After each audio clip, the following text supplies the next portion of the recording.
They were once the famous gay couple in the business school, promising to never part ways. However, they broke up at the end of their senior year, leaving everyone guessing the reason, which only they knew. 5 years after breaking up, they met again. Now, one is the high and mighty CEO Yi Ting, the other is the unknown B-list star Yang Jia, who, to save his band, reluctantly agrees to accompany someone for drinks. He closes his eyes, thinking he might lose himself tonight. At this moment, a man walks in with shiny shoes and an imposing aura, catching his eye. He drunkenly looks up and freezes. The man before him, even if turned to ash and put in an urn, he could recognize by the scent. It's Yi Ting. Yi Ting extends a hand, his voice cold, long time no see. Yang Jia, head slightly bowed, heart trembling, wipes his hand vigorously on his clothes. Just as they are about to shake hands, Yi Ting unhesitatingly withdraws his hand, saying, "How have you become so vulgar?" and turns to leave. Yang Jia stands there awkwardly, mocking himself with a smile. Back then, he held hands with him boldly despite the world's scrutiny. Now, for some resources and money, he's willing to be humiliated to this extent. No wonder he said those words. At the dinner table, the contrast between Yi Lian's guests and the elegant atmosphere is stark. The small boss beside him angrily said to Yang Jia, "Why don't you come over and toast Mr. Yi?" Hearing this, Yang Jia quickly picked up his wine glass and walked to Yi Ting's side. "Mr. Yi, I'll drink first, you do as you please," he said and downed his drink in one go. But he choked, his face turning red.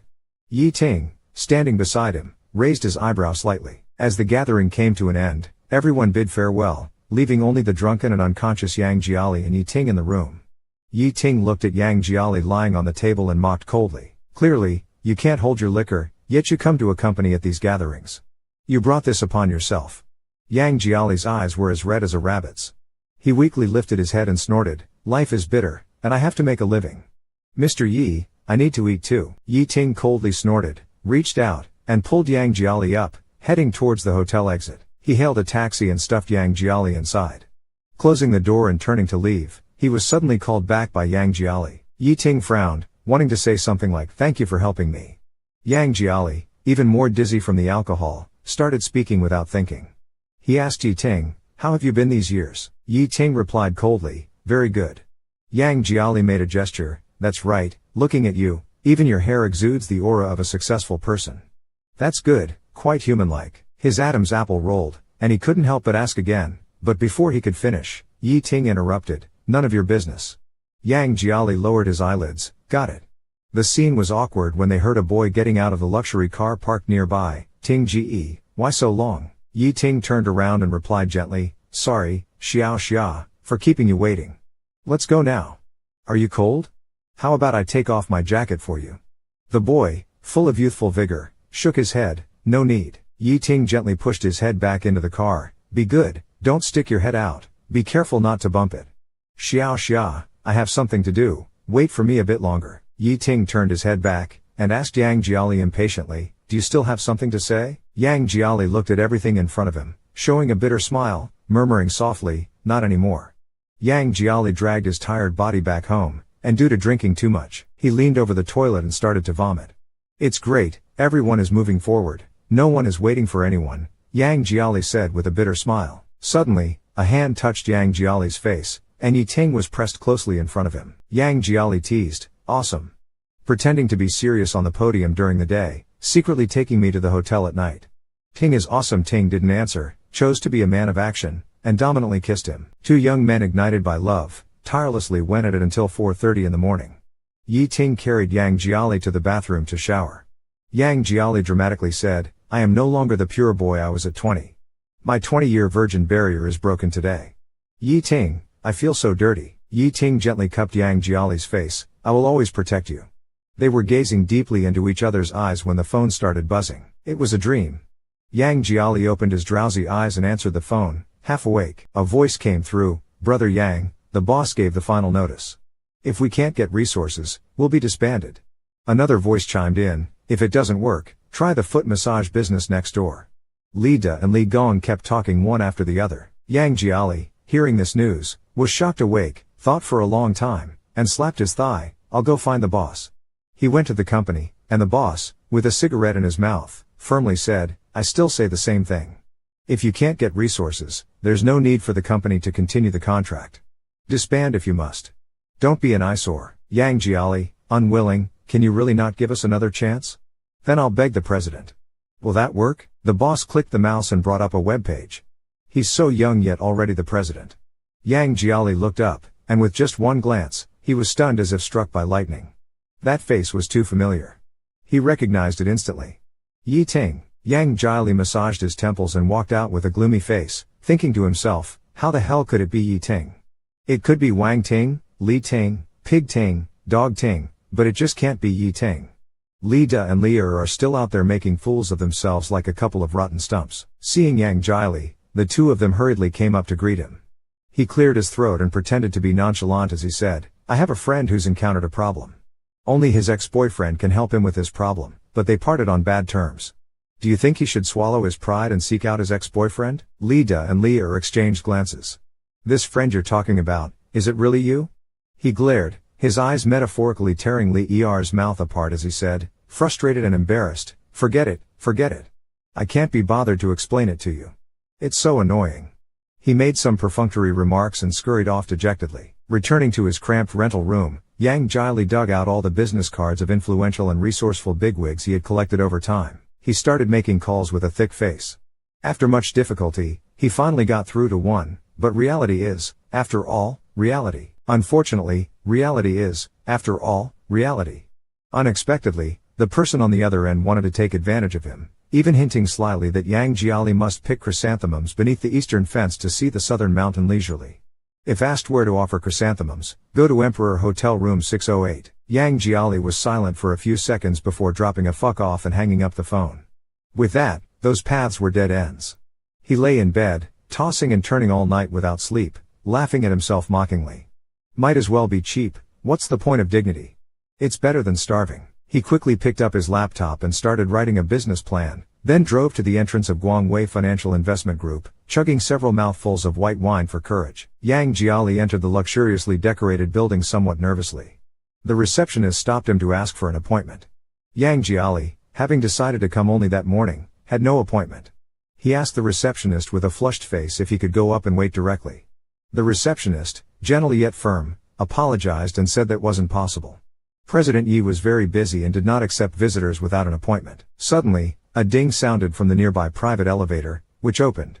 Polished black leather shoes stepped out. Yi Ting, dressed in a high-end custom shirt and trousers, walked out of the elevator expressionlessly, followed closely by a pretty handsome boy who seemed to be the one he had seen at the entrance of Wen Nan Mansion before. Yi Ting walked steadily towards them.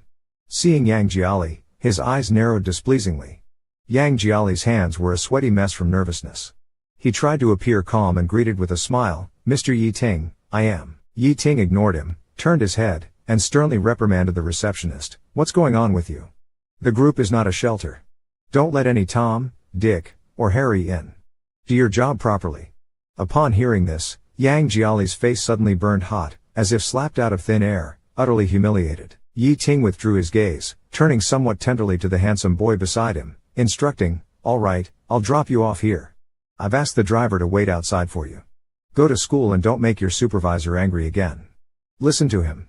The boy, with his backpack on, acknowledged, got it, Brother Ting. I'm off then. Yi Ting smiled at him, go ahead, call me if you need anything. Yi Ting watched his back disappear before finally turning around slowly. His indifferent gaze fixed on Yang Jiali.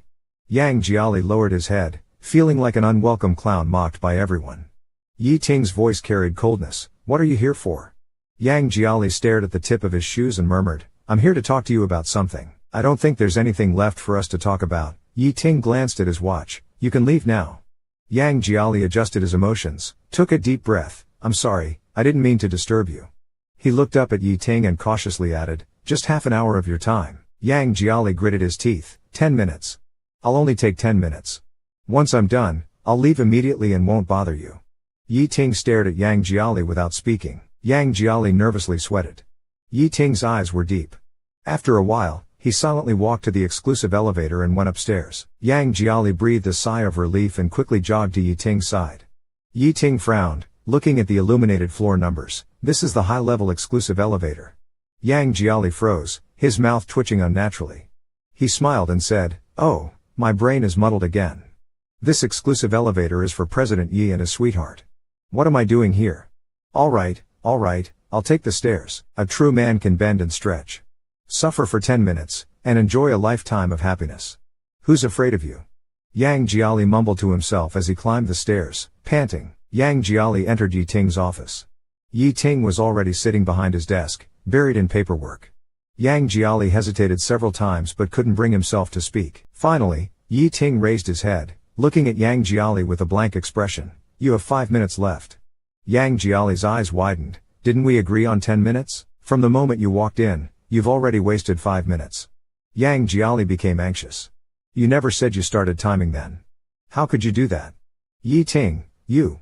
Isn't this reneging? Yi Ting's face suddenly turned cold, his gaze sharp and merciless like swords, piercing towards Yang Jiali. I've already given you 10 minutes. Don't push your luck. And watch your language and manners. Don't get too full of yourself. Yang Jiali was stunned, meekly agreeing. After a long while, his eyelids slowly drooped, his head lowered, and he awkwardly chuckled twice, saying he understood. President Yi, he truly lacked restraint just now. He had thought that Yi Lian Ding could join him in.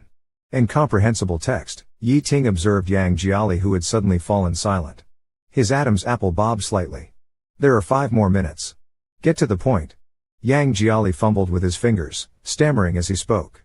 Yi Ting, expressionless, stated, 4 minutes left. Yang Jiali quickly blurted out his difficulties, hoping for Yi Ting's leniency. Yi Ting snorted, his mouth quick to respond. Just as he was about to speak, he suddenly caught a faint whiff of alcohol on Yang Jiali. His expression turned shockingly grim. You've been drinking again? Yang Jiali nodded dumbly. I had a couple of drinks before leaving. Yi Ting's face turned extremely ugly. I remember you used to hate people reeking of alcohol, his voice cold as ice. How have you become so vulgar now? Yang Jiali, enduring the sting in Yi Ting's words, smiled and said he was young and ignorant back then. People have to grow up. I can't be willful my whole life, can I? Yang Jiali pulled out his notebook and presented it to Yi Ting. Please. Take a look at this. This is a business plan I've written. Outlining our group's development direction for the next 2 years. I guarantee I'll stake my life to ensure it's on track, and the company won't suffer any losses because of it. What do you think? Yi Ting stared at the business plan in Yang Jiali's hand for a long time. He reached out, took the plan, and then mercilessly tossed it back to Yang Jiali. Take it back. I won't look at it.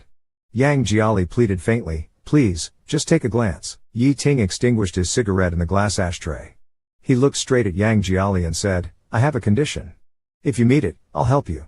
Yang Jiali's eyes brightened. He took out his phone, opened the calendar to a page with a date circled in red, and asked, do you know what day this is? Upon seeing the date, Yang Jiali's heart skipped a beat. It was his birthday, a day Yang Jiali still remembers. It was the last birthday Yi Ting celebrated with him. On the eve of his birthday, they waited for the sunrise together at the top of Fengshan Mountain. On the eve of his birthday, they waited together on the summit of Fengshan for the sunrise. The sun slowly rose from beneath the horizon, its brilliant rays instantly illuminating the heavens and the earth. Yi Ting kissed Yang Jia's bright red ears and said earnestly, Happy birthday, baby, I love you. He snapped out of his memories, glanced at the date on the calendar, and mumbled awkwardly, this isn't mine. Right, Yi Ting suddenly laughed, his smile softening. This is the day of Xiao Xia's graduation ceremony. Yang Jia's heart tightened. Ah, Xiao Xia is the boy you just saw in the hall, Yi Ting said with a smile. It's his graduation ceremony.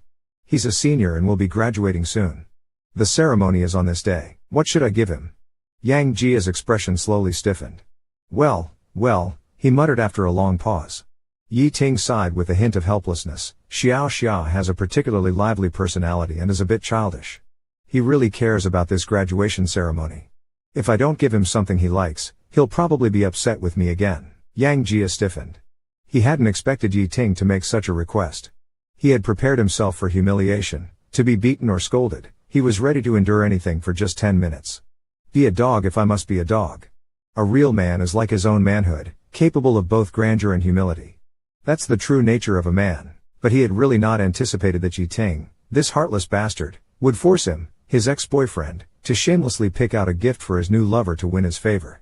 Absolutely fucking unbelievable. Yang Jia, with a dazed spirit, turned his face away. I don't know how to pick gifts. You do, Yi Ting firmly said, still with a hint of a smile. Xiao Xia's personality is very much like you used to be.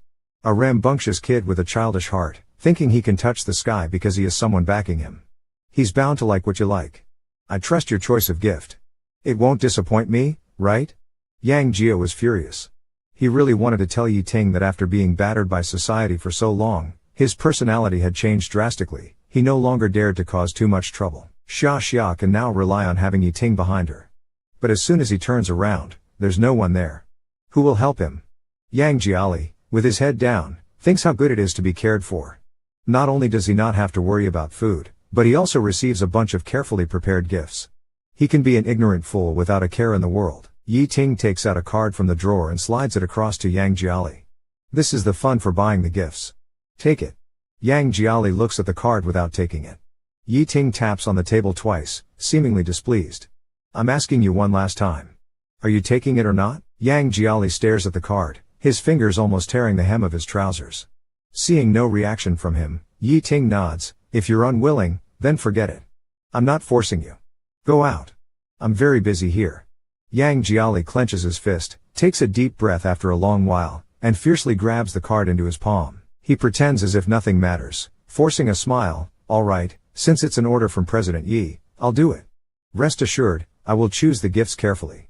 What's my face worth anyway? I can't let President Yi's beloved be unhappy, right?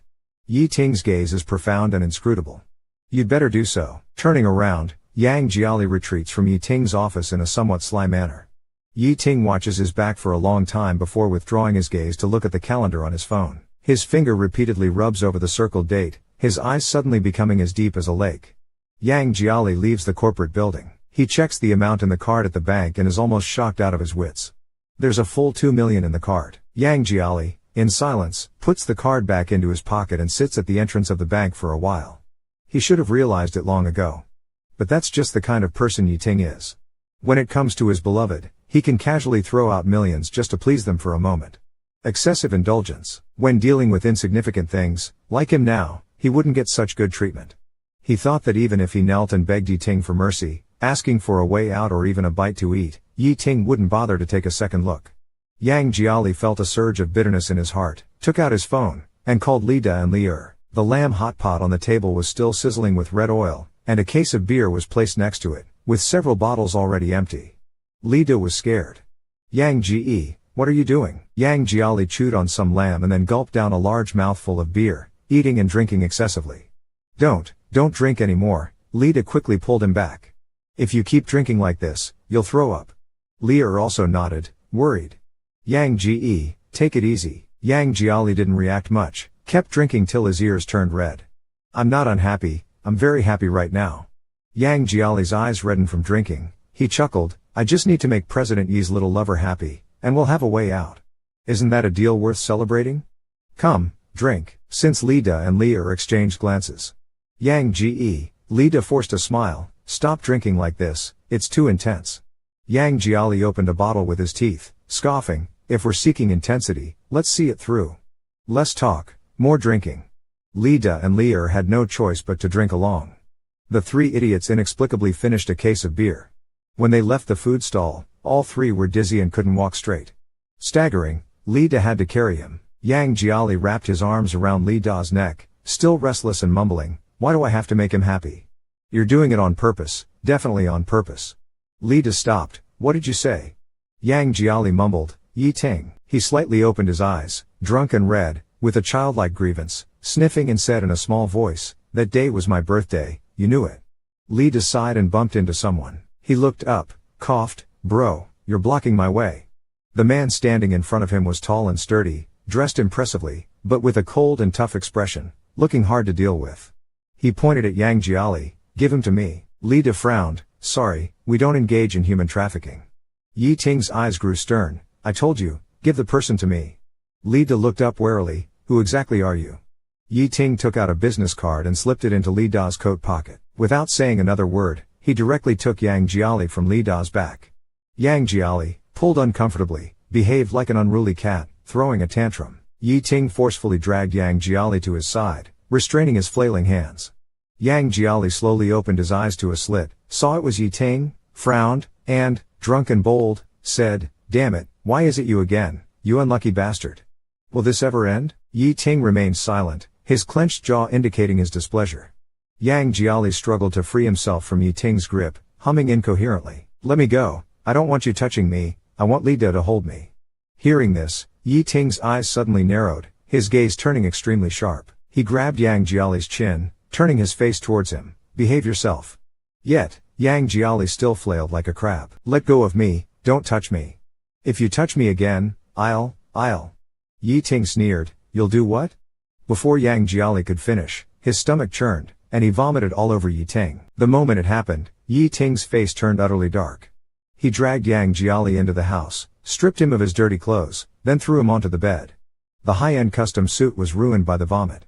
With a cold face, Yi Ting threw the clothes into the trash and messaged his assistant to bring a new set. At some point, Yang Jiali woke up, still bleary-eyed from the alcohol. Upon seeing Yi Ting, he hummed for water, want water, pour it myself. Yi Ting remained indifferent, pouring the water himself. Yang Jiali is so drunk that his mind is foggy, shaking his head and drinking water. He wants you to pour, but you just sit there with no reaction and a terrible tone, saying, pour it yourself. Didn't you not want me to touch you? Now you want my help? Yang Jiali slightly lifts his hand but then puts it down weakly. He turns his head, and his tone drops like a roller coaster to the bottom, filled with disappointment and a bit of grievance. You can give your little lover a $2 million gift, but you can't give me a glass of water? Yi Ting, I'm thirsty. Sitting by the bed, he suddenly grabs Yang Jiali's chin, forcing his face over, his voice icy. Why do you feel wronged? Yi Ting tightens his grip, his tone even harsher. To whom I give a $2 million gift is none of your business. Why do you feel wronged?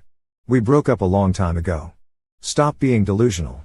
Yang Jiali uncomfortably struggles and suddenly starts coughing violently. Yi Ting originally had a lot of resentment and wanted to vent it, but seeing Yang Jiali clutching the bedsheet tightly, coughing until his face is red and neck is swollen, coughing so much his voice becomes hoarse, he eventually grits his teeth, let's go, and goes to the kitchen. He makes a bowl of soothing hot soup and brings it to Yang Jiali with a cold expression. Open your mouth. Yang Jiali, still groggy, sits up, brings his head closer, and bites the edge of the bowl like a young cub, sipping it slowly. After just a few sips, he starts coughing again, his eyebrows furrowed in pain. Yi Ting, expressionless, says, drink it even if it's bitter, open your mouth. But Yang Jiali shakes his head, his drunken eyes staring at Yi Ting, probably not even aware of what he's saying. His mind jumps to another channel and suddenly asserts, you're not Yi Ting. Yi Ting is bewildered. If he's not Yi Ting, who could he be? Yang Jiali grabs Yi Ting's sleeve. Can you help me find Yi Ting? I can't find him. Where is he now? Yi Ting's temples throb with irritation. You're drunk and confused. But Yang Jiali seems extremely serious, looking around blindly, continuously calling for Yi Ting. He lifts the blanket and looks under the bed, even removing the pillow to see if Yi Ting is hiding there. Yi Ting looked at this scene, reached out and grabbed Yang Jiali's collar. Wake up, I'm right here. Yang Jiali's eyes were hazy, he blinked and stared at Yi Ting for a long time, then resolutely shook his head. You're not Yi Ting. Stop pretending. Yi Ting suppressed the anger in his heart. How am I not Yi Ting? When Yang Jiali mentioned this, he smiled radiantly, his teeth neat, eyes twinkling like stars. It seemed that mentioning the Yi Ting in his memory made him come alive. Stop pretending. Brother Ting knows I hate bitterness the most. He keeps several cans of honey on the bookshelf. He knows I have hypoglycemia and always carries sugar with him. He wouldn't let me drink something so bitter. When I complain about bitterness, he feels heartache, unlike you, brother. Stop pretending, no one treats me better than him. Yi Ting looked at Yang Jiali's bright smile and felt a pang in his chest, a dull ache spreading. He slowly put down the bowl, stood up, walked to the trash can, and retrieved the suit pants he had thrown away. He reached into the pocket and found 2 pieces of candy. Yi Ting looked at the candy in his palm and let out a sarcastic laugh. He unwrapped the candy, opened Yang Jiali's mouth, and mechanically shoved the candy in, then poured the remaining soup into his mouth. The bitter soup slightly dispelled the alcohol's effect. Yang Jiali, groggy, opened his bloodshot eyes again. Yi Ting concealed the storm in his heart, his face calm. Are you sober now? Yang Jiali rubbed his eyes, seeming to struggle to recognize him for a while before waking up as if from a dream. He sat up unsteadily. My brain is all muddled from drinking. I thought you were still the you from university. Being drunk makes me act crazy. Just ignore what I said. What did I say? Don't take it seriously. Have I changed a lot compared to back then? Yi Ting's eyes flashed coldly, and he asked with a half-bitter laugh, do you think I've changed a lot compared to when we were in university? Yang Jiali laughed twice. Not much, Mr. Yi, you're still so handsome, still excellent in every way. Of course, You're still so considerate to your lover. Yang Jiali hiccuped, then, with a smile that looked like crying, whispered, the only thing that's changed is that you don't love me anymore. Yi Ting suddenly clenched his fist, his nails digging into his palm, causing a slight pain. As Yang Jiali spoke, the alcohol seemed to surge again, making him look confused and spaced out. He has someone new by his side now, younger and better looking than me, who can make him happier. He stopped loving me a long time ago, doesn't even deign to look me in the eye. Ha ha, life is tight, coming and going, who would really wait for anyone? Who would actually wait for someone coming and going? Everyone leaves, everyone disperses. Yi Ting didn't respond, just stared at Yang Jiali, his fist clenched even tighter, as if he was struggling to endure something. As the bedroom fell into an eerie silence, there was a knock on the door outside. It was Yi Ting's assistant delivering clothes.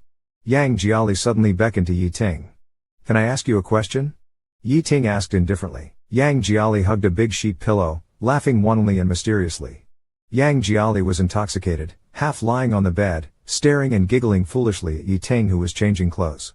Excuse me, Mr. Yi, how many types of spiciness are there in Chongqing hot pot? Yi Ting had already had enough of being vomited on and dealing with a drunk person tonight. He straightened his clothes and perfunctorily replied, I don't know, then turned to leave, but Yang Jiali panicked. Don't go, I haven't told you the answer yet. Yi Ting's breathing became slightly heavier, sparks in his eyes. Then hurry up and say it. Yang Jiali giggled, grabbed Yi Ting's sleeve, and lowered his voice as if sharing a secret not meant for others to hear. I'll tell you, there are 4 types, mild, medium, hot, and what? Yi Ting asked. Yang Jiali leaned close to Yi Ting's ear and whispered, there's also, I miss you spicy. Yi Ting's expression changed drastically. His mood had been unstable tonight, constantly fluctuating due to Yang Jiali's antics. He slowly pinched Yang Jiali's chin. You said you miss me? Yi Ting's smile gradually disappeared. He gripped Yang Jiali's chin even tighter, a storm brewing in his eyes, extremely dangerous. Yang Jiali, I didn't hear you clearly. Did you just say, you miss me? Yang Jiali's face hurt from Yi Ting's grip, and he couldn't help but struggle a bit. Yang Jiali panicked, opened his mouth, and bit Yi Ting's lip with his teeth. He leaned down and gently wiped Yang Jiali's lips, his voice low and magnetic, his tone calm yet each word weighed 1,000 pounds. Baby, between us, this is just the beginning. After waking up, Yang Jiali regretted drinking too much. Looking in the mirror, he fell deep into thought. Seeing his own swollen lips, he felt anguish that he had even kissed Yi Ting. What a damn mess. He always knew that once he was drunk, he turned into a complete fool. Like that year in his junior year, after getting drunk with his buddies, he returned to the dorm and mistook the gray-haired dog downstairs for Yi Ting. Without a second thought, he grabbed the dog and bumped heads with it, insisting they swear as husband and wife. Yi Ting, who rarely showed any warmth to Yang Jiali, gave him the cold shoulder for 2 whole days and ignored him. Yang Jiali wiped his mouth with a wet tissue, feeling a bit bitter inside. Struggling to gather his emotions, Yang Jiali left his house to pick out a gift. Yi Ting was reviewing documents in the office and without a glance at Yang Jiali, said coldly, sit down. Yang Jiali said, maybe I'll just leave the gift here. I've got other things to attend to, so I'll. Yi Ting finally lifted his head, his eyes dark and deep as a lake. Sit down and wait a while. Little Xia is coming soon. I want him to see it personally.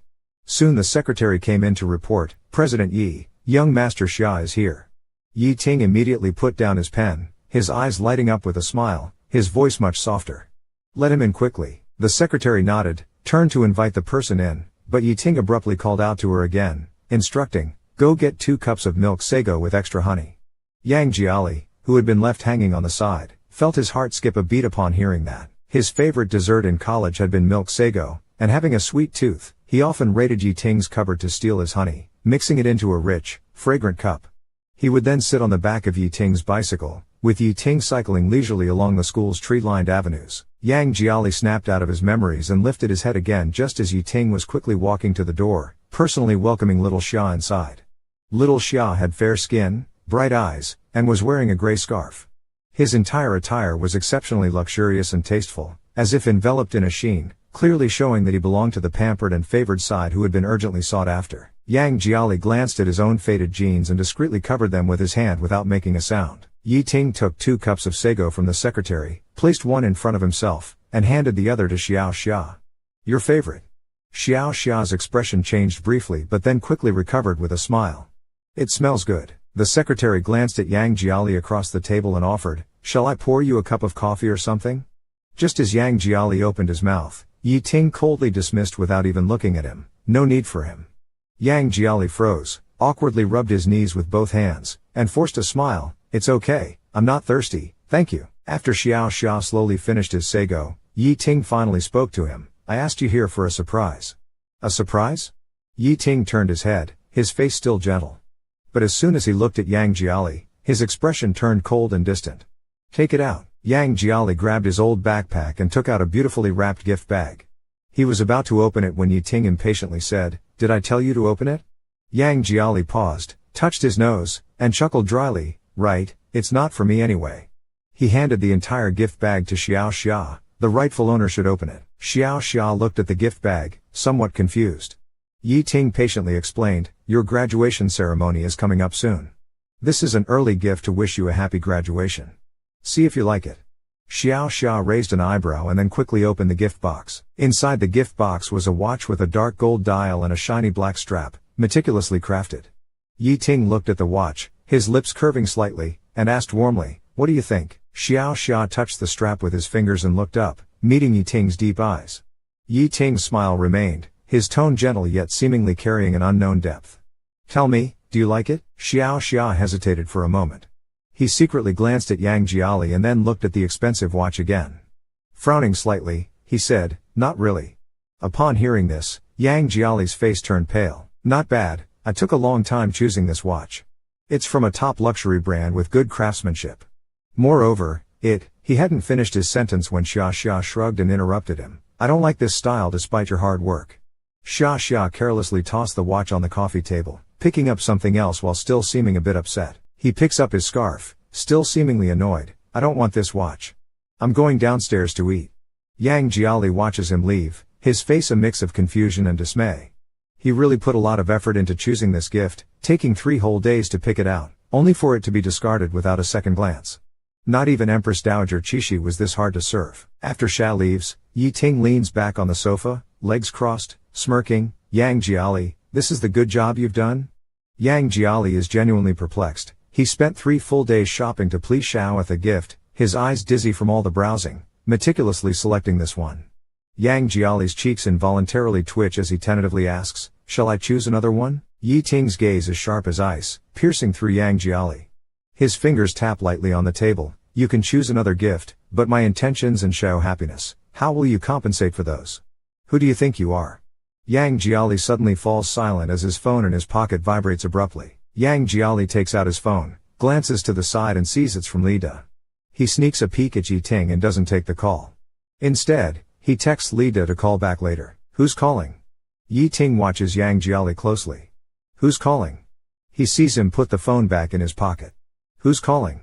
Suddenly, he changes the subject. "Who's calling you?" He inquires with indifferent curiosity. "Who's calling you?" Yang Jiali snorts, "None of your business." Yi Ting narrows his eyes. His eyes darken slightly. "It's not your boyfriend, is it?" "No, I remember you're currently single." At these words, Yang Jiali's fists clench instantly. Reuniting with Yi Ting, this phrase sounds to Yang Jiali like a taunt that he's unwanted. He grits his teeth and stiffly counters, "What about a hookup?" This isn't a lie. He and Li Da are indeed hookup buddies, friends with whom he sets off fireworks. Last New Year's, he even blew a hole in Li Da's pants with a firecracker, exposing his indigo underwear. What's wrong with calling it a hookup? Yi Ting heard this? His entire aura became even more dangerous. He coldly asked again, "Oh, so you've been to bed?" Yang Jiali laughed and answered straightforwardly, "Of course, not going to bed is impossible. This person doesn't sleep, it's unbearable. As for the other kind of going to bed, that indeed hasn't happened." Yi Ting stared at Yang Jiali with even deeper eyes, like a bottomless black well, inexplicably making people scared. Yang Jiali didn't know why, but he always felt that this Yi Ting made him think of a beast hiding in the dark, baring its teeth, watching intently. He shivered and hastily pulled the topic back. "Yi, whether I've been to bed or not has nothing to do with you. The problem now is, I've chosen a gift, Xiao Xia isn't satisfied, and you won't give me a chance to reselect. What exactly do you want me to do?" Yi Ting's frosty face didn't change at all, still staring straight at Yang Jiali. His shoulders slumped in despair. He smiled bitterly, "Honestly, did you never intend to let me go?" Yi Ting slowly lowered his head, A pen between his fingers, nails tapping. What do you think? Hearing his tone, Yang Jiali pretty much understood. Yi Ting never intended to help him. From start to finish, he was just toying with him. Yang Jiali nodded. All right, I got it. He sniffed, turned around, and walked towards the office door. Just as he was about to reach the door, Yi Ting suddenly called out to him. Wait a moment. Yang Jiali paused and turned his head. Yi Ting's eyes seemed to hide countless calculations. His lips slightly curved. Don't rush off, there's still something I haven't given you. Leisurely, Yi Ting pulled out a piece of paper from a stack of documents, walked up to Yang Jiali, and handed it to him. Yang Jiali frowned and took the paper to have a look. It was a bill for 83,000 yuan. Yi Ting's tone was calm and devoid of any emotion. 3 days ago, you vomited all over me downstairs at your place. Debts must be repaid. The price of that suit, calculated at the market rate for second hand, is 83,000 yuan. When do you plan to pay up? Yang Jiali was furious, raising his voice. That night, it was you who kept holding on to me, not letting go. That's why I threw up on you. Isn't this just shameless? Yi Ting faintly replied, oh, and sneered indifferently, if you have any objections, I can arrange for my financial lawyer to discuss it with you. Yang Jiali felt a surge of anger stuck in his chest. It took him a while to catch his breath. He took a few deep breaths. Did you plan to ruin me from the start? Yang Jiali laughed a few times, nodded, and suddenly his eyes filled with blood. You can spend 2 million to buy gifts for your mistress without blinking, but you won't leave me any way out. You are ruthless, Yi Ting. You can spend 2 million, your heart is truly cruel. Yi Ting neither confirmed nor denied, his expression unchanged, his aura still intimidating. What makes you think I would go easy on you? Yi Ting asked indifferently. Yang Jiali was stunned for a few seconds, then suddenly laughed and gave Yi Ting a thumbs up. You're right, absolutely right, and nodded vigorously. He roughly stuffed the bill into his pocket, wiped his eyes forcefully, and said with a smile, we are long done. I'm no longer someone worth your pity. Even if you forced me to death, you wouldn't even blink. I understand now. Gathering his last bit of dignity, he said, since I ruined the clothes, I will definitely pay back the money. From now on, Yi Ting, I owe you nothing, not a penny. After saying that, he no longer looked at Yi Ting and turned to leave the office. Only then did Yang Jiali realize it was snowing, the first snow of winter. The cold wind, carrying tiny snowflakes, whipped around and immediately reddened Yang Jiali's face. He didn't have an umbrella, so he rubbed his hands together, braced himself against the falling snow, and walked into the snowstorm. He didn't know how far he had walked when he stopped, stood silently for a while, and suddenly cursed, damn it. He kicked the snow on the ground, but the snow was too slippery, and he lost his balance and fell into the snow. He clutched his aching foot, suppressing a few groans of pain. Only then did he realize he had twisted his ankle again. Damn it, how unlucky can I get? Is God just messing with me, giving me a whole package of bad luck? Yang Jiali silently covered his eyes, like a cornered, whimpering little animal. Only now did he fully understand. But now he finally understood thoroughly. Yi Ting wanted to force him to death. Jia Li just sat on the ground until it got dark and his body was covered with snow. Then he laughed at himself twice, stood up, and went home. After taking just one step, he felt something tugging at his pant leg. He looked down and to his surprise, it was a kitten biting his pant leg. Yang Jia Li squatted down and touched the shivering body of the little kitten. He then noticed a small cardboard box under the bench and instantly understood, this was an abandoned stray kitten. He put the kitten back into the box, patted off the snow on himself, and hurried back with the intent to go home. He hadn't walked far when suddenly behind him the faint meowing sounded again. Yang Jia Li turned his head and saw that the kitten had run out again. Braving the heavy snow, it followed him with hopeful eyes. Yang Jia Li frowned and couldn't help but say to it, don't follow me, I don't want you either. He continued to walk, but the meowing from behind didn't cease. In the end, Yang Jia Li couldn't resist running, trying to shake off the little kitten. After running a distance, he stopped and turned around to find the kitten stumbling into the snow several times but never giving up, struggling to run towards him. He ignored the kitten, ran back to his rented room through the heavy snow, and made a bowl of instant noodles in the lukewarm room. While eating the noodles, Yang Jia Li looked outside. The sky was getting darker, and the snow was getting heavier. It would surely freeze by midnight. The stray kitten in the dark cardboard box would most likely freeze to death. His movements eating the noodles suddenly halted, and he sat frozen as if he had been acupunctured, silent for a long time in the dim room. After who knows how long, he suddenly cursed, stood up, grabbed his keys, and ran outside. He ran back to that small park. Yang Jiali knelt in front of the bench, took the box from underneath, opened it, and saw the kitten shivering with cold. Yang Jiali looked into the kitten's moist eyes and felt it was crying. Yang Jiali stared at it for a while, finally sighed as if admitting defeat, and said, I have no money, I can't afford good cat food. With me, you will suffer. Do you understand? The kitten meowed softly. Yang Jiali reached out his trembling hand and opened it in front of the kitten. Even so, do you still want to follow me? He asked. The kitten's tiny paw landed in Yang Jiali's palm before the snowflakes did. As he looked at the small paw in his palm, his heart suddenly trembled. In the vast snow, under the lonely, dim streetlight, a stray kitten as lonely as he was put its paw into his hand. He picked up the box, quickened his pace, and ran home. He gave the stray kitten a bath and fed it something. Stroking its soft belly, he thought for a while and said, I'll call you Afu. Lately, he had been having a terrible time. Yi Ting's relentless pressure and malicious games were driving him to despair. Naming the kitten Afu might bring some luck. As he was deep in thought, his phone on the table started vibrating. Yang Jiali picked it up and saw it was a call from Li Da. At that time, he was confronting Yi Ting and didn't have a chance to answer. Yang Jiali answered the call. Li Da, what's up? Li Da's voice sounded anxious. Brother Yang, why didn't you answer my call at noon? Never mind, let's not talk about it. Brother Yang, we got a gig. Which bathhouse is hiring singers again? Li Da, I've told you, we can't go to those shady places.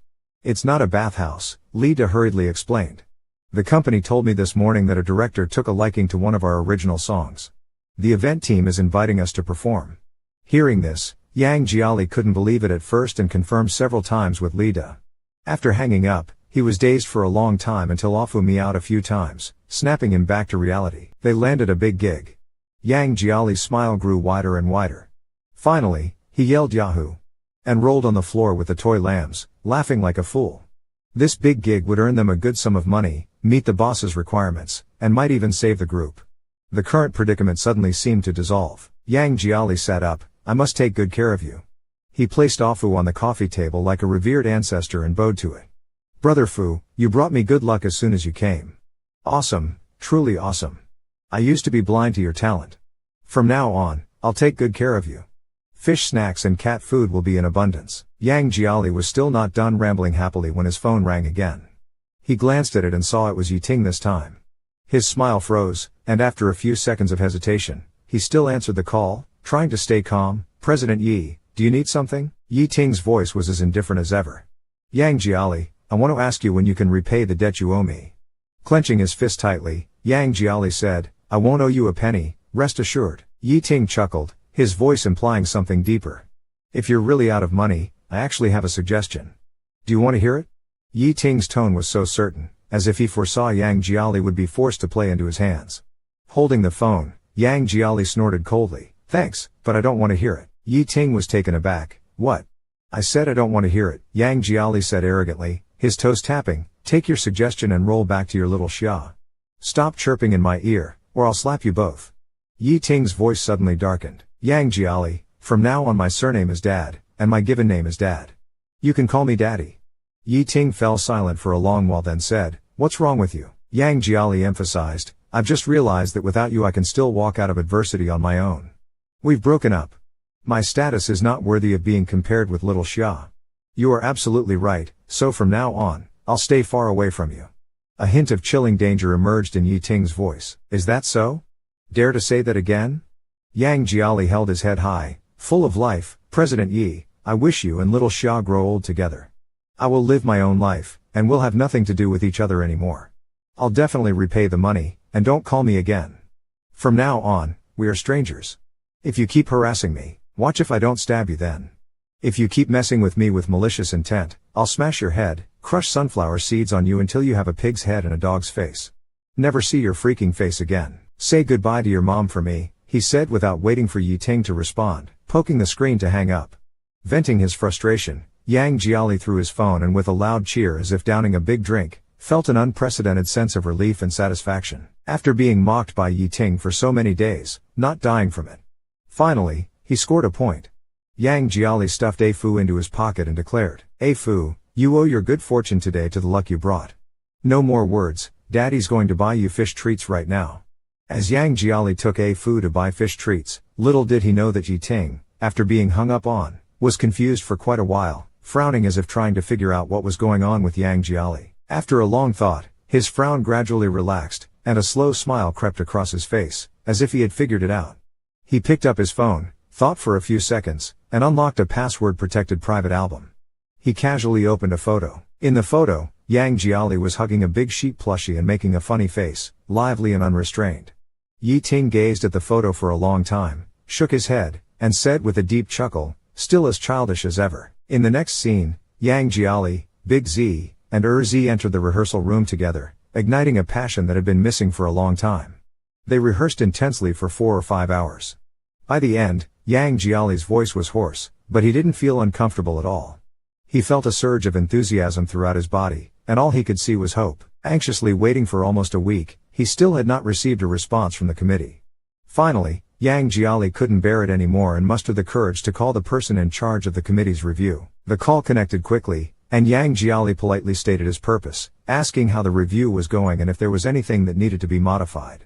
The person on the other end hesitated. Well, how to say? Your performance. Yang Jiali's heart skipped a beat, and his palms began to sweat immediately. The person on the other end of the phone got more and more tangled and vague. It's not that I don't want to let you pass, but the higher-ups. Yang Jiali got anxious and kept asking what was going on. Just say it straight. The other side sighed and said, all right, I'll tell you. Your performance has been cancelled, the slot has been revoked, and another singer has taken your place. We don't need your final video anymore and won't watch it. The person in charge coughed a few times, hearing Yang Jiali getting almost to the point of tears. In the end, they couldn't bear it and lowered their voice, saying, all right, I'll give you a heads up, but don't spread it around.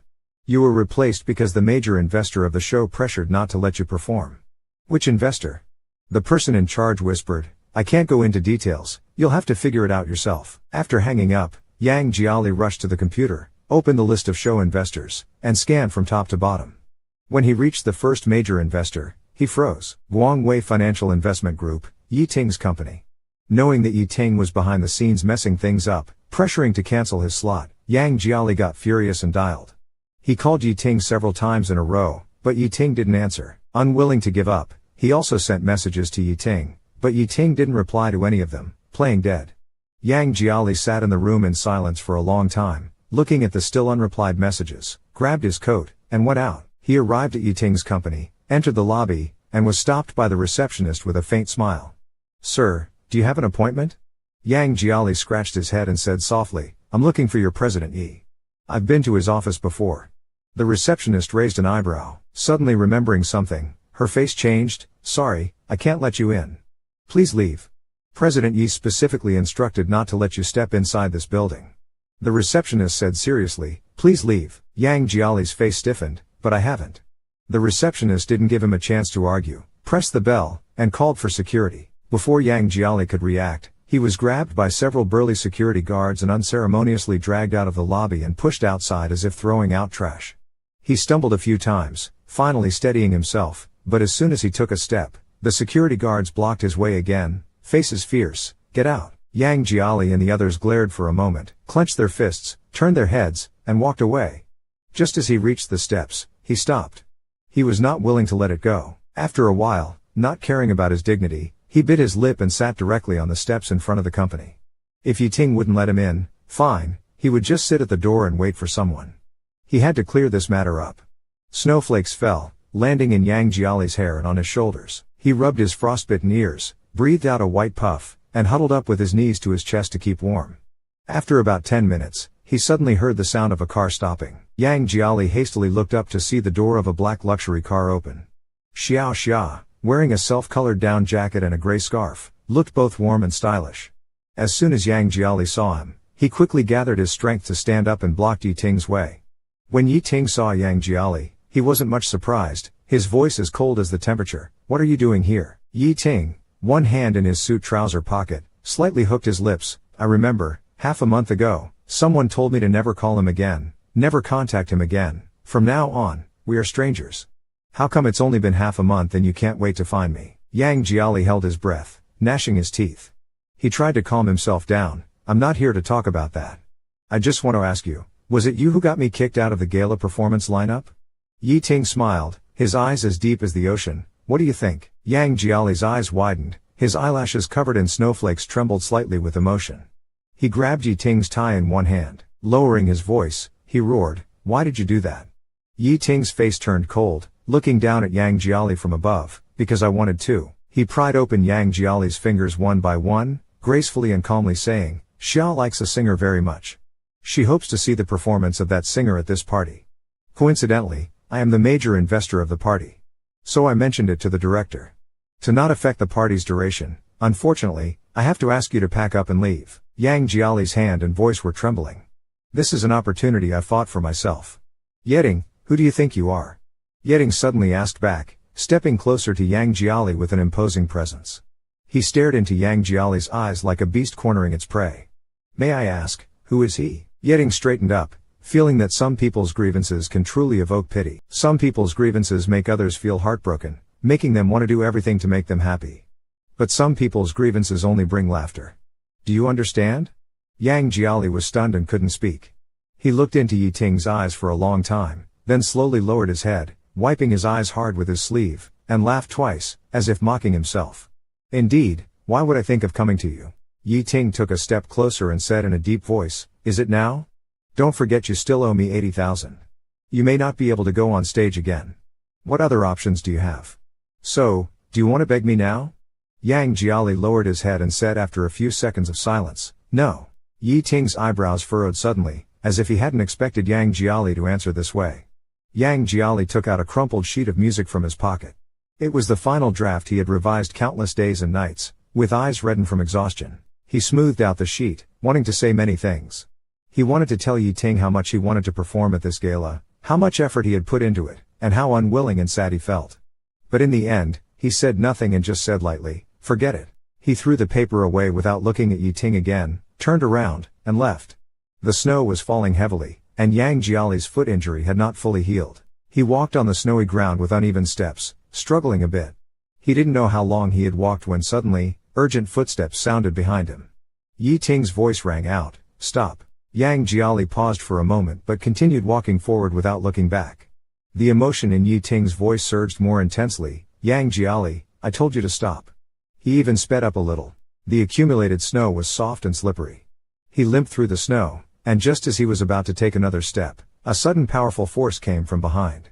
Being forcefully turned around to face the cold and stern Yi Ting, Yang Jiali was confronted directly.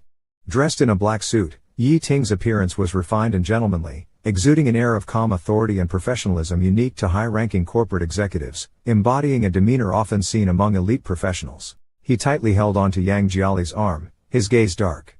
"You've hurt your foot," he stated. Yang Jiali struggled to free his hand, retorting, "Leave me alone." Determinedly, he turned away, escaping Yi Ting's grasp, and continued to walk with difficulty on the snowy ground. Yi Ting approached again, forcefully stopping Yang Jiali, his eyes cold. "Let's talk. There's nothing to discuss. You just want to drive me to death, to block every path I could take," Yang Jiali said, resigned to his fate. Watching his slender figure, Yi Ting felt an unexplainable pang of harshness in his heart. Just as he was about to turn the corner, the next second, he felt lighter on his feet and was suddenly carried sideways by Yi Ting. Yang Jiali was immediately infuriated, struggling angrily like a small animal trapped, growling, "What are you doing?" With a tense face, Yi Ting remained silent, carrying him towards the company. Yang Jiali grabbed his tie, his voice filled with rage, "I won't talk to you. Put me down. Don't carry me into your company.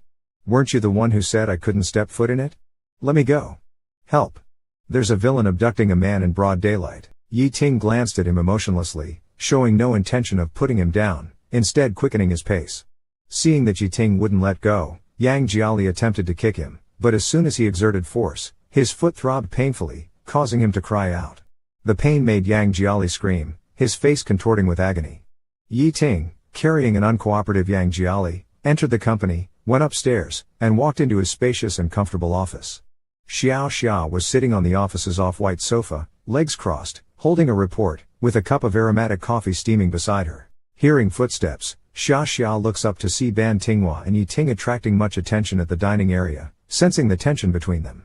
He raises an eyebrow, quietly sets down his coffee cup, and says, "I'll step out for some sun." Yi Ting glances at the heavy snow outside and nods in agreement. Xia Xia quickly steps outside, and thoughtfully locks the office door behind him. Yi Ting places a struggling and red-faced Yang Jiali on the sofa. Yang Jiali, supporting himself on the coffee table, attempts to stand and leave. Yi Ting forcefully presses down on his shoulder, his gaze dark and intimidating, his tone full of chill and authority. "Do you need me to lock you up in a room to behave?" he asks. Yang Jiali sneers with a twisted mouth, "If you dare to detain me illegally, I'll dare to call the police." Yi Ting laughs, shakes his head, stands up, and casually throws out, "Try it." He walks to the wooden cabinet on the left side of the office, opens a drawer to find a first aid kit, and takes out 2 tubes of ointment. Returning to Yang Jiali, he removes his shoes and socks under Yang's wary gaze, revealing a glaringly bruised ankle. Yi Ting stares at the bruise for a long time, squeezes out some ointment, and is about to apply it to Yang's ankle when he suddenly pauses. His expression unnaturally changes, and he tosses the ointment to Yang Jiali, saying coldly, "Apply it yourself." Tired of struggling, Yang takes the ointment thrown by Yi Ting and carelessly smears it over his ankle. After putting his socks and shoes back on, he says impatiently, "I'm done. Can I go now?" Yi Ting leans against the desk, lost in thought and unresponsive. Yang shrugs, stands up, and limps to the door, reaching out to open it. Little did he know the doorknob was locked tight. No matter how hard he pressed, the door wouldn't budge. Yang Jia was startled and turned around, only to see Yi Ting still leaning against the desk, with an almost invisible smile on his lips. "Why aren't you leaving?" exclaimed Yang Jia, pointing at the door, trying to suppress his emotions as he gritted his teeth. "Open the door." Yi Ting chuckled, still staring at Yang Jia without moving. Yang Jia felt a burning rage in his chest, his breathing grew rapid. "You dare to lock me in? I'll really call the police," he said, both shocked and angry. After hesitating for a moment, Yang Jia moved back to the sofa and sat down with a huff. "If you have something to say it quickly." Yi Ting was sitting in the boss chair, slightly turned it to face Yang Jia directly.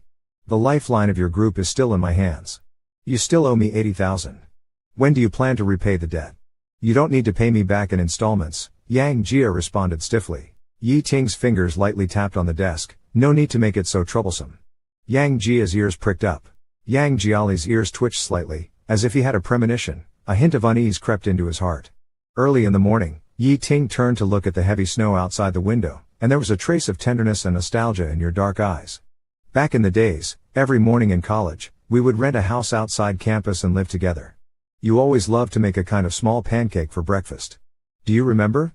Considering that it was inconvenient to have a same-sex relationship in the dorm, Yi Ting took it upon himself to rent a small villa outside campus. Making these pancakes was the only craft his mother taught him, and he was quite good at it. Yi Ting used to love them so much. Yang Jiali lifted his eyelids to look at Yi Ting. "Why bring this up?" Yi Ting smiled, "I haven't had them for years, and I kind of miss them, so I want you to make them for me a few more times." "Make pancakes for you?" "Ha," Yang Jiali scoffed sarcastically, "aren't you afraid I might poison you?" Perhaps reminiscing about the past, Yi Ting's expression softened a lot. He even answered with a smile, "How would you be happy if I were poisoned to death?" Yang Jiali sneered, "Last time you said if I bought gifts for Xia, you'd let our group off the hook. In the end, I still ended up owing you money. You want to trick me again?" "That was then," Yi Ting said quietly, "this time, just make them. Regardless of the outcome, as long as you do it for 2 weeks, all our debts will be settled. We can sign an agreement, fair and square." "You can check." Yang Jiali looked, and the content of the agreement was indeed as Yi Ting had said. Yi Ting's personal seal was affixed at the bottom, no backing out. Yi Ting watched Yang Jiali reading the agreement intently, his skin as fair as ever, and his youthful eyes as bright as they were when he was younger, his gaze quietly becoming complex and deep. "What do you say? Want to consider it?" Yang Jiali returned home with a heavy heart. He lay on his bed, looking at the unsigned agreement, his mind racing with thoughts. He read the agreement Yi Ting had given him several times over, and it was clear. It didn't seem to have any traps. The more Yang Jiali read, the more puzzled he became, wondering if Yi Ting, the scoundrel, had been bathed in Buddha's light and had actually decided to show him mercy. That night, as expected, Yang Jiali couldn't sleep because of this. When he got up the next day, his eyes were red like a rabbit's, and he entered the kitchen listlessly. Yang Jiali leaned on the counter with both hands, not in a hurry to make breakfast, but lost in thought for a long time. Finally, as if having made up his mind, he pulled out his cell phone and, with gritted teeth, made a call to Yi Ting. This time, Yi Ting didn't put on airs, the phone was answered immediately with a beep. Yang Jiali couldn't be bothered with small talk and got straight to the point. "I'll make breakfast for you at your place for 2 weeks. No matter the quality, after those 2 weeks, everything will be settled." "That's what you mean, right?" Yi Ting replied indifferently, "Correct. Everything as per the agreement." You can't go back on your word or trick me. Yang Jiali took a deep breath and after a long while, said firmly, fine, I'll make your meals, just for 2 weeks. You also have to keep the promise. If you dare to break it, I'll damn well. Yi Ting, listening to Yang Jiali's threat, wasn't angry at all, even seemed somewhat intrigued as he countered, do what to me? Yang Jiali's eyes rolled as he put down the phone with the receiver facing the chopping board. He took out a small dried fish for Afu, his cat, and grabbed a gleaming kitchen knife, raising it high. With a fierce glare and a gesture as if he was cleaving mountains and parting rivers, he chopped down hard. The cutting board trembled with a thud, and with a snap, the dried fish split in two and shot out. Afu reflexively jumped, darting into a corner in terror, almost standing on 2 legs, trembling in fear. Yang Jiali dropped the knife, picked up the phone, and sneered, that's what will happen. Got it, you little bastard? He hung up the phone with a thud, and Yang Jiali let out a long sigh. He turned to look at the scared Afu in the corner, softened his demeanor, and with a smile and a wink, said, Afu, don't be afraid of daddy. He's only a little bit, just a little bit cruel. He reached out to pet Afu. Afu cried out as if his heart was tearing apart and darted out of the kitchen like a rocket. The person responsible for picking him up arrived in the evening. Urging Yang Jia to pack up, he opened the cabinet, silently folded a few sets of clothes, and threw them into the suitcase. When his gaze fell on a small drawer at the back of the cabinet, he suddenly paused, quietly opened the drawer, and took out several small white bottles. The packaging was already torn off, and it was unclear what it was. Only by unscrewing the cap could one see that it contained a few remaining small white round pills, emitting a sour and bitter smell. He stared at these pills for a long time, as if lost in thought. Someone outside urged loudly, are you done yet? Closing up, Yang Jia loudly responded, closing up, right away. He capped all the bottles and looked up. Looking at himself in the mirror, he forcefully smiled a couple of times. Then, he secretly threw these small pill bottles into the trash can, pushing them to the very bottom. Yang Jia was tricked by Yi Ting into moving into his villa, but leaving it turned out not to be so easy. Yi Ting's villa was in the suburban area. When Yang Jia arrived at the villa in the driver's car, it was already completely dark. The night sky, black as ink, was sparsely dotted with a few bright and cold stars. The night wind carried the chill of accumulated snow, penetrating to the bone. Yang Jia wrapped his clothes tighter and stood at the brightly lit entrance of the villa. He hesitated for quite a while before he made up his mind, opened the door, and walked in. The moment he stepped into the villa, he had the illusion that he was Mai Shiranui's reckless brother, like a sheep that's blissfully ignorant, stepping into the den of a wolf, targeted by a ferocious beast with bared fangs, yet utterly unaware. He gulped, thinking to himself that entering a haunted house wouldn't be as unsettling as entering Yi Ting's villa. Damn, he thought, I look calm, but I'm really not, as he walked into the villa's living room. Yang Jia Li, carrying his little bit of luggage, looked around. The place was brightly lit but no one was to be seen. Just as he was puzzled, suddenly, there came the sound of footsteps from the spiral staircase. Yi Ting appeared as if he had just taken a shower, his handsome face and slightly damp black hair enhancing his looks. He was wearing a loose bathrobe, with his strong chest partially visible beneath. He sized up Yang Jia Li's clothing and asked why he was dressed like that, with his pants both ripped and faded. Yang Jia Li covered himself awkwardly and snorted, this is fashion. You wouldn't understand, it's not like it's your money. Yi Ting's lips curved into a slight smirk. Without a word, he went downstairs and passed by Yang Jiali, who looked on guard. He walked to the villa's door and slammed it shut. The sound of the door closing made Yang Jiali shudder involuntarily. In such a big suburban villa, with the door closed, it was just him and Yi Ting left. Only. Yang Jiali sneaked a glance at Yi Ting, who was leisurely sipping red wine. If he took advantage of this perfect timing, on a night dark and windy, took a kitchen knife, crept into the bedroom, and then, seeing the chest muscles hidden under Yi Ting's bathrobe and a segment of his strong forearm revealed from the wide sleeves, he pursed his lips, thinking, better not, sleep, dreams have it all. Yang Jiali took his luggage into the room and quietly began to organize his things. Yi Ting finished replying to the last pending email of the day. He put down his tablet and quietly walked to the door of Yang Jiali's room. Only a small lamp was on in the room, warm yet somewhat dim. Yang Jiali had already finished packing his meager luggage and was sitting on the bed with his back to Yi Ting. Yang Jiali just sat there silently, not knowing what he was thinking. The light shone on his profile, motionless like a statue, lacking vitality. Through the doorframe, Yi Ting didn't disturb him and just watched from a distance. He looked for a long time, somehow feeling that the Yang Jiali who was alone now seemed, in some indescribable way, slightly different from the one he remembered. Yi Ting turned around, left quietly, went upstairs, and entered his own room to rest. He had a dream. It was dim, and within the haze, he saw Yang Jiali standing not far in front of him, with his back turned, walking step by step further away. Yi Ting wanted to catch up to him, but his feet felt as if they were filled with lead and couldn't move. He could only call out to the retreating figure of Yang Jiali, "Yang Jiali, I'm telling you to stop, don't go any further." Yang Jiali turned his head to look at Yi Ting, and a tear suddenly fell from his eyes reddened with blood vessels. His lips moved slightly, wanting to say something but ultimately not saying it. His steps had already entered the cemetery. His whole body was swallowed by the darkness.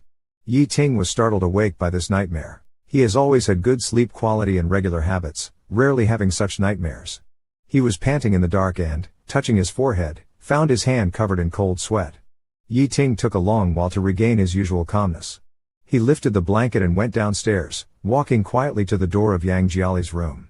Yi Ting took out the spare key to the room and quietly opened the door. Yi Ting carefully walked in and sat by his bed, looking at his peaceful sleeping face. His heartbeat gradually calmed down.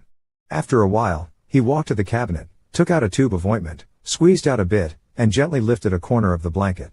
He applied a thin layer on Yang Jiali's ankle, put the ointment back in place, and sat back by the bed.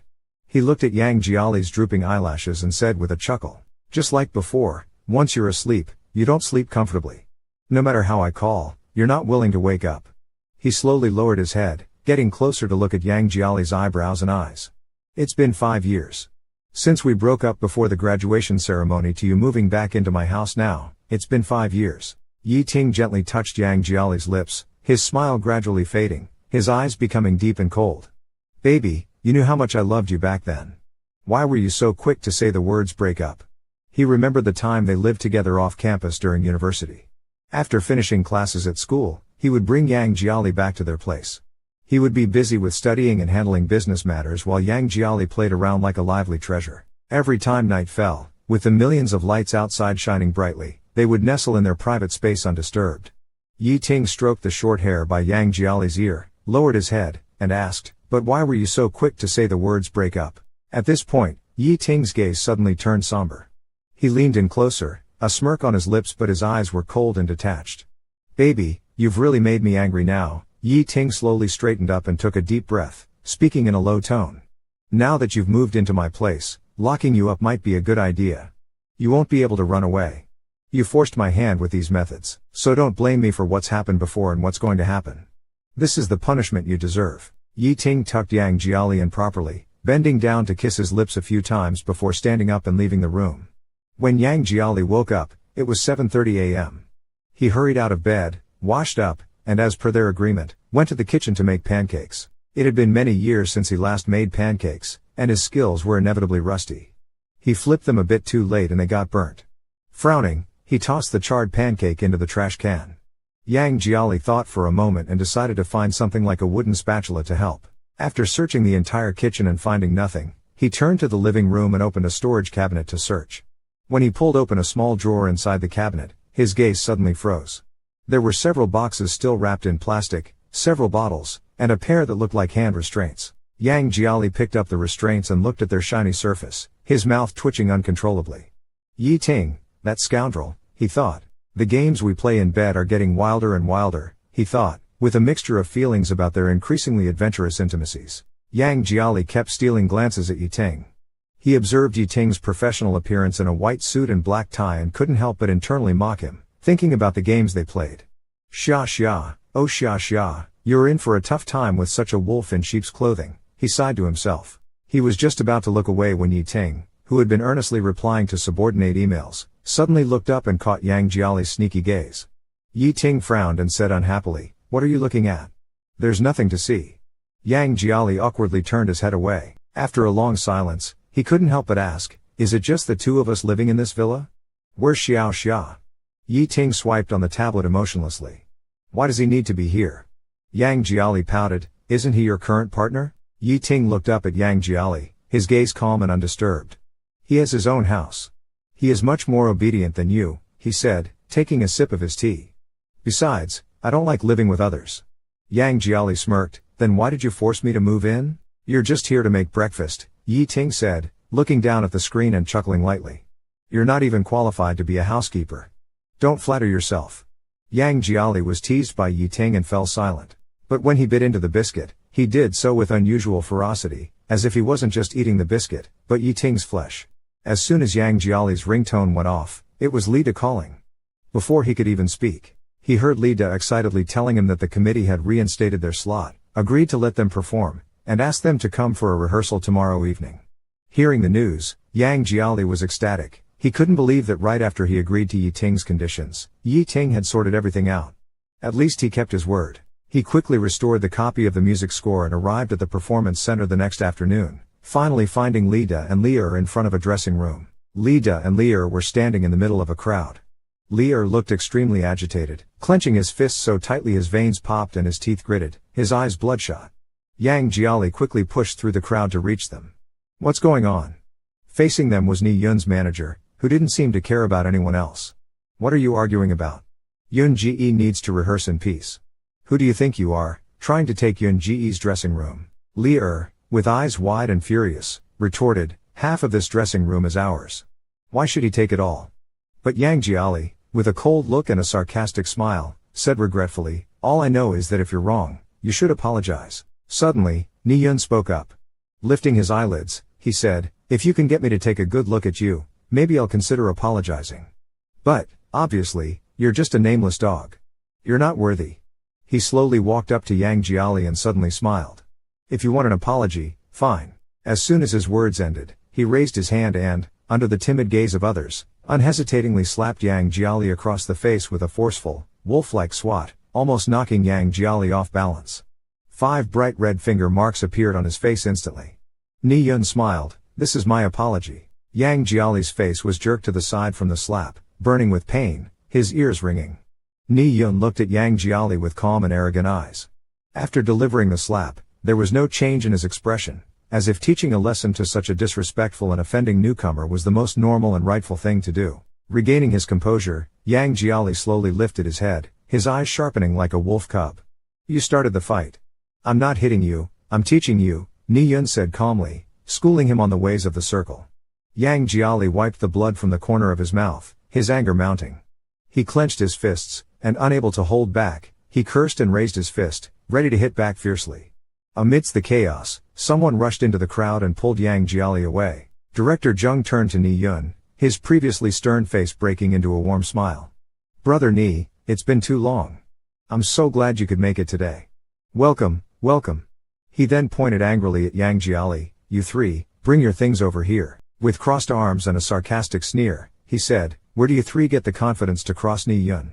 Do you no longer want to survive in this industry? Yang Jiali turned his head and let out a cold, scoffing laugh. Director Zheng, pointing at Yang Jiali, said, it's not just about slapping you, if you wanted your mother's ashes. Yang Jiali's face turned furious. He reached out and grabbed Director Zheng's collar. What did you say?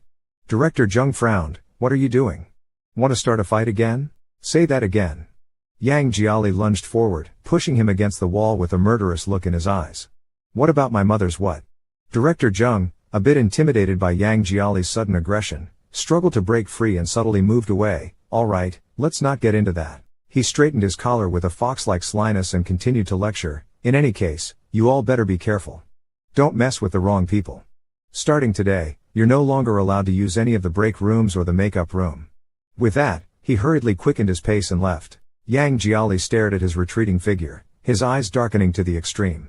Lear patted Yang Jiali's back and quietly said, Brother Yang, I'm sorry, I was impulsive. Before he could finish, Yang Jiali suddenly stood up, I'm going to the restroom. With his head down, he walked through the corridor and into the nearest restroom, where he punched the porcelain wall several times. He stood silently in front of a white porcelain wall in the bathroom. After venting his anger violently, he walked to the sink. In the mirror, his eyes were bloodshot, and his fists were covered in blood. Suddenly, a man came out of the bathroom. The man spoke, his voice pleasant and gentle. Hurting yourself is not the best way to release your emotions. Yang Jiali's heart trembled. He looked up. The man beside him was wearing a white shirt with a dark blue tie, gold-rimmed glasses on his nose, and had a handsome, gentle demeanor. The man didn't say anything further. He took out some band-aids and gently placed them on Yang Jiali's bleeding wounds. Yang Jiali looked at the band-aids on his hand, his eyes welling up. With his head down, he said, Thank you. The man replied softly, You're welcome, it's just a small thing. Yang Jiali forced a smile, took a deep breath, and smelled the man's light cologne. The man sighed softly and said, "The person you dislike will never feel remorse because you are hurt. Take good care of yourself for those who care about you." The man smiled, took out his card holder, pulled out a business card, and handed it to Yang Jiali. "Here's my card. Take it if you need it. I hope to see you again." Yang Jiali accepted the card and took a closer look. Executive President of Ronghai Entertainment Investment Company, Limited, Zhao Shanghai. He looked up at the man's back for a long time. A black business car stopped in front of the mansion. The driver opened the rear door and bent down to talk to Yi Ting, who was reading documents in the back seat. "Mr. Yi, we've arrived at Wennan Mansion. There's light snow outside, please be careful." The driver asked, "Should I wait here until your social engagement is over?" Yi Ting put on his suit jacket, tightened his tie, and instructed the driver to go to the arts center. "Wait for Yang Jiali to finish the rehearsal and bring him over here. Wait downstairs at the mansion." The gathering ended at 10, and all the bosses left one after another. Yi Ting, with his suit jacket over his arm, walked to the entrance of the mansion and saw that the snow had indeed gotten heavier. Just as he opened his umbrella, he heard Ni Yun catching up from behind, speaking to him in a somewhat gentle tone. "The snow is so heavy, and I forgot to bring an umbrella. The snow is heavy, I forgot to bring an umbrella. Director Yi, could you give me a lift? My car is over there." Yi Ting remains expressionless, nods his head. Ni Yun moves closer to Yi Ting, quietly grabs his sleeve and squeezes under the same umbrella with him. Yang Jia silently sits in the car. Perhaps sensing something, he looks out the window. When he sees Ni Yun beside Yi Ting, smiling radiantly and looking intimate, his gaze sharply changes, and after a long while, he lowers his head again, sinking into the darkness. He quietly closes the window, puts on a mask. Yi Ting escorts Ni Yun to his car. Ni Yun opens the door, doesn't rush in. "I really owe you thanks for today, Director Yi." Yi Ting nods calmly. Director Yi has just returned to the country and might not be too familiar with this place. Ni Yun's eyes gradually curve into a smile, his eyes brimming with laughter. "If you need anything, you can contact me anytime. I know many interesting places. You are the person I admire the most. It would be my honor to accompany you and make you happy." The pocket of his suit pants moves slightly. Yi Ting looks down. Ni Yun has quietly slipped a business card with his contact information into the pocket of Yi Ting's suit pants, his fingers discreetly, without making a sound, tracing his leg through the fabric. Yi Ting says nothing and turns back to his car. After getting into the back seat, Yi Ting looks at Yang Jia's profile, frowns and asks, "Why are you wearing a mask all of a sudden?" Yang Jia turns his head slightly, looks at the falling snow outside, and replies, "Cold." Seeing his reaction, Yi Ting knows something is off. His eyes narrow, his presence suddenly becomes more imposing, his voice deep, "Take off the mask."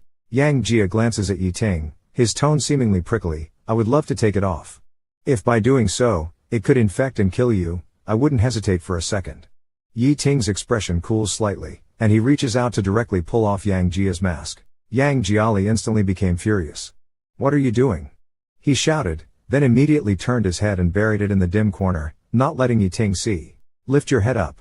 Yi Ting couldn't be bothered to waste words anymore. With a cold face, he directly reached out and grabbed Yang Jiali's chin, forcing his whole face towards him. The light in the back seat was very dim, making it hard to see details, but even in the faint light, Yi Ting could see it clearly. There was an unusual red mark on Yang Jiali's originally clean cheek, with a scratch that looked like it was made by a nail, particularly glaring. Yi Ting stared at the scratch on Yang Jiali's face and asked coldly, "What happened to your face?" He pinched Yang Jiali's face so hard that Yang Jiali hissed in pain and forcefully removed Yi Ting's hand from his face. "What are you doing getting physical?" Yang Jiali slapped Yi Ting's hand away, turned his head to the side, gritted his teeth, and still kept his head down, not intending to respond. The curve of Yi Ting's mouth slowly fell, and his face darkened. "I'm asking you, who hit you?" Yang Jiali was getting impatient with Yi Ting's relentless questioning and raised his voice. Ask, aren't you annoyed? What does it have to do with you?" "The person who hit me is the same knee guy you were just walking in the snow with, all cozy under an umbrella." Yi Ting withdrew his hand. "Why did he hit you?" "Because he thinks I overstepped my bounds, that I'm not worthy to share the same rest room with him, and for daring to contradict him in public. So he slapped me in front of everyone, said it was a lesson." Yi Ting listened to the anger and faint resentment in Yang Jiali's tone, and slightly curled the corner of his mouth. "Your tone is so confrontational, do you feel wronged?" Yi Ting looked at him and suddenly laughed. "What do you have to feel wronged about?" His tone carried a hint of coldness, as if mocking him. "This is a dog-eat-dog world with clear rules. You don't understand your own identity, status, and power. You blindly charge forward with a foolish impulse. Who do you think you are? As these words came out, Yang Jiali's face stiffened for a moment. It took a while for his expression to recover, and he snorted as if he didn't care. I never felt anyone would have my back anyway, he said, twisting his body, his head turned towards Yi Ting, falling into a long silence. When the car reached the front of the villa and stopped, Yang Jia immediately got out of the car, disregarding the heavy snow outside. Listening to Tingen's movements aside, when Jiali sends a different time, the child's hand slightly trembles as he looks inside the bag. It wasn't until Yang Jia had slammed the door of the villa shut that he withdrew his gaze. He took out the small business card Ni Yun had secretly slipped into his suit pocket, looking at the vigorous and powerful name Ni Yun written on it. He suddenly smiled, but the smile did not melt the iciness in his eyes. He crumpled the card in his palm, his fist tightening more and more until the veins on the back of his hand bulged out terrifyingly, throbbing visibly. Only then did Yi Ting take a deep breath, nodding his head calmly as he took out his cell phone from his pocket and made a call. As the phone connected, he said into the device, "Find someone to do something for me." The night grew deeper. Yi Ting, a light sleeper, was awakened by a slight noise in the middle of the night. He slowly opened his eyes, supported his body to sit up, and lifted his eyelids to look at the clock. It was 4 a.m. He frowned, put on his slippers, and walked lightly out of his bedroom. When he reached the top of the stairs on the second floor and looked down, he saw Yang Jia, usually a heavy sleeper, still awake at 4 a.m. Yang Jia was sitting on the sofa, staring blankly with his head drooped, motionless like a statue for a long time. He didn't turn on the light and just sat there in the dark living room. He silently filled up some water and cat food for Ah Fu. Yi Ting looked at him in this state, feeling a sudden pang in his heart, causing his breath to hitch. His heart felt a kind of oppressive pressure. He reached out and pressed the switch on the wall. The light came on, startling Yang Jiali, who raised his head suddenly. He noticed Yi Ting standing at the top of the stairs, looked at him for a few seconds, then lowered his eyelids again and threw the pillow aside. Yi Ting asked him why he wasn't sleeping in the middle of the night. Yang Jiali turned his head away and said, "None of your business. Not sleeping late at night, sitting alone in a dark room like he's sick, silent." Yi Ting moved closer to Yang Jiali's face and asked, "Are you trying to gain my sympathy?" Yang Jiali's body stiffened, and he slowly raised his head. He slowly raised his head to meet Yi Ting's gaze and, after a moment, spat out fiercely. Seeing his reaction, Yi Ting didn't get angry but laughed instead. It seemed it was indeed about that slap. Feeling aggrieved, he pinched Yang Jia's hand and pressed the struggling Yang Jia down even more firmly. Yi Ting pressed Yang Jia's hands tightly against the wall, leaning in so close, almost pressing his body against Yang Jia. As if suddenly thinking of something that mattered a lot to him, he stared at Yang Jia closely and asked, "Do you have any regrets now?" To this day, being bullied with no one to help, having to swallow the humiliation. "Do you have any regrets?" "What regrets?" Yang Jia countered. "Regretting breaking up with me." Yi Ting increased the pressure of his grip. "You're well aware if we were still together, if Ni Yun dared to touch a hair on your head, I'd make him suffer 10 times more, pay 100 times over to atone to you, to let you vent your anger." Yang Jia sneered and continued his words, "But we broke up. So you won't stand by my side. Instead, you're happy to stand by and watch my misfortune, to see how miserable I am without you, right?" Yi Ting didn't speak, his smile just deepened slightly. His fingers gently brushed over the slightly healed scars on Yang Jia's face, his hot breath on Yang Jia's ear. His voice was complex and unclear, softly saying, "Baby, be good and tell me, do you regret it?"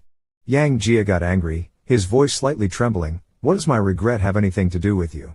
Just want to hear how much I regret leaving you, how miserable and unsatisfactory my life is without you, just to satisfy your vanity and gloat over my misfortune." Yang Jiali responded with a cold sneer, suddenly raising his leg aiming to shove Yi Ting's crotch with his knee, hoping to make him roll away. Yi Ting, catching a glimpse of Yang Jiali's movement from the corner of his eye, was already on guard. As Yang Jiali's leg came up, he exerted a fierce force, pinning Yang Jiali between the wall and himself, tightly restraining his body and rendering him immobile. Yi Ting narrowed his eyes, his voice cold and cutting. "I remember you being quite clingy in college. Why are you now so reluctant to be in my company?" Yang Jiali replied, "But the past is the past. You are nothing but a scoundrel now, and I don't want to spend a second by your side." Yi Ting's smile initially lingered at the corners of his mouth, but upon hearing these words, his expression gradually darkened. He coldly said, "Say it again, I don't want to spend a second with you." At this point, Yang Jiali didn't want to beat around the bush with him and tore off the pretense, letting out all the discomfort from the bottom of his heart. Through clenched teeth, he forced out, "I don't want to have anything to do with you." I would rather touch a random person on the street than be touched by you. Yi Ting's expression finally turned completely dark. He lowered his head to look at Yang Jiali's lips, trembling with anger and excitement, and laughed in fury, picking just any man on the street, you dare say that? Yang Jiali, dizzy, lifted his chin. Yi Ting took a deep breath and said, you might not have realized one thing. He tightened his grip on Yang Jiali's hand. Right now, I hold the upper hand. You might end up crying and begging me to fuck you. Yang Jiali retorted with 3 simple and crude words, in your dreams. Using all his strength to push Yi Ting back slightly, Yang Jiali dashed into his own room, slamming the door shut and turning the lock. Yi Ting didn't move, he just emotionlessly watched Yang Jiali's closed door. After a long while, he finally patted his robe and muttered to himself, I didn't plan to act so soon, but now it seems there's no need to wait. The assistant director approached Yang Jiali and told him that the investors were going to have dinner at Juntan Hotel this weekend, and he should come too. Yang Jiali was surprised and pointed at himself, me? The assistant director, losing patience, said, someone wants to talk to you. Stop the nonsense and hurry up. With that, he left. Yang Jiali stared dumbfounded at his retreating figure, unable to snap back to reality, wondering why someone like him, with no status or fame, was being invited to a dinner with major investors. Though he thought this way, Yang Jiali still went to Juntan Hotel and was led into a private room. There he saw the investors enjoying their drinks amidst a lively atmosphere, with laughter and chatter everywhere, except for him. Yi Ting was seated at the main seat with Ni Yun pouring him wine affectionately and engaging in intimate conversation, while Yi Ting was talking to a boss next to him, not sparing a glance in his direction. Yang Jiali silently took the last empty seat. Just after sitting down, an entrepreneur beside him struck up a conversation, asking, you sing well. What's your name?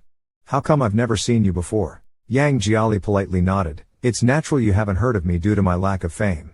The man nodded, smiled, and said, young man, let's drink. Yang Jiali had attended similar gatherings before and knew that competing in drinking was normal in such settings, so he didn't refuse much. As he drank, the chubby boss smiled even wider, bringing a few other small bosses around him to continuously fill Yang Jiali's cup. Yang Jiali, confident in his drinking ability and skillful in dodging or sipping stealthily, plus the alcohol seemingly not very strong, relaxed and drank more than usual. With his face turning a bit red, Yang Jiali shook his head and heard someone toasting Yi Ting, thanking him for hosting such an event and treating them to such expensive wine, saying Yi was very generous. Someone nearby joked and flattered Yi, mentioning that Yi had officially taken over the group, basking in endless glory. Look, the wine served is all collectible, each bottle starting from tens of thousands, with a rich taste and strong after effects, all treasures. Yet, Yi Ting sneered, drink up, drink more. At this point, Yang Jiali was already feeling dizzy and staggered up, making an excuse to go to the restroom to escape the drinking. The alcohol hit him in waves, each more intense than the last. Leaning on the wall, he entered the restroom and stood at the sink, leaning against the wall, his body going limp as he held onto his last bit of consciousness, took out his phone from his pocket, shakily found Li Da's number, and called. The call connected quickly, and without caring if Li Da understood, he mumbled, Li Da, it's me. I can barely walk. Come pick me up, will you? I'm at Junting. But just as he was halfway there, tripping over something, his legs gave way, and he was about to fall uncontrollably when suddenly someone caught him in their arms. Suddenly, someone hugged him, supporting him to prevent him from falling. A man's voice sounded above his head, look at how drunk you've become. Yang Jia managed to open his eyelids and saw it was the fat boss who had been urging him to drink at the table. Yang Jia couldn't care less, grabbed the fat boss's sleeve, and slurred, I want to go home. The fat boss was quite patient and friendly, all right, don't rush. I'll take you home now. Let's go. Yang Jia slightly shook his head, no need, someone will pick me up at the door. His shaking motion and the soft voice from being drunk were like acting coquettishly in his arms, making the fat boss's cheeks instantly heat up, uncontrollably swallowing a gulp. His gaze lingered on Yang Jia's delicate skin, unable to move away. I'll help you rest. Ni Yun sat next to Yi Ting, affectionately poured another glass of wine for Yi Ting, and said, the wine Mr. Yi ordered really packs a punch. I feel like my whole body is going soft, he said, leaning towards Yi Ting as if he was really about to pass out. Ni Yun glanced around, noticed no one was paying attention, and quietly placed a hand on Yi Ting's leg under the table, caressing through a layer of suit pants. You wouldn't be. Yi Ting smiled, slowly turned his head to look at Ni Yun's teasing and ingratiating expression, and leisurely said, scram. Ni Yun's smile stiffened. Yi Ting grabbed Ni Yun's hand from under the table and threw it aside mercilessly. He pulled his clothes together, nodded at the other investors. "I have some urgent matters to attend to. Please continue without me." He quickly stepped out of the private room. Yi Ting asked expressionlessly, "Where is he?" A bodyguard approached and answered, "He went up to the 3rd floor, seems too drunk to stand." "Was he taken there?" Yi Ting nodded. Taken, looking upstairs, drunk, taken. "Let's go, to check, let's go." The fat boss switched to supporting Yang Jia, entered the room, and gasped for air. Looking at Yang Jia's face and body, he was so excited that he was breathless. He hurriedly unbuckled his belt. Just as he was about to step forward, the door was suddenly knocked twice forcefully. The chubby boss frowned. "Who is it?" There was no response from outside, only the knocking grew louder and more urgent. The chubby boss sneered, frowning impatiently as he walked to the door and yanked it open. "Who the hell is knocking on my door? I'm in the middle of..." Before he could finish his sentence, he looked up and saw the icy cold eyes of Yi Ting and immediately let out a yelp. Yi Ting kicked the chubby boss hard in the stomach, sending him sprawling to the ground. The chubby boss's face filled with terror. "Mr. Yi, what are you doing?" Yi Ting looked down at him condescendingly, his voice chillingly cold. "Which hand did you use to touch his waist just now?" The chubby boss's eyes widened, but Yi Ting was already impatient. He lifted his leg and stomped hard on the back of the chubby boss's left hand with his shiny black shoe, showing no mercy. Yi Ting lowered his head. Seeing the chubby boss covering his mouth, unable to make a sound, Yi Ting smiled. "My darling, you think you can touch him?" He gave a signal to the bodyguards, who understood immediately. They grabbed the chubby boss and dragged him out, thoughtfully closing the door behind them. Once the door was shut, the suite returned to silence. Yi Ting walked to the edge of the bed and looked at Yang Jiali, who was lying there, drunk and mumbling softly. Yang Jiali had his eyes closed and eyebrows furrowed, seeming a bit uneasy, as he mumbled softly, "Home. I want to go home." When Yang Jiali woke up, his head was throbbing with pain. He instinctively tried to move, but his entire body felt like it had been crushed, sharp pain shooting up from his bones. Yang Jiali let out a cry of pain and immediately regained consciousness. He opened his eyes and looked at the unfamiliar surroundings, sitting up in terror. He vaguely remembered being heavily drunk last night. While he was still somewhat sober, he quickly called Lida to pick him up. How did he end up in what looked like a hotel suite? Yang Jiali lifted the blanket and saw his chest, bruised and red. He was no longer a naive 18-year-old boy. He knew very well what these marks meant. His palms were sweating, and he cursed, trembling, "Son of a bitch." The sound of running water in the bathroom stopped. The door opened, and Yi Ting came out wrapped in a towel. When Yang Jiali turned his head and saw him, his eyes widened in shock, almost tearing at the corners. He exclaimed, "I was really fucked by a dog." Yi Ting, expressionless, drying his hair, said coldly, "You're awake. Go freshen up." Yang Jiali didn't speak, still staring at Yi Ting with extreme shock. After a while, he suddenly grabbed a pillow and threw it at Yi Ting. Yi Ting impatiently swatted the pillow away, saying, "What are you doing?" Yang Jiali seemed to go mad, jumping up from the bed. "If you dare mess with me, I'll fight you to the death." But as soon as his feet touched the floor, his legs gave out, and he collapsed onto the ground. Yi Ting looked at Yang Jiali's miserable state and snorted coldly. Yi Ting put on his suit and tied his tie in front of the mirror.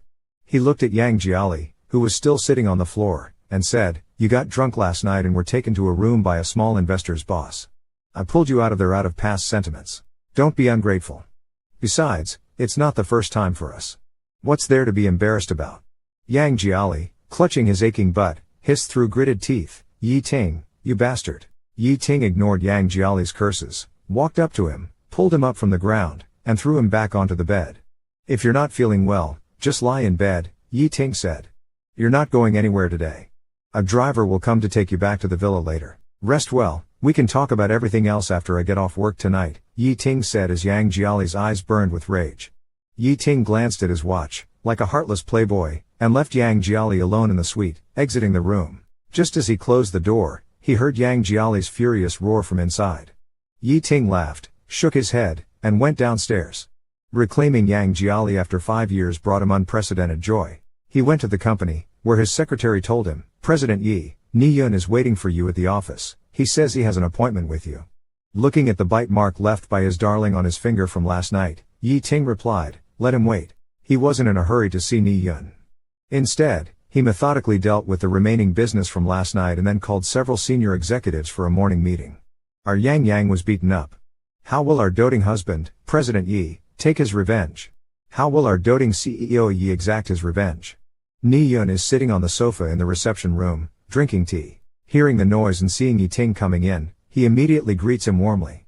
Ni Yun asks him, President Yi, you called me in such a hurry, is there something wrong? His face flushed with a hint of red, he lowered his voice and said, as long as President Yi likes it, I can do anything. Yi Ting didn't even look at him and said, really? He pointed to an empty space next to him and said, then you stand over there first. Ni Yun was a bit confused, what? Suddenly, a force came from behind and kicked him hard on the buttocks. Ni Yun was shocked and fell to his knees on the ground immediately. The bodyguards grabbed Ni Yun's hands from behind. Ni Yun, scared by the situation, said, President Yi, what are you doing? Slap, a bodyguard slapped Ni Yun's right cheek, causing his whole head to twist to the side.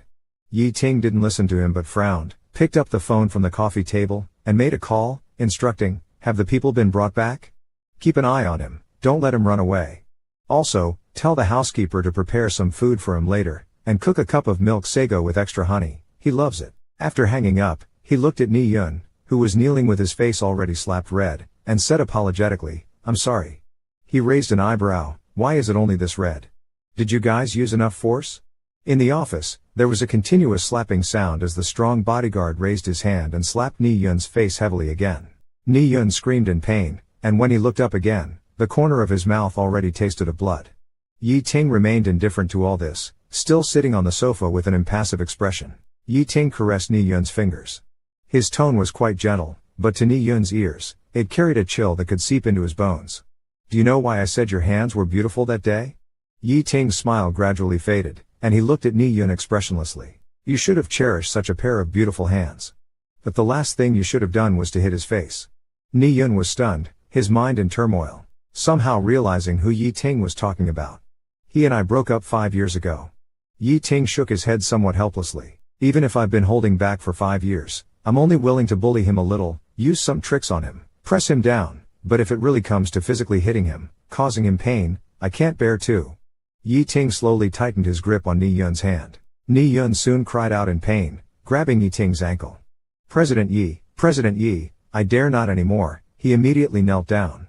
Please, President Yi, let me go. I dare not do it again, President Yi. After a while, Yi Ting surprisingly nodded, saying he could let him go. Ni Yun's body shook, and he looked up in surprise and joy. Really? But you have to do something for me, act out a play for me, Ni Yun blinked. What play? Yi Ting smiled, his gaze drifting off to somewhere as he softly said, a play that will make him have no choice but to seek refuge in my arms. Yi Ting opened the hidden album on his phone, looking at one of the photos where Yang Jiali took the initiative to kiss him, and thought back to the satisfaction of possessing Yang Jiali again last night, feeling content and in high spirits. He was about to close the album when a call came in. The call was from the security staff of the villa, their voice slightly anxious, saying that General Yi and young Master Yang had run off. Yi Ting's expression darkened, and he immediately tightened his grip on the phone. What happened? Young Master Yang was fine in the villa, but suddenly insisted on leaving to go back home. We didn't have time to notify you before he grabbed A. The security guard whispered, today, whoever tries to stop him, he said he'd beat them with his stick fighting technique. We wanted to stop him, but you had instructed us not to lay hands on him, so we let him go. Yi Ting was silent for a while before he came back to his senses. He hung up on the security and thought, Yang Jiali had escaped. With just a closed pole in hand, Yi Ting stumbled and ran, escaping the villa complex. Thinking to himself, what kind of treasure must be hidden in the villa that warranted such heavy security? Once he caught his breath, he suddenly felt conflicted. He didn't know where to go or whom to find. Now, just thinking about Yi Ting saying he wanted to have a serious talk with him tonight made Yang Jiali shiver. Feeling helpless, a thought suddenly flashed through his mind, and he thought of someone. The call connected quickly. Just like that day, the gentle male voice came through. Hearing this, Yang Jiali stuttered for a long while, barely making sense. Hello, I am. Zhao Xianghai, however, was very patient, chuckling softly, don't rush, take your time, it's okay. Yang Jiali's ears turned red. He took a deep breath, steadied his emotions, and finally managed to explain his situation. After hearing him out, Zhao Xianghai fell silent for a moment. So, you're saying you've run into some trouble and need a place to lay low for a while, is that right? Yang Jiali nodded. Is 6 o'clock okay? Zhao Shanghai suddenly interrupted him and asked. Yang Jiali was startled for a moment, not reacting. I have a meeting today, I probably won't be free until 6, Zhao Shanghai said. You tell me a place, and I'll drive there at 6. Let's talk first. Do you think that's okay? Upon hearing this, Yang Jiali hurriedly nodded, speaking with a trembling voice from excitement. That's fine, thank you.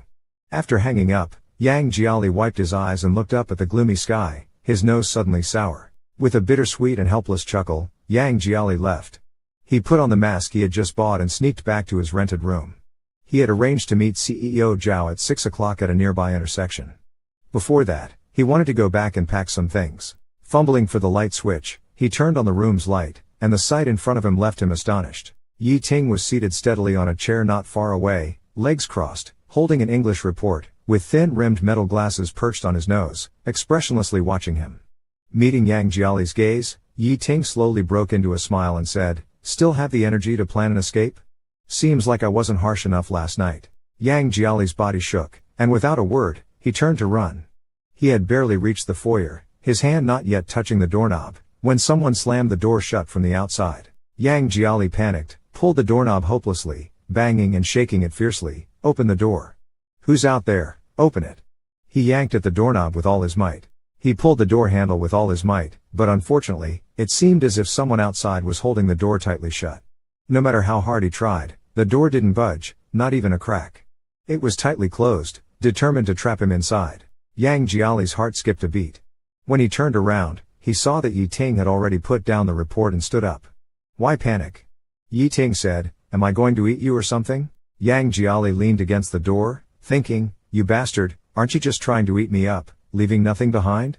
Yi Ting walked step by step towards Yang Jiali, raising his hand without saying a word, reaching for Yang Jiali. Yang Jiali's face changed, instinctively dodging. Yi Ting took off Yang Jiali's mask and calmly asked, "Why don't you listen?" Yang Jiali frowned, not understanding what he meant. Yi Ting continued to ask, "Why did you try to run away?" Yang Jiali glanced to the side, let out a cold laugh, and replied, "You already dragged me to bed to play. Should I wait to be forced to death by you in a few days if I don't escape? If it wasn't for me last night, you would have been taken by a stranger. I was helping you." Yang Jiali spat and said fiercely, "Helping my ass, that's called drugging." Yi Ting let out a light sound, not refuting. He stared at Yang Jiali for a while, then grabbed his arm, trying to drag him to the other side. Calmly, he took out a wallet and pulled out a card. "This card has 100,000, Yi Ting said indifferently. "Last night indeed happened when you were drunk. So, take this 100,000 as compensation."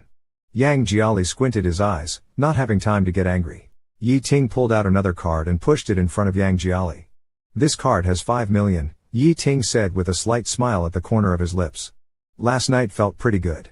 Although I've had you before, I haven't gotten tired of it after 5 years. The taste still makes me nostalgic. So this 5 million is your fee. If you think it's too little, I can add more." Yang Jiali looked at the card, incredulously raising his head. "You? What do you mean?" Yi Ting smiled, not beating around the bush, and got straight to the point.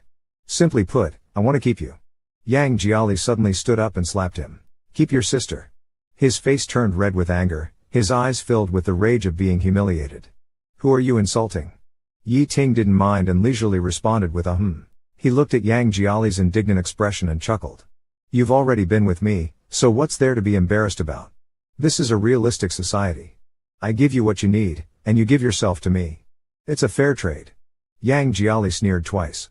"Keep him a fair trade?" Yi Ting could say such shameless words. Damn, his face is thicker than Jupiter. He roared, "Yi Ting, what the hell do you really want?" Yi Ting held the bank card between his fingers and waved it. "I'll give you another chance. Take the card and be obedient." Yang Jiali directly slapped the card away. Yi Ting raised an eyebrow, not annoyed by Yang Jiali's resistance. He just shook his head helplessly and sighed lightly. "Yang Jiali, it's been 5 years since our breakup." Shaking his head, he said, "The only thing that hasn't changed about you is that you're still as childish as before, unable to understand the situation." Yi Ting slowly stood up, patted his slightly wrinkled collar, and calmly said, "You know my character. I always get what I want. As long as I still find it fresh, I have to play with it until I get tired of it. And you, I know all your weaknesses, friends, career, dreams. Everything you care about, I can control in my hands. Do you understand?"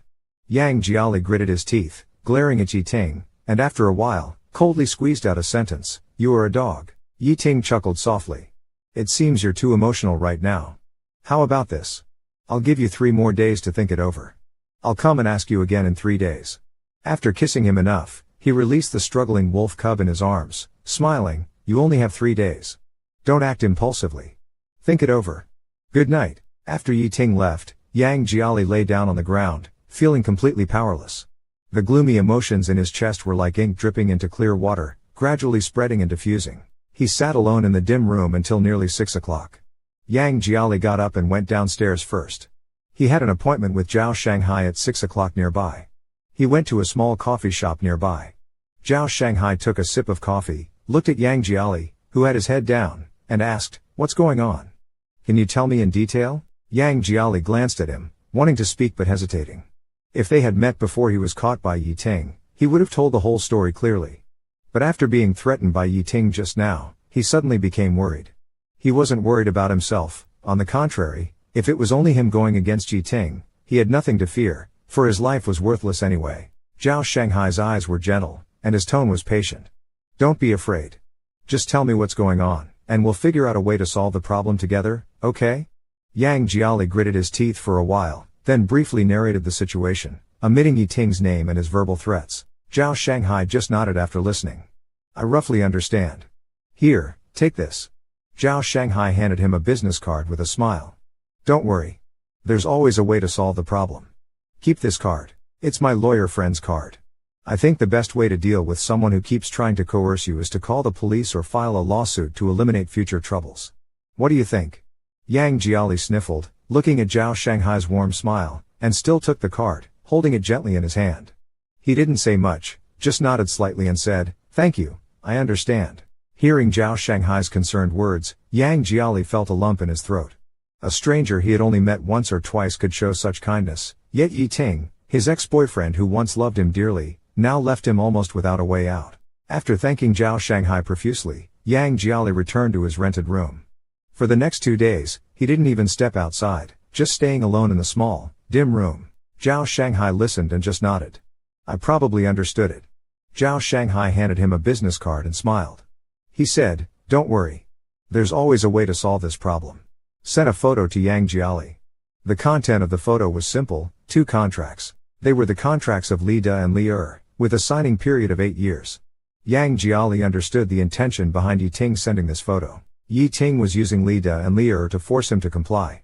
Yang Jiali closed the message box and immediately called Yi Ting. Neither of them spoke upon connection. They could only hear each other's breathing, like a silent contest. After a long time, Yang Jiali finally spoke with a hoarse voice, "Are you happy if you drive me to death?" Yi Ting laughed. He did not answer Yang Jiali's question but calmly reminded him, "You have 10 hours left." After hanging up, Yang Jiali received a WeChat message from Li Da. In WeChat, Li Da sent him a photo. In the photo, Li Da and Li were sitting in the smallest practice room of the company, rehearsing with guitars in front of the microphone under the toughest conditions, and grinning at the camera. Li Da asked him, "Brother Yang, we are rehearsing." Yang Jiali did not reply. After a while, he wiped his reddened eyes and replied with a smile, "Super cool." After replying to this message, Yang Jiali put away his phone. He pulled a scarf and a coat from the side and went out for the first time in 3 days. Yang Jiali went into Heshan Cemetery alone. The sky was still dark, and the hazy mist had not yet cleared.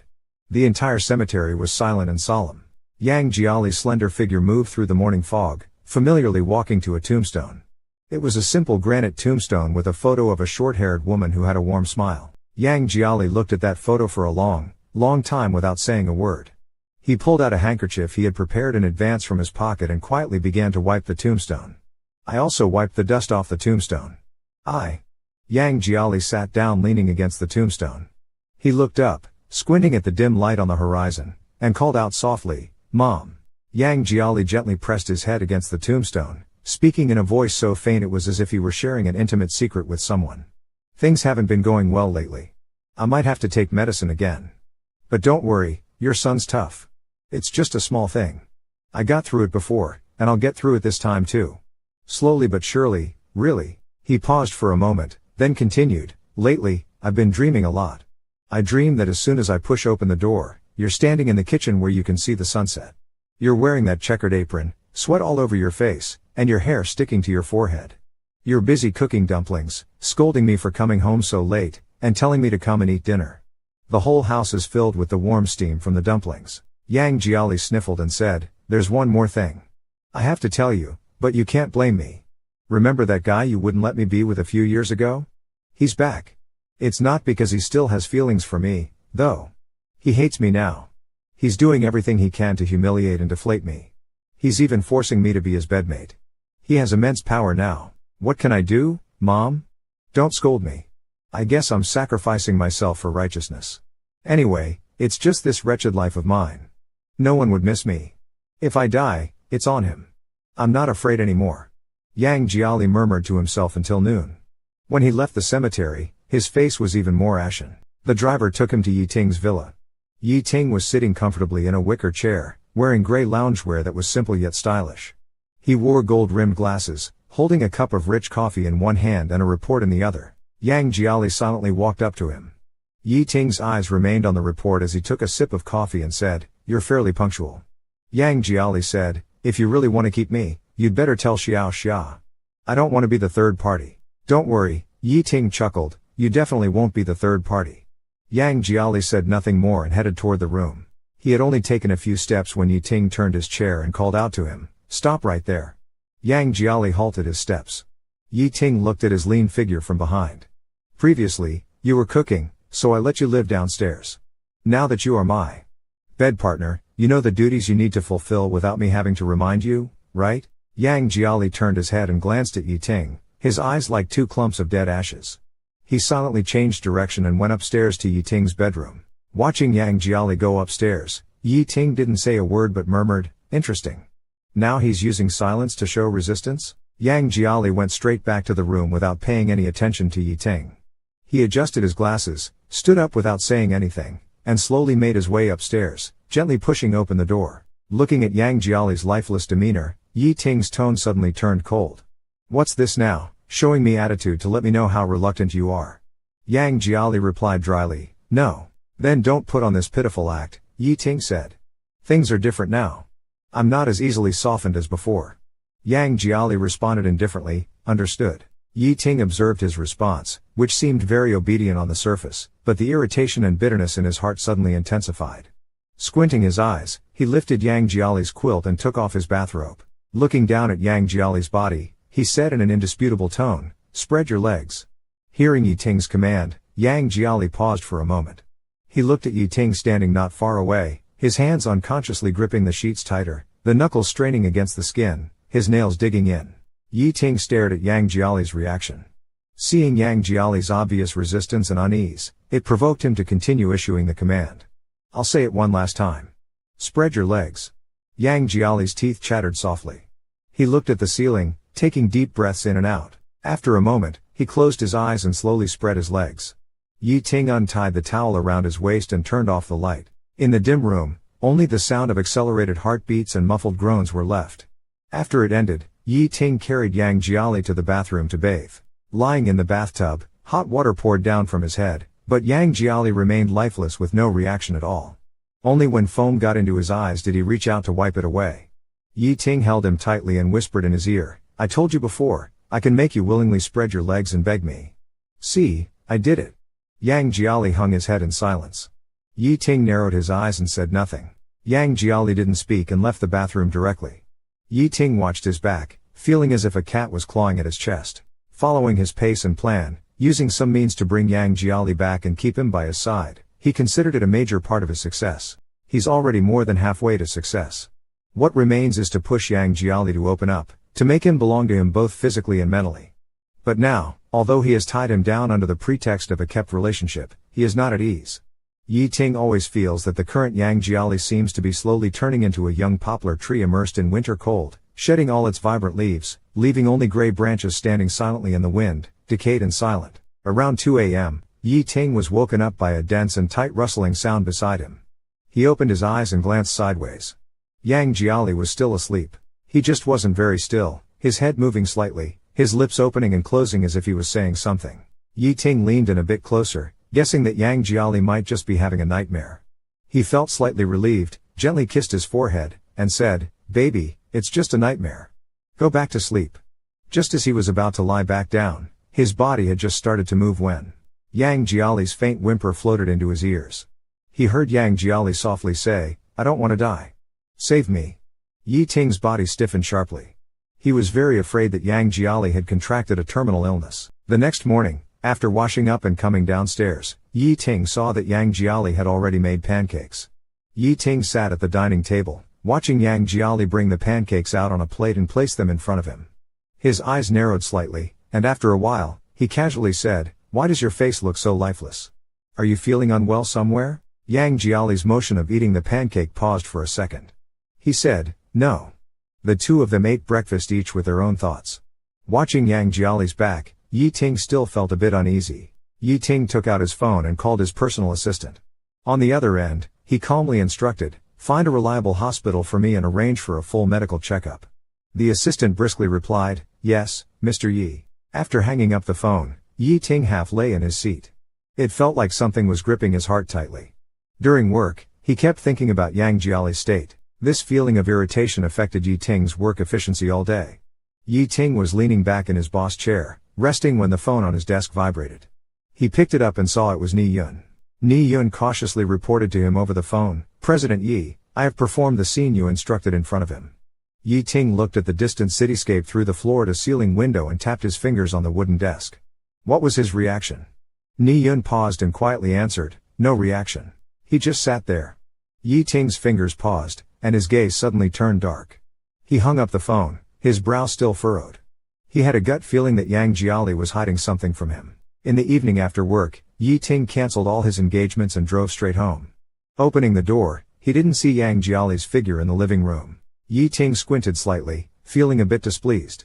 He hurried upstairs, opening every door and searching each room carefully, but still couldn't find Yang Jiali. A bad premonition suddenly rose in Yi Ting's heart, his chest tightened slightly, and an overwhelming sense of agitation surged from his chest. He hurriedly took out his phone from his pocket, about to instruct his subordinates to immediately track Yang Jiali's whereabouts and bring him back. At that moment, he caught sight of a figure quietly sitting on the second-floor balcony out of the corner of his eye. Yi Ting put down his phone and walked toward the floor-to-ceiling window for a closer look. Yang Jiali was sitting upright on the balcony, motionless. Yang Jiali and the cat sat there like sculptures, silent and lonely. Yi Ting slowly pushed open the floor-to-ceiling window and walked up to Yang Jiali. Yang Jiali sensed a shadow looming over him, looked up briefly, then lowered his head again. Yi Ting squatted down. He asked, looking at the side of Yang Jiali's face, "Didn't you hear me calling for you? Why didn't you respond?" Yang Jiali replied indifferently, "I didn't hear." Yi Ting cupped Yang Jiali's face, forcing him to look directly at him. "Answer me." Yang Jiali was silent for a moment, then stood up and brushed off his clothes. His voice was devoid of emotion. "Do you want to do it?" Yi Ting's brow slightly furrowed. Yang Jiali brushed off Yi Ting's hand and turned around. "I'm going to take a shower." He walked gloomily towards the floor-to-ceiling window and was about to go inside when Yi Ting quickly caught up to him, turned him around, and pressed him forcefully against the wall. Yi Ting looked into Yang Jiali's dull eyes, emotion swirling inside him. "What do you mean?" Yang Jiali calmly replied, "Didn't you come looking for me to do it? I'll comply." Seeing him like this, Yi Ting felt irritated and conflicted, suddenly unable to go through with it. The next morning, the car drove straight to the hospital entrance. Seeing the hospital, Yang Jiali's expression finally showed some panic. "Why are we at the hospital?" Yi Ting didn't look at him, his voice heavy. "A checkup." Yang Jiali stiffened. "I'm fine, I don't need a checkup. I want to go back." Yi Ting held him down with one hand and said with an unyielding tone, "It's not up to you." Yang Jiali's complexion changed, and he instinctively tried to open the car door to escape. Yi Ting trapped him in his arms, suppressed Yang Jiali's struggles and resistance, and coldly took him into the hospital. At the private hospital, Yi Ting's assistant had already made arrangements in advance, so a nurse dedicated to guiding them through the medical examination process greeted them with a smile, all the way to the last procedure which required drawing blood. Upon seeing the needle for blood drawing, Yang Jiali's face turned pale instantly. The nurse patiently persuaded him, "Mr. Yang, it's the last step. Once the blood is drawn, the physical examination will be complete." Fear was evident in Yang Jiali's eyes, and his voice trembled, "No drawing." Suddenly, Yang Jiali dashed towards the hospital's main entrance, but Yi Ting quickly caught up and grabbed Yang Jiali's arm. Yang Jiali struggled fiercely, his complexion growing even more determined as he resisted, shouting, "No drawing, no drawing." The more violently he struggled, the more Yi Ting felt something was amiss. The blood must be drawn. He ordered his subordinates and the nurse to hold the person down. Without any mercy, he grabbed Yang Jiali's arm, and through gritted teeth, told the nurse at the window, "Draw his blood."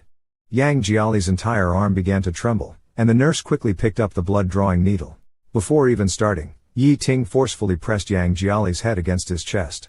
Leaning close to Yang Jiali's ear, he said the most gentle words he had uttered in these days, "Baby, be good, it's just a moment. It won't hurt, don't be afraid." The moment the needle pierced Yang Jiali's arm, Yi Ting could clearly feel Yang Jiali's body shudder. Yang Jiali's body trembled. For some reason, Yi Ting suddenly felt uncertain. He suddenly became a little afraid to see Yang Jiali's medical report. Yi Ting spoke up, "The medical report will be out soon." Yi Ting grabbed his wrist, "Is there anything you need to tell me before then?" "Really, nothing hidden?" Yang Jiali's Adam's apple moved slightly as he said, "No." After work, Yi Ting went to a nearby private boxing gym. When he entered the VIP area, he happened to see his buddy, who had boxed with him for many years. This buddy was named Xiao Yeshu, and he had a very close relationship with Yi Ting. They fought a fierce match in the ring, almost like beasts, and then rested by the ring. Xiao Yeshu handed Yi Ting a bottle of water. "What's up today? You're fighting so hard, not holding back at all." Yi Ting didn't speak, unscrewed the cap with a grim face, and took a few gulps. He thought about the medical examination this morning. The doctor said, "We conducted a comprehensive physical examination of Mr. Yang. According to the results, there are no major physiological diseases. Please rest assured."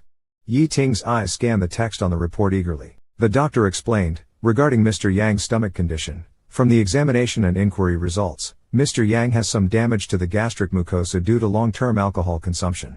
Coming back to his senses, he frowned and asked again, "Since there's nothing wrong physically, why does he always look so ill?" The doctor pondered for a long time and answered, "On this point, I think it would be better for you to ask Mr. Yang yourself. I believe it's more of a personal emotional issue, perhaps something has been bothering him recently." Hearing this, Yi Ting quietly breathed a sigh of relief. He was stunned for a moment, then nodded, "I understand." Xiao Yeshu rubbed his arm that had been hurt by Yi Ting's punches earlier and tentatively asked, "What's wrong? Did that little lover you brought home make you angry?" Yi Ting glanced at him coldly and sneered, "If I don't vent first, I'm afraid I'll torment him to death when I get home." Yi Ting drives home, comes out after taking a shower, stands by the window, and gestures with his eyes for him to lie down on the bed.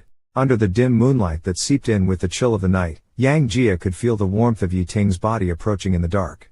He looked at Yang Jia's dim eyes and asked through gritted teeth, "Now you are so reluctant to stay by my side, forcing yourself into this sickly, depressed, and numb state?"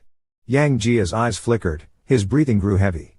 Yi Ting added pressure to his grip, "I'll give you one last chance to tell the truth. Tell me if you are hiding anything from me." Yang Jia closed his eyes and pursed his lips. Yi Ting laughed, bit Yang Jia's earlobe, and then kissed him on the cheek. "If I find out you've hidden something very important from me in the future, Yang Jia, don't blame me for not being gentle with you." After the storm, Yi Ting held Yang Jia's hand and went to sleep. After hearing Yi Ting's even breathing, Yang Jia slowly opened his eyes. It seemed as if there were dark shadows floating in front of him, making him slightly dizzy. There was also a surge of emotions in his chest, making him gasp for air in bursts. Unable to sleep until 3 a.m., Yang Jia swallowed quietly, gently turned his head, and confirmed that Yi Ting was asleep. He carefully withdrew his hand from Yi Ting's grasp. He put on his pajamas, got out of bed with light movements, and walked downstairs. Yang Jia opened the door to the room he used to live in. He walked to a small cabinet in the corner, crouched down, and slowly pulled out the bottom drawer. Inside the drawer were several bottles of medicine. Yang Jia took out a small bottle without a label. Just as he was about to twist off the cap, he heard a deep and cold male voice behind him, "What are you eating?" Yang Jiali's body shuddered violently, and his hand, which was twisting the cap, instantly stiffened. With an outstretched hand, Yi Ting forcefully pulled Yang Jiali over, and seeing the panic that flashed through Yang Jiali's eyes, he commanded sternly, "Give me what you're eating." Yang Jiali was forced to turn around. He calmed his emotions forcibly, and turned his head, "I haven't eaten yet." Yi Ting scrutinized Yang Jiali's expression and opened his hand. Yang Jiali hesitated for a few seconds, then extended his hands wide open, revealing they were empty. He said forcefully, "Like I said, I haven't had the chance to eat yet. Everything is in the cupboard." Yi Ting turned on the light, squatted down, and pulled out the entire drawer, then poured all the bottles and jars from inside it next to him. The little bottles rolled around, clinking loudly. Yi Ting looked deeply at Yang Jiali and began to inspect the bottles one by one. Yang Jiali stood by, occasionally looking nervous, his face slightly pale, and sweat forming on his forehead. Yi Ting had turned over all the medicine bottles. Pointing to the pile of bottles, Yi Ting asked Yang Jiali, "What are you eating these for?" To regulate the body, Yang Jiali touched his nose, took out the bottle of melatonin, and poured 2 pills onto his palm. "I was planning to eat 2 of these because I can't sleep. This helps with sleep." Yi Ting nodded, "Okay, then I'll take these bottles away. I will have someone check the pills inside to see exactly what they are, and then I'll return them to you." Yang Jiali tried to appear nonchalant, "Whatever." Yi Ting's tone was thick with threat and danger. "If I find out you're lying to me, I'll make you cry without tears." He pulled Yang Jiali back upstairs and lay down on the bed. Yang Jiali kept his back to Yi Ting, staring into the dark corner of the room. The wall clock still ticked away, the late night was silent. Waiting until Yi Ting behind him was once again sleeping soundly, Yang Jiali quietly turned his head to look at him and sighed in relief. He curled up slightly, gently pulling out an unlabeled small medicine bottle from his pajama sleeve and poured out 2 pills. Looking at the bottle in the light, he sneakily popped 2 pills into his mouth, then gently tossed the bottle under the bed. The bottle silently rolled under the bed along the carpet. The next morning, Yi Ting rushed to the company without stopping for a moment. After the morning meeting, Yi Ting walked into his office, followed by his assistant who reported to him the matters and schedule. "Mr. Yi, you have a phone call with the CEO of Shengmao at 3 o'clock this afternoon and need to attend the launch ceremony of the Business Innovation Union at 4. Besides, you need to go to France tomorrow to meet with the French team. The trip is planned for 5 days. Flights and accommodations have been booked." Yi Ting, looking down at his documents, nodded, "Okay, got it." The assistant bowed and turned to leave when Yi Ting suddenly called her back. He took out a bag of medicine bottles he had collected from Yang Jia's place from the drawer. Yi Ting took a bag of medicine bottles he had collected from Yang Jiali's place out of the drawer and handed it to his assistant with a cold voice, instructing, "Find someone reliable to check these pills in the bottles, see exactly what they are. Tell me the results before I leave for a business trip to France. By the way, I asked about this villa I'm currently living in." The assistant stroked his chin, thinking for a moment and replied, "It shouldn't have any. Since you've just been reassigned back to the country, this villa hasn't been renovated before your return. It's been completely vacant, so there's no security surveillance installed." Yi Ting hummed in acknowledgement and immediately asked someone to get a system set up, tapping his fingers lightly on the desk, indicating urgency. The assistant agreed and left the office. Yi Ting sat silently in the spacious office, looking at his mobile phone. He has always been suspicious by nature. Yang Jiali's reactions these days have been too off, and he always felt there was a problem. He furrowed his brows. He dialed Yang Jiali's number. The call connected quickly, but it wasn't Yang Jiali who answered. It seemed to be his friend called Li De. "Brother Yang is out with us right now. He's drunk and shouting wildly. Hey, Brother Yang, don't bite, I can't breathe." In a cool voice, Yi Ting said, "Send me the address, I'll come to pick him up." After receiving the location from Li De, Yi Ting personally drove to the place. Before even reaching the corner, Yi Ting saw from afar that Yang Jiali was clinging tightly to Li De, refusing to let go. Yi Ting's expression turned even colder. He stopped the car and opened the door. Li De seemed not to expect that the person coming to pick up Yang Jiali would be such a formidable and imposing man. He was stunned for several seconds before coming to his senses. To Yang Jiali, who was lying on him, Li De said, "Brother Yang, wake up, your friend has come to pick you up." Yang Jiali struggled to open his eyes, murmuring incoherently, refusing to leave. "Hand him over to me." Yi Ting's face was tense. "Hand over the man to me." Li De reached out his hand. "Hand him over to me." Li De obliged with a sound of agreement and was about to push Yang Jiali towards Yi Ting. He held Li De even tighter, like a lifeline. Li De scratched his head awkwardly. "Brother Yang, can you let go, please?" Yang Jiali shook his head slightly, his voice tinged with drunkenness. "I won't go." Seeing Yang Jiali clutching another man tightly, a rage burned in Yi Ting's chest, heading straight up. He narrowed his eyes, his expression icy cold, not wasting any more words. He directly grabbed Yang Jiali's arm, forcibly pulled him away from Li De, and dragged him into his own embrace. Yang Jiali was indeed severely drunk. Being forcibly pulled into Yi Ting's arms, he was still very restless, constantly looking in Li De's direction with desperation in his drunken eyes, muttering "I won't go" under his breath. Yi Ting's expression turned icy cold. He held Yang Jiali's wrist, preventing him from getting any closer to Li De. Yi Ting firmly pressed the struggling Yang Jiali against his chest, sniffed the heavy scent of alcohol on him, and his eyes immediately filled with displeasure. He asked Lida, why did he drink himself into this state all of a sudden? Lida sighed lightly. It's like this every year, his mother's death anniversary is coming up soon. This event has hit Brother Yang hard. Every year around this time, he always ends up drinking like this once or twice. Yi Ting snorted lightly and said no more. Yi Ting took him home, forcibly bathed him, and then got him into bed. Yang Jiali's body was still as thin as before, not having gained much weight despite 5 years apart. His skin as self-cleaning as ever. At this moment, with the alcohol effect and after soaking in hot water, a slight redness appeared on his fair, soft skin. Yi Ting stared at him for a long time, then removed his clothes. He leaned down to embrace Yang Jiali in his arms and said softly with a warm breath, I'm going on a business trip to France tomorrow, and I don't want any unpleasantness. So be a bit more compliant today, and listen well. Yang Jiali's hands are restrained, and she seems very uncomfortable, slightly turning her head away while still whispering and moaning in a low voice, Mama Lida. Yi Ting heard Yang Jiali's moans and couldn't help but frown. He stopped kissing and leaned in to listen more carefully. Yang Jiali kept murmuring, but other than Mom and Lida, she didn't call anyone else. A fire of unknown origin flared in Yi Ting's heart, mixed with a bit of sourness and reluctance. He grasped Yang Jiali's chin, turned her face towards him, and said soothingly but firmly, Say Yi Ting. Yang Jiali's eyes were dull. She didn't open her mouth even as Yi Ting increased the pressure in his hand, getting even closer, his tone more urgent and coercive, Be good and say Yi Ting. Yang Jiali's lips moved, but in the end, she didn't say it.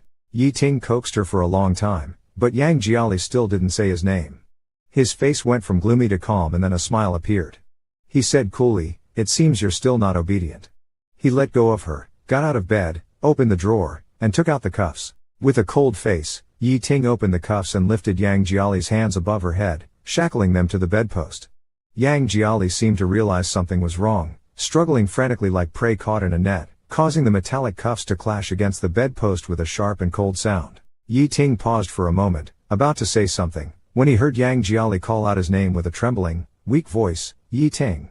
Yi Ting paused, reached out to touch Yang Jiali's hair, and unlocked the cuffs on her wrists, his eyes finally showing some warmth. Wouldn't it have been better to be like this from the start? He bent down, his fingers gently brushing across Yang Jiali's feverish eyelids, and while she was still intoxicated, he asked again, You've been unwell for so many days, were you deliberately putting on this act, or is there something else you're hiding from me?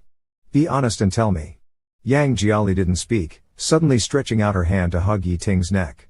Yi Ting was slightly taken aback. With a drunken tone, Yang Jiali huskily sobbed in Yi Ting's ear, Yi Ting, I'm sad. He pressed Yang Jiali's head into his chest and kissed her on the cheek, asking, Besides being sad, is there anything else more important? Yang Jiali kept repeating the same line, Yi Ting, I'm sad. Yi Ting sighed. If you're feeling upset now, don't be moody anymore. If you were as obedient as you were today, would I need to resort to those methods? The next day, when Yang Jiali woke up, the space beside him was empty. He lay numbly on the bed for a while. He got up, washed, and went to the dining room. There was a note on the table. Yang Jiali picked up the note and saw it was Yi Ting's handwriting. It said that he had to go to France on a business trip for 5 days and to call him if anything came up. Call him if you need anything. Breakfast is in the thermal box, remember to eat. Yang Jiali crumpled the note into a ball and threw it into the trash can. After making sure that Yi Ting had really gone on a business trip, he silently breathed a sigh of relief, squatted down, and with great effort, pulled out the tiny bottle of medicine from under the bed. Yang Jiali blew the dust off the bottle, unscrewed the cap, and poured out a pill. He swallowed it in one gulp. In Paris, France, which is 6 hours behind, Yi Ting had just returned to the hotel with the senior team. The assistant handed him a tablet with the screen lit up. He took the tablet and saw that it was playing a segment of surveillance video that had been cropped and enlarged. His finger touched the screen where Yang Jiali was taking the medicine, and after a long while, Yi Ting handed the tablet back to the assistant and said calmly, Contact someone reliable back home to take a few pills from this bottle as samples. Find out the name of the medicine and its indications immediately. Don't let him find out. The assistant acknowledged, and suddenly Yi Ting smiled and said, He really is hiding something from me. The next day, at the performance center, Yang Jiali, along with Lida and Lier, put on makeup and changed costumes. Coordinating with the director's team, they went through the process again. They squeezed in the corridor, waiting until 8 o'clock, when the staff called them to the backstage to prepare for their performance. In the bustling and tense backstage, Lida and Lier looked at the stage lights, breathing heavily. Yang Jiali quietly patted their backs, comforting them, We've rehearsed so many times, relax. Li Da nodded and took a deep breath. The director's instructions came through the earpiece, and Yang Jiali, along with Li Da and Li got onto the lift and rose to the stage. Yang Jiali stood under the spotlight, his voice faintly youthful and clear. At the end of a song, the entire audience listened quietly. Yang Jiali suddenly burst into tears. No one knew that this song was written for his mother. When he was young, his mother would wash dishes and sweep the floor, and he would often cling to her leg like a clingy little cat, singing counting ducks and blowing bubbles with his childish voice. Back then, he thought that one day he would write a beautiful song and sing it for his mother. But by the time he grew up and wrote beautiful songs, his mother didn't have many days left. No matter how hard he worked to earn money for her treatment, his mother never opened her eyes again. After the song, Yang Jiali listened to the applause from the audience. He thought, millions of people heard this song, but in this life, his mother couldn't hear it. Yang Jiali put down the microphone, bowed deeply, wiped away his tears, and walked off the stage. Backstage, Li quietly handed him a pack of tissues. Yang Jiali took the tissues and was about to thank him when a sarcastic remark sounded again. Pretty good acting, tears on command. Such low-level hype, Wang Yang sneered at Yang Jiali, looking disdainful. Pretend all you want, crying like your mother died. Yang Jiali stopped abruptly. He slowly turned his head, his originally tense face now looked deeply hurt. His expression turned gloomy as he looked at Wang Yang and suppressed his anger, replying, "Shut your filthy mouth." Wang Yang was intimidated by his gaze and took a step back. Wang Yang muttered quietly, "A bastard with no one to raise him." Yang Jiali's eyes suddenly flashed with fierceness, like a wolf ready to strike. He said coldly, "Say that again if you dare." The commotion had already drawn the attention of those around, and everyone backstage perked up their ears, waiting to watch the drama unfold. Wang Yang sneered, "I said you're a bastard with no one to raise you." He lightly touched his face, mocking, "You act quite well. Come on, take a shot if you dare."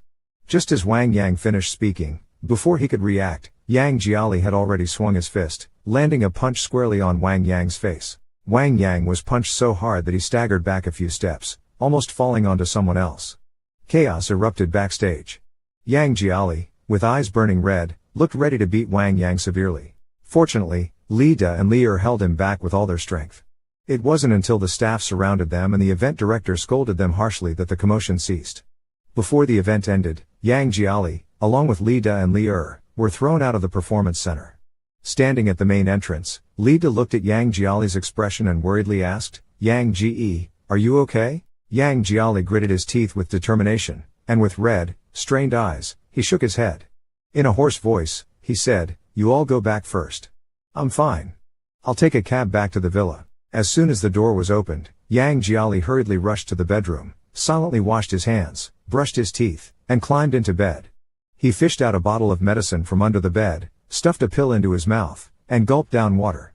When he finally calmed down, he opened his hand and realized it was still trembling. Unbeknownst to him, his fingernail had cut his palm, and there was a patch of fresh blood. He slept extremely unrestfully, tossing and turning several times before falling asleep. Yang Jiali was woken up by the continuous ringing of his cell phone. In a daze, he answered the call and put it to his ear. Li Da's exceedingly anxious voice came through, "Brother Yang, where are you?" Yang Jiali opened his eyes, "I'm in the room." Li Da's voice was trembling, "Forget it, I won't ask you about that now. Just check to see if there's any media waiting outside to ambush you. Quick, take a look." Yang Jiali jolted awake, sat up, and stumbled to the window. He cautiously pulled the curtain open a crack. The usually quiet villa entrance was today surprisingly crowded with various people, those with cameras, holding microphones, broadcasting live on the internet. Some were blocking the entrance, in a waiting posture. Li Da seemed to have guessed the situation and tried to stay calm. "Brother Yang, listen to me.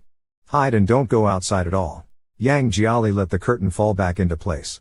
"What's going on?" Li Da sounded quite angry, gritting his teeth. "Check Weibo."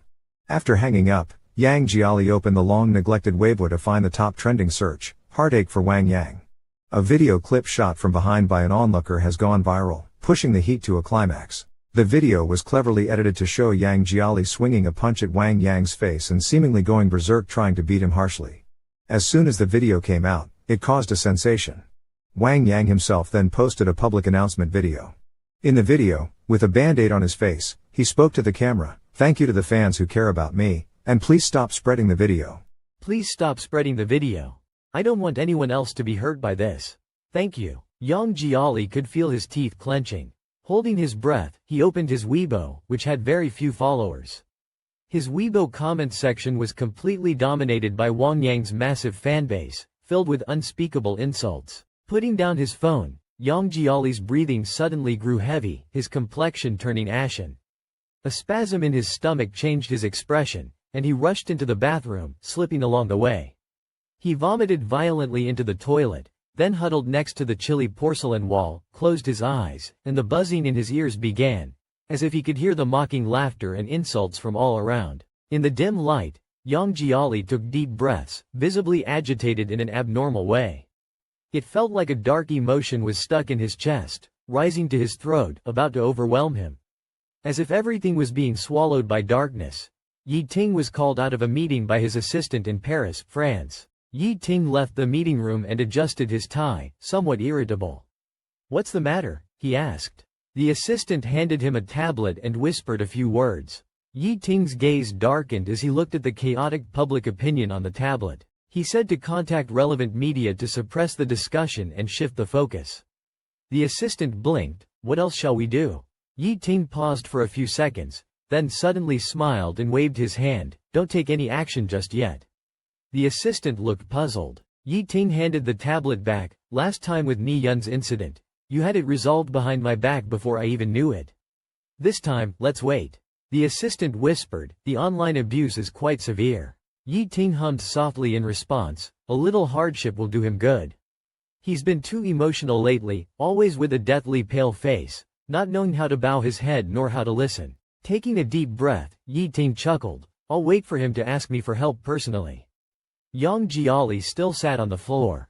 Despite the warmth of the room, he felt cold all over, with his lips and fingers trembling continuously, like a shivering, stiff-stricken stray dog on a winter's night. He closed his eyes, and the buzzing in his ears didn't stop for a moment, the noise coming from all directions. His phone on the floor rang again, startling him. He grabbed the phone in a panic. It was an incoming call from an unknown number. Subconsciously, he answered the call.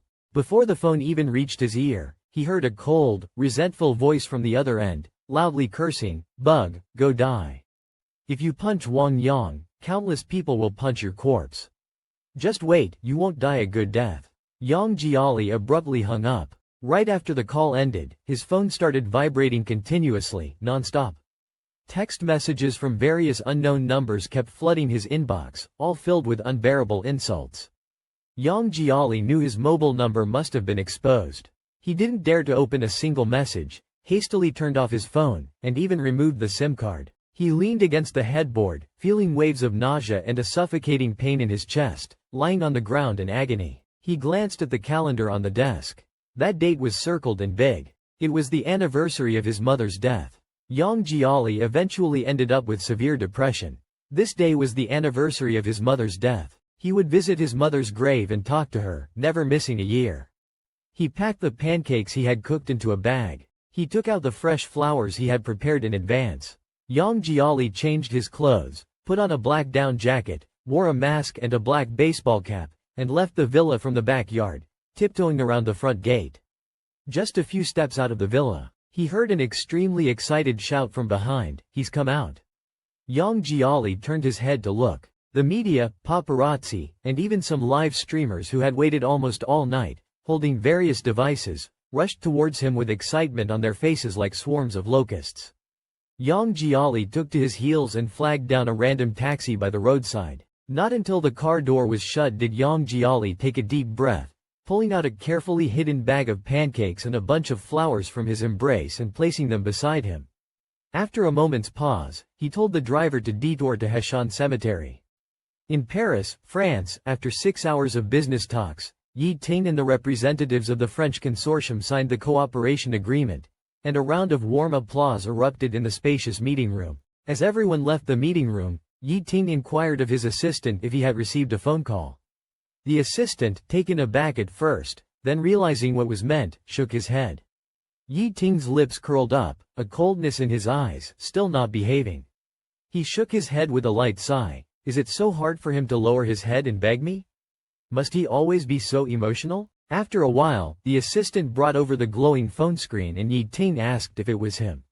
The assistant replied, "No, it's not a call from Mr. Yang. The voice suddenly trembled, from the domestic drug testing personnel. The test report for the pills Mr. Yang secretly took has come out." Hearing this, Yi Ting felt a sudden pang in his heart. He took the phone and tried to remain calm as he listened to the person on the other end. Initially, his face remained composed, but as the conversation progressed, Yi Ting's expression changed drastically. The assistant looked down, and when she looked up at Yi Ting again, she was startled. Having worked by Yi Ting's side for 3 years, this was the first time she had seen such a panic-stricken look on his face.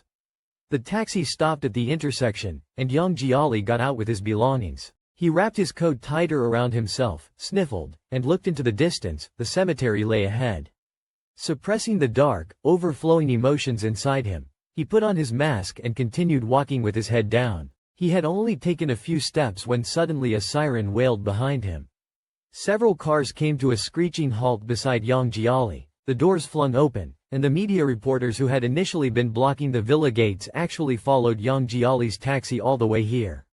The reporters got out, each carrying their equipment, eyes shining as they charged towards Yang Jiali, asking, "What's your opinion?" He lifted his leg, ready to run. Unfortunately, there were quite a few cars parked around this time, and the paparazzi completely surrounded Yang Jiali, not giving him any chance to leave. Yang Jiali stood amidst the crowd, his eyes full of panic like a lost child, not knowing where to go. Layers of cameras and microphones were thrust in front of Yang Jiali, and a cacophony of noise exploded in his ears. "Yang Jiali, please talk about your thoughts on the incident." As the scene was in chaos, suddenly, from an unknown direction, an egg flew through the air. An egg suddenly flew over and hit Yang Jiali squarely on the head with a smack. The eggshell cracked and the sticky liquid flowed down.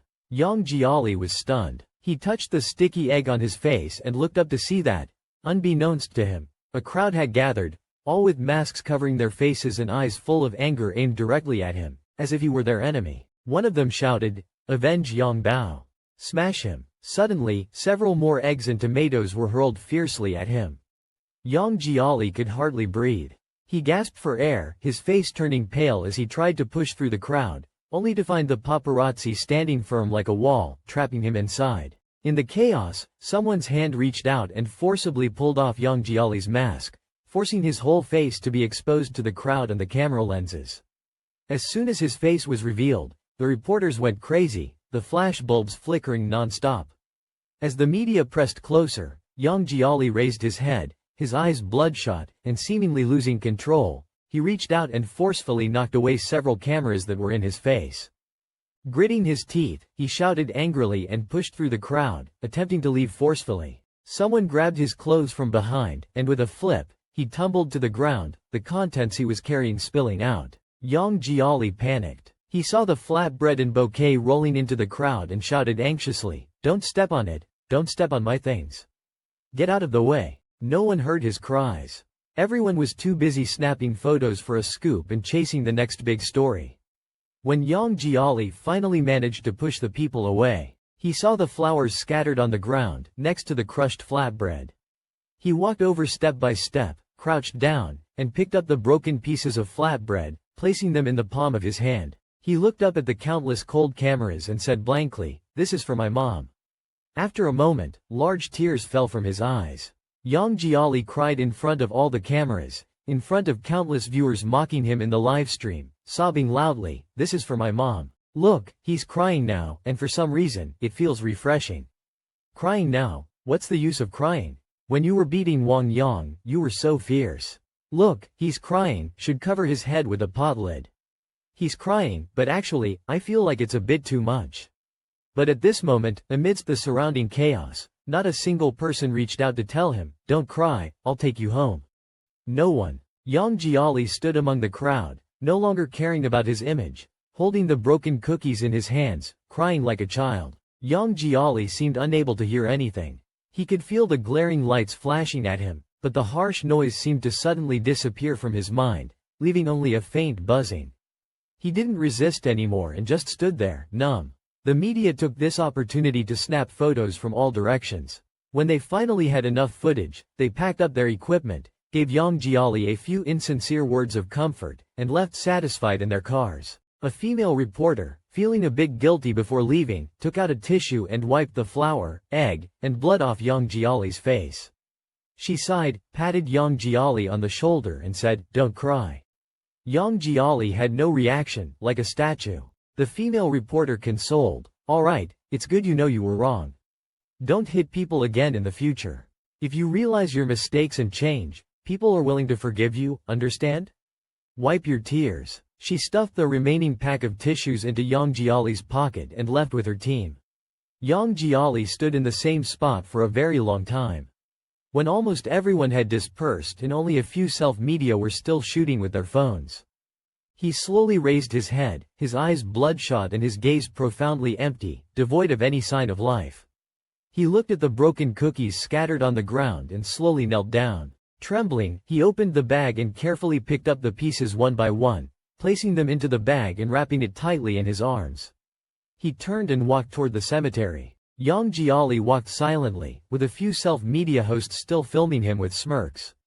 Yang Jiali looked at them lifelessly and quickened his pace. He entered the eerie cemetery. Someone pulled at his clothes and said, "Stop, let us film a little more, everyone is waiting to watch." Someone blocked his path, "Don't go yet. Wang Yang's fans in the livestream are waiting for you to apologize. Look at the camera, apologize sincerely, and I'll stream it for you." "What are you doing? Hurry up. Those self-media people who keep taking pictures still want to follow us in." A sweep of the broom and a few words to brush them off. "What are you up to?" The old man glanced at their cameras and cursed, "It's a cemetery in here. What's with the cameras? Is your mother buried here or what? Get out." Those people were not convinced and still tried to sneak in. The old man raised his feather duster and yelled, "Get out, get out." Finally, he chased off the last few people taking random shots. He spat out a curse and turned back to the cemetery. He lifted his eyelids and saw Yang Jiali's thin figure gradually walking away. Yang Jiali walked step by step into the cemetery. Halfway through, he suddenly stopped. It seemed like he heard someone calling him. The voice was urgent, making him stop in his tracks. He slowly turned his head and looked at the dim darkness behind him. A tear suddenly fell from his bloodshot eyes. His lips moved slightly, wanting to say something but eventually not saying it. He lowered his head, his eyes numb, and slowly walked into the dark, unlit depths of the cemetery. Finally, his entire figure was swallowed by the complete darkness. When Yi Ting walked out of the airport, his legs gave way and he stumbled hard. Fortunately, his assistant was next to him and caught him. His face was pale, and his eyes were filled with an almost unprecedented panic. Yi Ting staggered into the car. As the car started, his mind was in chaos. The words of the person who tested the medication seemed to linger in his ears. "Mr. Yi, according to our tests, it is generally used for depression or for treating panic and anxiety." He thought the tester must be lying, that there must be a mistake. His Yang had always been carefree, with eyes sparkling whenever something happened, always smiling and full of energy. He could be emotional, sometimes unhappy, but how could he ever be? Suddenly, he thought of Yang Jiali's recent gloomy appearance and those fiery eyes. Suddenly recalling Yang Jiali's recent despondent and gloomy demeanor, and those dull eyes, Yi Ting froze, overwhelmed by a surge of intense emotion that fermented and exploded within him, nearly leaving him breathless. The assistant sat next to Yi Ting, finishing a phone call. "President Yi, I found out that Mr. Yang has gone to Heshan Cemetery." Yi Ting's fingers trembled, his voice quivering, "Hurry, hurry." In the dimly lit car, the assistant gently handed the phone to Yi Ting, whispering, "President Yi, take a look at this." Yi Ting watched the glowing screen, his breath shaky as he reached out to take the phone. He opened the video, listening to the noisy voices in it, watching the shaky footage, his gaze tightly focused on the person at the center of the frame. Yang Jiali's crying voice came through the phone, and as Yi Ting listened, his face turned white. It was as if a severe pain at his heart spread a piercing sensation throughout his body. Yang is crying. My Yang is crying. It's not just a tantrum, it's depression, it's an illness. Yi Ting braced himself against the seat, his breathing heavy and labored. The car raced to Heshan Cemetery at top speed. Yi Ting got out of the car, his steps disordered and hurried as he reached the cemetery entrance. He asked the old man if he had seen the person from the phone. The old man nodded. "Oh, he's still inside." He's been there since this morning, almost a whole day without moving. He didn't budge even when it began to snow. The child seems to be in a daze, as if something's wrong. I didn't dare to talk to him. You go and see for yourself. Yi Ting barged into the cemetery. The pitch-black graveyard was silent. Deep inside, Yang Jiali sat in front of a tombstone lifelessly, a thin layer of snow already accumulated on him.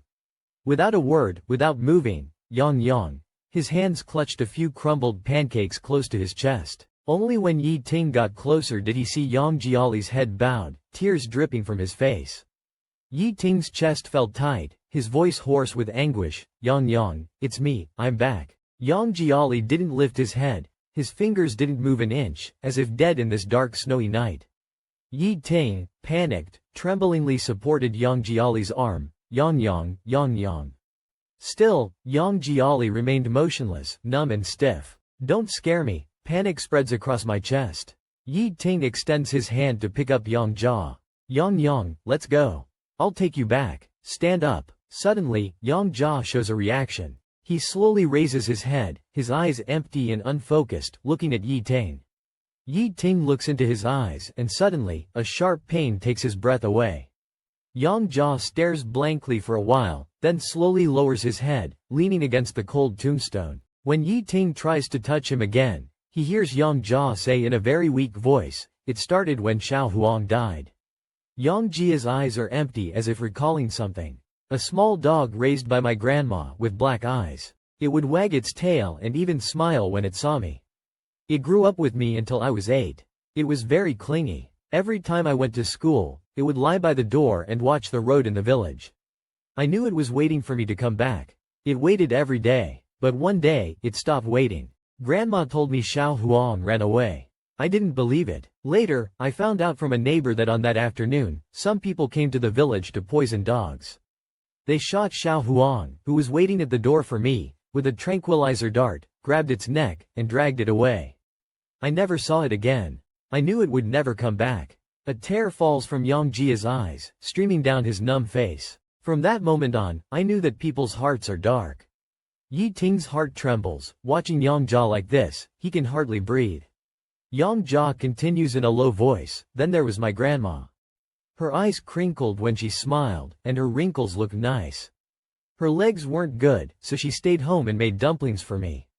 She would sew clothes for me.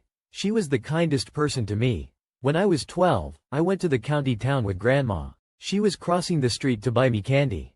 As she staggered back, she was hit by a car and flung into the air. Grandma hid the candy in her bosom. Her kind face was covered in blood. I cried terribly. I wanted to take revenge for my grandma. I asked my mom every day if the bad person was caught. Yang Jia's emotions suddenly become uncontrollable. Later, I found out that the one who killed my grandma was a rich and powerful second generation. He wasn't punished at all. He was still going to school, laughing happily. But what about my grandma?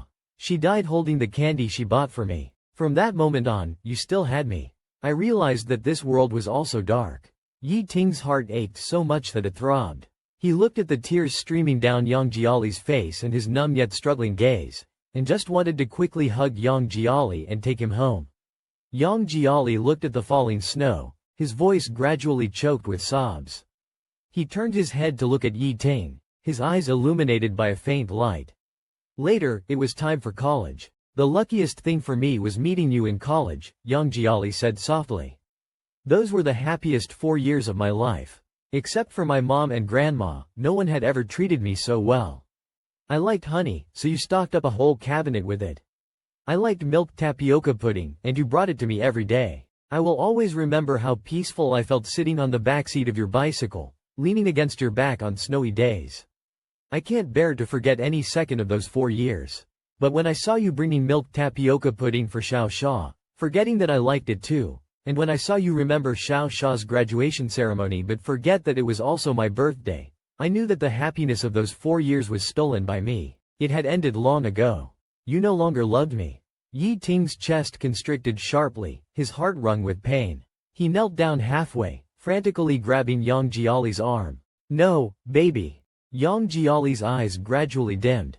After breaking up with you, I went to work. My mom's illness was very serious and couldn't be delayed any longer. The doctor said it was already beyond hope. I didn't believe it and insisted on saving her. I worked 4 jobs a day and slept only 5 hours a day. I was willing to do any kind of work. I wanted to earn a lot of money to hire the best doctors for her. I really tried my best, but I could only watch as my mom's condition worsened day by day until I watched her heartbeat turn into a flat line. After she passed away, I didn't cry, my heart seemed numb, and I couldn't feel anything. I can't feel anything anymore. I opened the door to the rental, and it's empty inside. It's pitch black, not a sound to be heard, as if cut off from the world. That's when I truly realized I was completely alone. No one will ever dote on me again. Li Jiaqi lifts their head, tears dried up, eyes hollow. They look at Yi Ting and say softly, "Yi Ting, no one will ever dote on me again." In a fluster, he wraps Li Jiaqi in his arms, saying urgently, "That's not true, that's not true. It's cold on a snowy day, isn't it? Let me take you home, okay? What do you want to eat? Dumplings? Or sago soup?" Li, he helps Li Jiaqi to stand, holding them tight in his embrace. Li waits for Li Jiaqi's answer, only to hear the assistant behind them say somewhat panicked, "President Yi." Their eyes are closed. They seem unresponsive. Yi Ting freezes for a second, then slowly turns his head. His face brushes against Li Jiaqi's, chilled by the cold wind and snow. Yi Ting calls out in disbelief, softly, "Baby, don't scare me." Li Jiaqi makes no move, eyes shut tight. Yi Ting's palms are trembling violently on Li Jiaqi's back. He tries to appear calm, but can't. "Baby, be good, say something to me. Don't scare me, I'll take you home, it's all right." Yi Ting holds Li Jiaqi, breathing rapidly. Call an ambulance, call an ambulance." He holds Li Jiaqi close, standing amidst the dark snowy night. It seems as if there's no sound around them, the night so long it feels like it will never end. The snow chills one's heart and bones. Yi Ting is in the hospital, head bowed, eyes red, silent. It's not until the doctor comes out of Li Jiaqi's ward that Yi Ting suddenly snaps back to reality. The doctor, holding some reports and speaking in a gentle tone, says, "The patient has awakened from shock. We've checked their condition. Their emotional state is a bit off. They've been calmed down and are now resting." Yi Ting clenched his fists tightly, his palms sweating as he continued. The doctor pushed his glasses up, his expression slightly grave. Based on his medication intake and assessment results, it can be diagnosed as depression, ranging between moderate to severe. A sharp acidity surged from his chest to his nostrils. Depression. He remembered forcing Yang Jia to get a medical checkup once, where the doctor told him there were no major physical illnesses. He had carelessly relaxed about mental health, even thinking Yang Jia's sickly and worried look was just for show or moodiness. He always felt that someone as carefree and always happy as Yang Jia couldn't possibly suffer from such an illness. If anyone could avoid depression, it would be Yang Jia. Yang Jia was like a little sun, being able to shout, vent, and radiate vitality. That bright smile seemed to carry light, shining straight into people's hearts. He had never expected this. When he hadn't noticed the supposedly indestructible, filled with optimism strong heart of Yang Jia, he thought he knew had already been crushed by darkness from all sides, trampled into a pit of gloomy mud. After the doctor left, his eyes were filled with extreme panic. My Yang, he always felt this was like a nightmare, but it was all happening right before his eyes. He walked unsteadily into Yang Jia's ward. Yang Jia lay on the bed, breathing shallowly, his eyes tightly shut, his face pale and lips dry. The corners of his mouth drooped, seemingly having lost his smile long ago. Seeing Yang Jia like this, Yi Ting knew for the first time what it felt like to have his heart wrenched. Yang Jia was not sleeping peacefully, moving his head slightly in his sleep and murmuring, "This is for my mom, please don't step on it, I beg you, I won't dare anymore." Yi Ting's nose suddenly felt sore, and tears fell. He squatted down, touched Yang Jia's hair, and softly soothed, "Baby, don't be afraid, I won't let you be bullied again." Yang Jiali gradually calmed down, and at the moment his eyebrows relaxed, he whispered, "Take me home."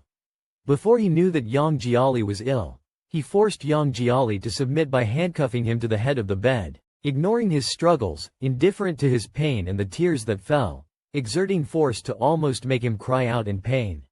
Yi Ting suddenly couldn't bear it anymore. He took deep breaths. Emotions surged, and with a loud slap, Yi Ting fiercely slapped his own face. It's only now that Yi Ting realizes he cares about Yang Jiali, but everything is too late. Yang Jiali has awakened, staring blankly out the window at the aggressive snowfall. The ward is quiet, the light is soft, and Yang Jiali is sitting on the hospital bed. His thin body wrapped in a coat, lips tightly pressed together, exuding a loneliness that seems out of place in this world. At this moment, Yi Ting suddenly feels genuinely that Yang Jiali is indeed like what the doctor said, coiled up in a dark room that no one can enter. Yi Ting silently walks to Yang Jiali's bedside, pours the medicine into his palm and calmly says, "Take the medicine." Yang Jiali makes no move, his eyes empty. Yi Ting feels a twinge in his heart, leans closer, close enough to kiss with a slight bow of the head.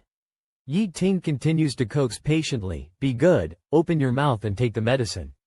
Yang Jiali silently turns his head away, ignoring him. Yi Ting pauses for a few seconds, slowly reaches out, uses a bit of force to turn Yang Jiali's head towards him, and brings the medicine to his lips. "You won't recover from your illness if you don't take the medicine. Be obedient, now." Yang Jiali feels uncomfortable being pulled by Yi Ting, frowning in discomfort and humming. He frees himself from Yi Ting's hand and sits in silence. Yi Ting looks at his lonely and silent figure, filled with distress. He takes a deep breath, suppressing all emotions. "I tried everything to coax Yang not to be mad at me. As long as you take your medicine obediently, I will give you whatever you want, okay?" However, Yang Jiali still did not respond. Yi Ting bit his teeth, a thought struck him. "How about this? I'll take revenge for you. Just take the medicine and I will deal with Wang Yang." Initially, Yang Jiali was numb and silent, but upon hearing the words, "Wang Yang," his whole body trembled violently like a frightened rabbit. His face turned pale with fear, and he said, I won't dare to do it again."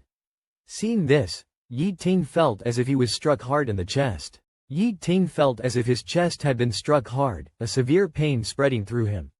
He closed his eyes tightly, suppressing the sting in his nose. He lowered his voice and said, "You can do whatever you want. If you wish, I can bring him here to kneel and kowtow to you." The thought of Wang Yang's rampant behavior that day, forcing Yang Jiali into his current state, filled Yi Ting's eyes with hatred. "Or I can have someone slash his face, break his legs, make sure he never gets on stage again, and ruin his reputation." Yang Jiali lifted his eyelids slightly and looked steadily at Yi Ting. Yi Ting, trembling, softly pleaded, "Baby, take your medicine." It seemed as if Yi Ting's reddened eyes moved Yang Jiali. Slowly, he leaned his head out, like a young cub licking water, and took the pill from Yi Ting's palm into his mouth. After Yang Jiali took the medicine, Yi Ting breathed a sigh of relief. Yang Jiali was resistant to staying in the hospital, so Yi Ting consulted the doctor and decided to take Yang Jiali home to recuperate. When the car arrived at the villa with Yang Jiali and Yi Ting, Yang Jiali refused to go inside. Yi Ting patiently persuaded him, "We're home. It's cold and snowy, let's go inside." Yang Jiali shrank back a few steps, and Yi Ting was at a loss. He heard Yang Jiali softly muttering, "This is not home." Yi Ting forcefully pulled Yang Jiali over, saying, "Be good and come back with me." There was resistance and struggle in Yang Jiali's eyes. "There will be people forcing me inside." "No." Yi Ting inhaled sharply. He never imagined that the time he handcuffed Yang Jiali, forcing him to submit and serve him, would leave such a traumatic shadow on Yang Jiali. With difficulty, Yi Ting said, "If not here, then where do you want to go?" Yi Ting followed him to an old building. This was a small place Yang Jiali had once rented on his own. Yang Jiali went upstairs, opened the door as if only here did he consider home, the only place that could give him peace of mind. Yi Ting watched him curl up under the covers for quite some time before slowly recovering. He nodded and said, "You want to live here, okay." He whispered in Yang Jiali's ear, "Baby, I'm here with you." Yi Ting originally wanted to move in as well, but Yang Jiali also had a very strong resistance to him. As soon as he approached Yang Jiali's small bed, Yang Jiali would curl up and burrow into the corner, his eyes flashing with wariness, extremely tense, like a little lamb hiding from a wolf. Yi Ting tried several times back and forth, but Yang Jiali just wouldn't let him stay here. Sighing deeply, Yi Ting raised his hand. Okay, I won't stay in your room." Helpless, Yi Ting smiled and left the room. Yi Ting instructed his men to rent a room nearby. After he finished the call, he walked to the door of Yang Jiali's room, tap, tap, about to enter when tap, tap, tap, the steady sound of footsteps echoed in the hallway. A man in a suit with a refined demeanor walked up. Yi Ting squinted at the man, frowning. Zhao Shanhai. Zhao Shanhai was also particularly surprised to see Yi Ting here. Yi Ting, what are you doing here? Yi Ting didn't speak, just looked coldly at Zhao Shanhai. I came to find Yang Jiali. Does he live here? As soon as Yi Ting heard Zhao Shanhai was looking for Yang Jiali, he immediately became vigilant. What's your relationship with him? I've heard about his situation and wanted to see if he's okay. Zhao Shanhai maintained a graceful and gentlemanly smile. I suppose we're friends. Yi Ting suspiciously opened the door. Upon entering, Yi Ting's voice was stern and cold. Don't get close to him. His mental state is not good right now. He has tendencies toward depression and autism, and he doesn't like seeing people. He hides when he sees anyone. Not just you, even I. When I want to hold him for a while, he resists a lot. You'd better not go in, so as not to startle him. After saying that, Yi Ting turned to the coffee table in the living room to prepare the medicine Yang Jiali would need to take. When he looked up again, Zhao Shanhai had already approached Yang Jiali. Yi Ting was startled, his eyes immediately turning cold and extremely furious. He was about to scold Zhao Shanhai for entering without permission. When he looked into the bedroom, he saw Zhao Shanhai slowly sitting by Yang Jiali's bed in the quiet room. Upon seeing Zhao Shanhai, Yang Jiali's eyes softened and he no longer looked guarded. He slowly moved closer. As Zhao Shanhai called gently, Yi Ting, holding a glass of warm water and medicine, stood at the door and saw this scene. He felt as if another hard slap landed on his face. A strong sense of jealousy exploded in his chest, almost causing him to lose control of his emotions. Yi Ting felt as if his heart was being squeezed, a sharp feeling of bitterness and pain rising in his chest. His breathing became heavier in an instant. The veins on the back of his hand holding the water cup bulged, and the glass cup nearly shattered under the pressure. His eyes turned red, and waves of intense emotion surged within them. Walking to Yang Jiali's side, Yi Ting tried to speak more gently, handing over the medicine and warm water. Take the medicine. Yang Jiali didn't respond. Yi Ting's eyes darkened, reaching out to pull Yang Jiali back to his side. Yang Jiali struggled as soon as Yi Ting touched him, clearly showing resistance. Zhao Shanhai softly reassured, it's okay, it's okay. Yi Ting's nails dug into his palms, dark anger churning inside him, but he couldn't explode. He took a deep breath, sat beside Yang Jiali, and patiently coaxed, be good, take the medicine, open your mouth. Yang Jiali didn't touch the medicine Yi Ting handed over. Seeing this, Zhao Shanhai sighed, let me try. Taking the medicine and hot water from Yi Ting's hand, Zhao Shanhai smiled at Yang Jiali. As a CEO who always presents an imposing figure, he looked especially gentle and approachable when he smiled. He raised his hand and said, take the medicine, okay? Come on. Yang Jiali hesitated for a moment and lowered his head. Just as Yi Ting breathed a sigh of relief, thinking Zhao Shanhai wasn't that impressive, Yang Jiali suddenly raised his head, took the pills from Zhao Shanhai, swallowed them, and then took the hot water, drinking it in one gulp, behaving very obediently. Yi Ting's face turned extremely dark. Zhao Shanhai patted Yang Jiali's back, saying, slow down, slow down. He spoke to Yang Jiali for a while, but Yang Jiali didn't respond, maintaining his silent, withdrawn demeanor. Zhao Shanhai could only sigh and say, I'll come to see you next time. Zhao Shanhai turned and left. Yi Ting followed him to the door. With his hand on the doorknob, Zhao Shanhai looked at Yi Ting, whose face was cold, and said in a low voice, Yang Jiali has roughly told me about his situation before. Yang Jiali had briefly talked to me about his affairs before. Yi Ting's heart skipped a beat, and Zhao Shanhai let out a laugh, his voice turning cold.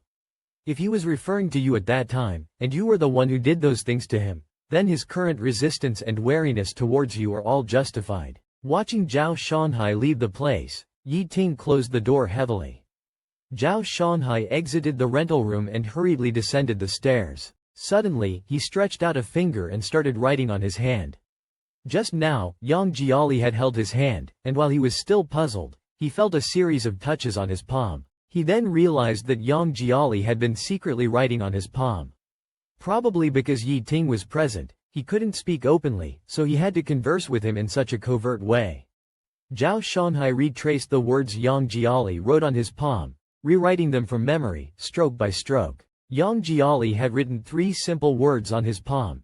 Take me away. After Zhao Shanghai left, Yang Jiali remained silent. Yi Ting watched the quiet figure, feeling as if a blunt object was pounding and thudding in his chest, causing a sour and stabbing pain, along with resentment. He approached 2 steps closer and reached out his hand, trying to speak in a calm tone. Yang, come here. In the darkness, a pair of wary eyes were fixed on Yi Ting, even shrinking back a bit. Yi Ting saw his retreating movement, his heart trembled, and his eyes instantly reddened. He knelt on one knee on the bed, reached out, and grabbed Yang Jiali's sleeve. Yang Jiali seemed panicked. His body tensed like a startled little animal. If he could climb walls, he probably would have already scurried up to the ceiling by now. Yi Jian was deeply affected by the scene of Yang Jiali not daring to approach him, which Wang Jinyu and Hai did not commit. He clenched his teeth, holding back the unwillingness in his heart, and still forcefully pulled Yang Jiali into his embrace. He whispered in Yang Jiali's ear, "What do I have to fear? I won't do anything to you." Yang Jiali trembled slightly in Yi Ting's arms. Yi Ting patted his back and extended his hand. "Hug me, be obedient." No matter how much Yi Ting coaxed, Yang Jiali just wouldn't extend his hands to hug Yi Ting, not even a little. But looking at Yang Jiali's current state, it seemed that he would not accept Yi Ting's approach under any circumstances. He gently turned Yang Jiali's face, half hopeful and half solemn, and asked, "Tell me, what am I to you?" Yang Jiali looked at Yi Ting for a while and said word by word, "You are a dog, you are a demon." Yi Ting slightly hooked his lips, pulled Yang Jiali back into his arms, and whispered in his ear, "Wrong answer, baby, remember, from now on, I am your man," Yi Ting said very seriously. He stole a kiss on Yang Jiali's cheek, pressed against Yang Jiali's warm ear, lowered his voice, magnetic and alluring, "You are sick now, I will take good care of you. Whatever you want, I will fulfill unconditionally. As long as you wish, I will give, but if you throw yourself into someone else's arms, I can't bear to do anything to you. But I can't guarantee about others." Yang Jiali seemed to understand, his breathing tightened. In the end, Yi Ting kissed Yang Jiali's forehead, sighed softly, "You are mine. You are not allowed to run away or make me suffer like that again, okay? Be good." The next day, Yi Ting entered the office, just sat down on the chair, and his assistant handed him a document. Opening the document, the first page, the first line read, "Wang Yang, male, 2 years old," with a photo of Wang Yang next to it, his eyes smiling, innocent and naive. The assistant said softly, "This is the information compiled after our people thoroughly investigated Wang Yang in the past few days. Please review it." Yi Ting hummed in response, slowly turned the page, his eyes cold. "Have you prepared everything I asked for?" The assistant turned to leave, but paused and asked tentatively, "President Yi, do we really have to do this? Isn't it a bit too radical?" Yi Ting lifted his eyelids to glance at the assistant. That glance alone frightened the assistant, breaking out in cold sweat. Remembering the state Yang Jiali was pushed into by Wang Yang, the assistant wiped his sweat, dared not say more, and quickly exited the office. Yi Ting quietly flipped through Wang Yang's information. After finishing, he leaned back in his chair, silent for a long time. He reached out, pulled out the page with Wang Yang's photo, put it into the shredder, and whispered with a smile, "Baby, shall we kill him? Is that okay?" When Wang Yang arrived at Wennan Mansion, it was already 6 o'clock. It was pitch dark, and snow was falling. His assistant gently reminded him, "Brother Yang, the company said that at the dinner later, you have to toast the bosses in order. Don't forget." Wang Yang frowned, his annoyance at the traffic jam suddenly surged. He turned around and slapped the young girl across the face with a smack, cursing. The girl was hit with a slap out of nowhere, tears instantly welling up in her eyes. She didn't dare to speak, quietly wiped away her tears, and shut her mouth. Wang Yang opened the car door, cursing again, "Didn't you see it's snowing outside? Hand me my coat and umbrella. You're as unresponsive as a dead pig. What are you even good for?" Wang Yang got out of the car with a sour face, entered the private room under the guidance of the mansion's head waiter. As soon as he pushed open the door, Wang Yang's expression changed. His lips curved into a smile, instantly changing his demeanor, revealing neat teeth, and his eyes became clean and clear, as innocent as a child. Wang Yang looked around. The place was filled except for an empty seat next to Yi Ting. He took the seat, his heart slightly pounding. Yi Ting was holding a glass of wine, and when Wang Yang came over, he glanced at him out of the corner of his eye without saying a word. Wang Yang, feeling bold, picked up a glass of wine and with a smile, said, "President Yi." Yi Ting turned his head, looked at him deeply, and after a long while, clinked glasses with him. This pleasantly surprised Wang Yang. He had always heard that Yi Ting, the newly appointed president of Guanghu Finance who was handsome and wealthy, was extremely cold and indifferent, someone who was naturally aloof and didn't care about anyone. Wang Yang held his breath, his ears flushing with honor. Throughout the dinner, Yi Ting maintained his reticent demeanor, but when Wang Yang toasted him, he didn't refuse. When Wang Yang occasionally struck up a conversation, he even responded gently. Ni Yun, seeing this from afar, snorted coldly. Ni Yun's agent, a bit worriedly, said to him, "Wang Yang is quite adept at his tactics. This kid Wang Yang is quite capable. Why does it feel like President Yi treats him differently? Could it be that they are hooking up?" Ni Yun curled his lips. That day, he only slapped Yang Jiali once, and Yi Ting almost disfigured him and crushed his hands. He raised his hand and looked at the scars on his fingers that hadn't faded yet. Wang Yang really put Yang Jiali in a bad spot this time. Ni Yun sneered and shook his head. "Fool, let him be." The dinner party ended, and Yi Ting got up. Wang Yang followed closely behind him. It was still snowing outside, and it was quite cold. Ting was wearing a black woolen coat, adjusting his collar. Wang Yang wanted to talk to him, but his phone rang again. He answered it. It turned out that the driver who was supposed to pick him up was still stuck in traffic, and asked him to wait a bit longer at the door. Yi Ting finished adjusting his collar, looked at Wang Yang who had just hung up the phone, and suddenly said, "I'll take you home." Wang Yang was taken aback. "It's really congested outside. You'll probably have to wait another 10 minutes. Yi Ting calmly said, "It's so cold. Get in my car first, I'll take you." At first, Wang Yang didn't react. When he did, his eyes widened. Sitting in Yi Ting's luxury car, Wang Yang felt a bit uneasy. He often heard people say that Yi Ting had no interest in the unspoken rules of the circle. Since his return to the country, he had never seen him bring any beautiful men or women back. To this day, no one had ever been in his car. Today, Yi Ting took the initiative to drive him.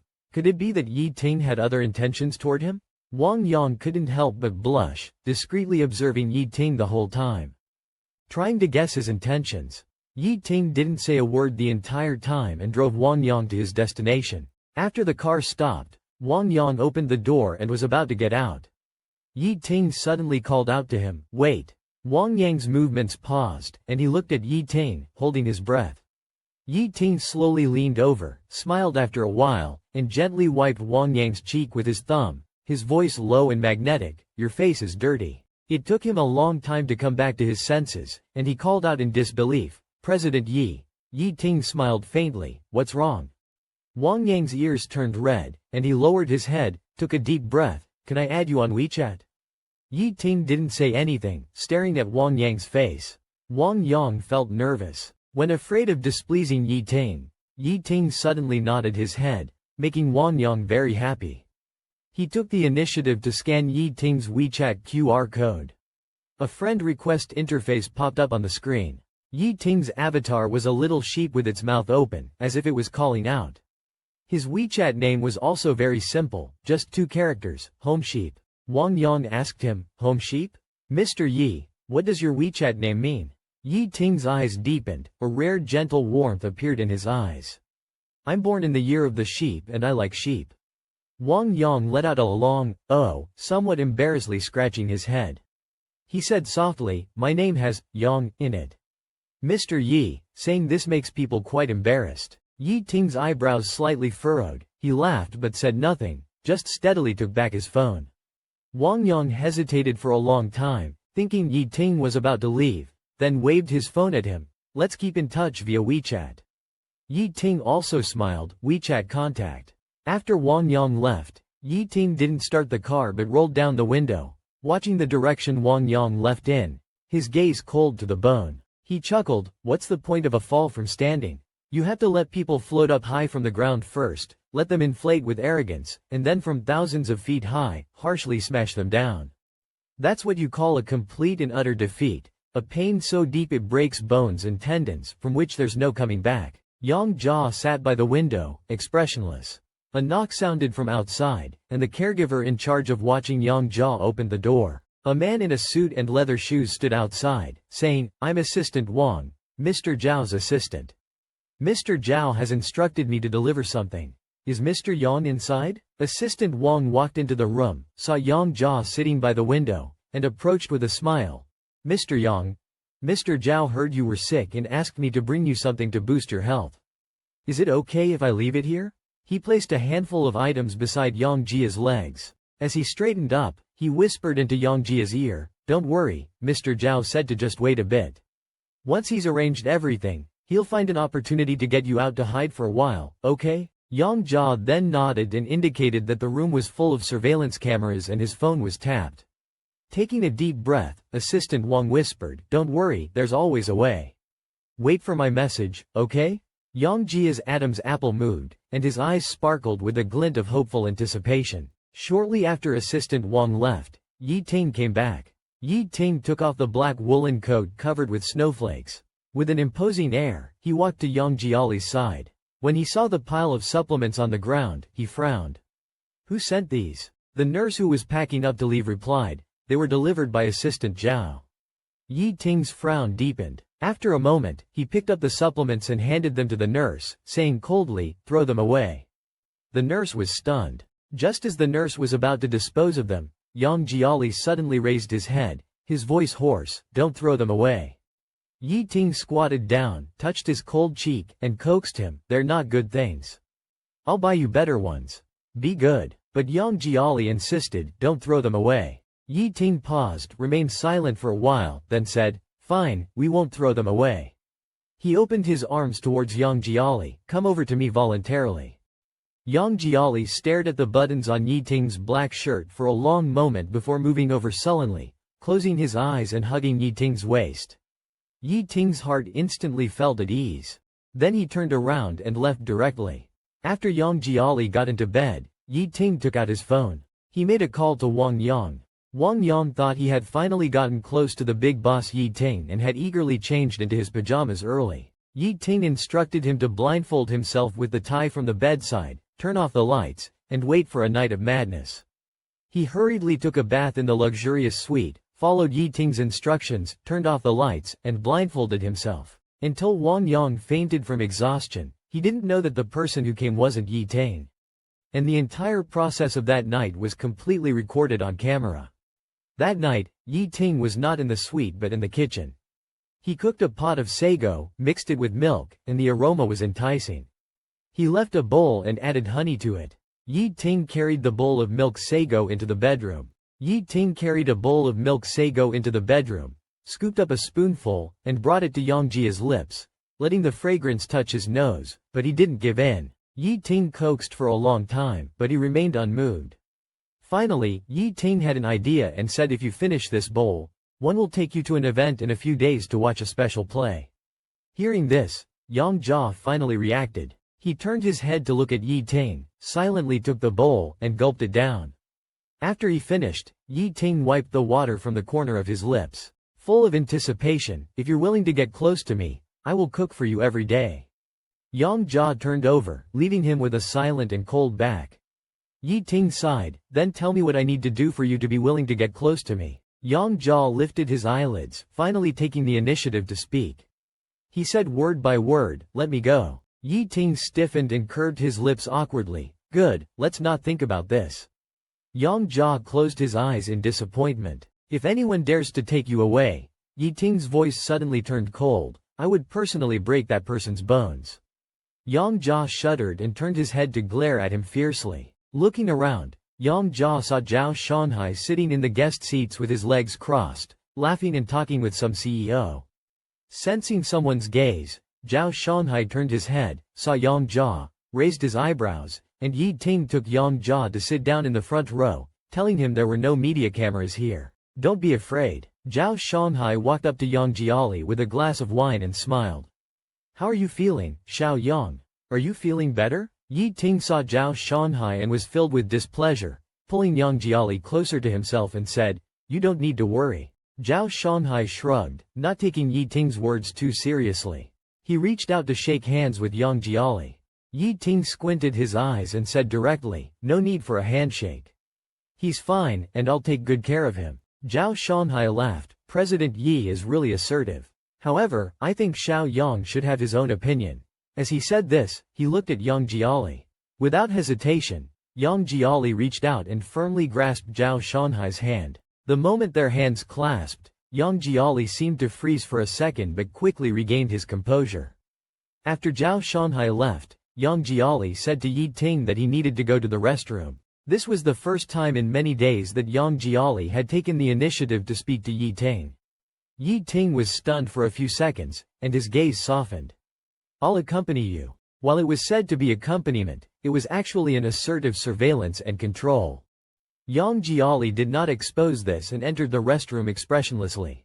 Locking the stall door, Yang Jiali opened his clenched fist, revealing a half-wet note, sweated on from the palm.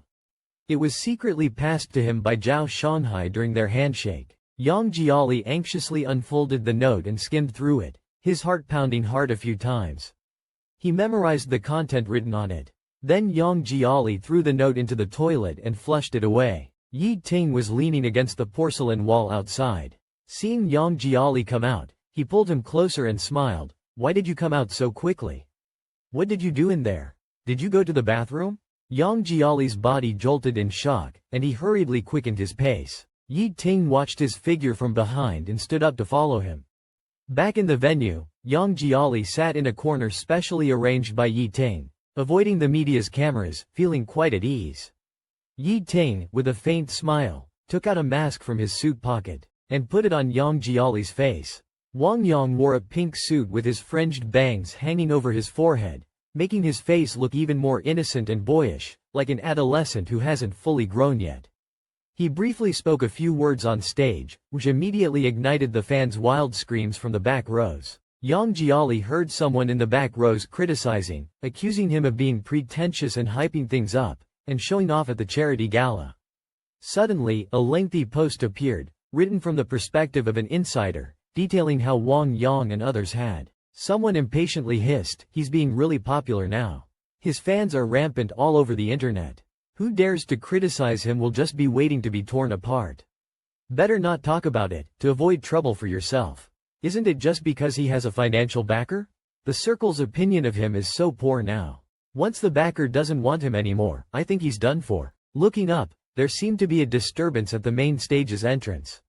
A shadow broke free from the staff's control and charged straight onto the stage. Wearing a cap and a black mask, holding a bottle, he approached Wang Yang and suddenly splashed the contents of the bottle all over Wang Yang. Wang Yang, still lost in the song, was wiping the few tears from his eyes. Looking up, his whole head was drenched. The thick black liquid dripped down along his hair, staining his entire face. Wang Yang's expression froze in an instant, and the venue erupted in chaos. Wang Yang's manager hurriedly wrapped the shocked Wang Yang in a blanket and quickly retreated backstage as he wasn't in good condition. Yi Ting sat amid the uproarious crowd, watching the scene unfold, chuckled, and whispered in Yang Jiali's ear, "Baby, the show has just begun." When Wang Yang attended an event the next day, he was surrounded by media, cameras nearly pressing against his face, and microphones almost poking into his nostrils. Wang Yang, annoyed by the flashing lights, had just put on his mask when someone, itching to do more, reached out and yanked it off, causing his ear to suddenly hurt. Wang Yang covered his ears, feeling dizzy. A woman's voice tinged with sobs then rang out, "Wang Yang, you deceiver, betraying our emotions." Suddenly, an egg flew towards him. With a smack, it hit Wang Yang's face. Stunned, after shaking his head for 2 seconds, he reached up to touch it, and the foul-smelling egg yolk rolled down. Wang Yang looked around in shock, his legs went weak. Amidst the chaos, someone stepped hard on the back of his hand a few times, causing him to immediately scream in pain. Yi Ting said with a smile, "Baby, is this scene good to watch?" Yang Jia stared intensely at the screen, clenching his fists tightly. While all the media were drawn to the company's foyer, Wang Yang slipped out the back door and took a car to Yi Ting's company. Even though he was fairly certain that the video was leaked from Yi Ting's side, he had no other choice. Whether it was crying, begging, or selling his body, Only Yi Ting could help him now. Upon entering Yi Ting's company, Yi Ting's assistant, as if expecting him, led him into a room. They brought him into a room where one wall was a huge custom-made glass wall, opaque from the other side. Wang Yang was touching the glass when suddenly the door was slammed open by several fierce-looking bodyguards. Wang Yang was startled and angry. "What are you doing? Get out!" Yi Ting held Yang Jiali as they sat behind the glass wall, witnessing the scene. Yi Ting turned to Yang Jiali and whispered, "Baby, do you feel better watching this?" Yang Jiali didn't respond. Yi Ting heard a bodyguard asking through his earpiece, "Should we continue?" Watching Yang Jiali clench his teeth in a mix of hate and sorrow, Yi Ting gently covered Yang Jiali's fists with his broad palms and instructed, "Continue." In another room, Yi Ting, holding Yang Jiali's hand, asked softly if he felt any better. Yang Jiali looked complicated and felt a chill all over. Glancing at the gently smiling Yi Ting, he suddenly shivered.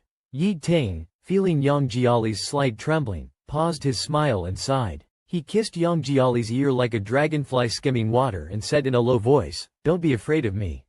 You're mine, how could I bear it? Just stay by my side, will you?" Yang Jiali looked at the fresh bloodstain on the floor inside the glass wall, took a breath, and hurriedly stood up. Without looking at Yi Ting, he walked into the dark resting room. Yi Ting sat beside his bed, touched his face with the back of his hand. Yang Jiali glanced at him and said hoarsely, "You, go back." Yi Ting was silent for a moment and then softly said, "All right, you sleep. I won't disturb you anymore. If you wake up and can't sleep or feel upset, you can come find me next door, no matter the time, as long as you want." As he spoke, Yi Ting lowered his head, his nose almost touching Yang Jiali's. He leaned towards Yang Jiali's lips and slowly bent down. Yang Jiali didn't resist much. He let Yi Ting kiss him lightly at the corner of his lips, the warmth fleeting. Yi Ting's eyes deepened and finally, he said, "Baby, you can come to me. I'll treat you well, but you're not allowed to go see other men and make me worry. Remember that?" Yang Jia tightly closed his eyes, neither agreeing nor arguing. Yi Ting smiled, turned off the light, and walked out of Yang Jia's room in the dimness. Hearing the click of the door closing, Yang Jia's heart relaxed, and he finally breathed out. The wall clock tick-tocked. Yang Jia lay in the dark with his eyes open, sleepless. At midnight, all was silent. The night deepened. Yang Jia quietly got out of bed and opened his backpack in the dark. He quickly packed a change of clothes, a medical appointment, important documents, and other essentials. Then he changed into a black down jacket and pants, his figure blending into the night, hardly discernible. At 12:29, he put on a cap and a black mask, stood at the window looking out through the building's windows. The dilapidated neighborhood was peaceful. At the back gate of the neighborhood, a row of trees was planted, and a car was parked far away under their shadow. Yang Jia raised his watch, staring at the second hand, tick-tock, tick-tock. He counted down in his heart, 6, 5, 4, 3, 2. As the second hand jumped the last notch, he eagerly looked towards the car. In the dim night, the car's headlights flashed 3 times quickly. Yang Jia shuddered. The opportunity had come. Yang Jiali didn't turn on the light, the room was pitch black. He felt for the doorknob and quietly opened the door. There was no sound in the hallway, it was silent all around. Only the dim green light of the emergency exit sign at the base of the wall was glowing. Yang Jiali knew that Yi Ting was a light sleeper, so he didn't dare to run recklessly while going downstairs. Just like a child learning to walk, he held onto the railing and carefully placed one foot after another on the steps, not making a single sound. 4th floor, 3rd floor, 2nd floor. Yang Jiali felt his heart pounding violently in his chest. As long as he got out of this building, he could run freely. As long as he ran out of the neighborhood and got into the car waiting to pick him up, with the car door closed, Yi Ting would be history. The closer he got to the building's entrance, the faster his heart beat. The intense yearning for freedom was like the most potent stimulant, making his eyes shine brightly, his muscles tense, and his blood boil. Just as he was stepping off the stairs, the silence in the hallway was suddenly broken by the sound of a lighter clicking. A small flame lit up in the dark, illuminating a tiny cigarette butt. Yang Jiali held his breath. He saw Yi Ting leaning against the wall at the entrance, still wearing his black shirt and trousers from the day, his features sharp and distinct, his eyes deep and profound. With a sigh, Yi Ting said softly, "Baby, it's so late. Where are you planning to go?" Freedom was just one step away, but in the end, he failed. Yang Jiali's face turned pale rapidly, large beads of sweat appeared on his forehead, and he was so scared that he forgot to blink. Yang Jiali was on the verge of tears. He rushed down recklessly, but his steps faltered and he missed a stair. He screamed in shock, crashing down onto the staircase. His vision blurred briefly, and he hugged his leg, moaning in pain. Cold sweat drenched his face, his features twisted in agony, and tears flowed from the pain.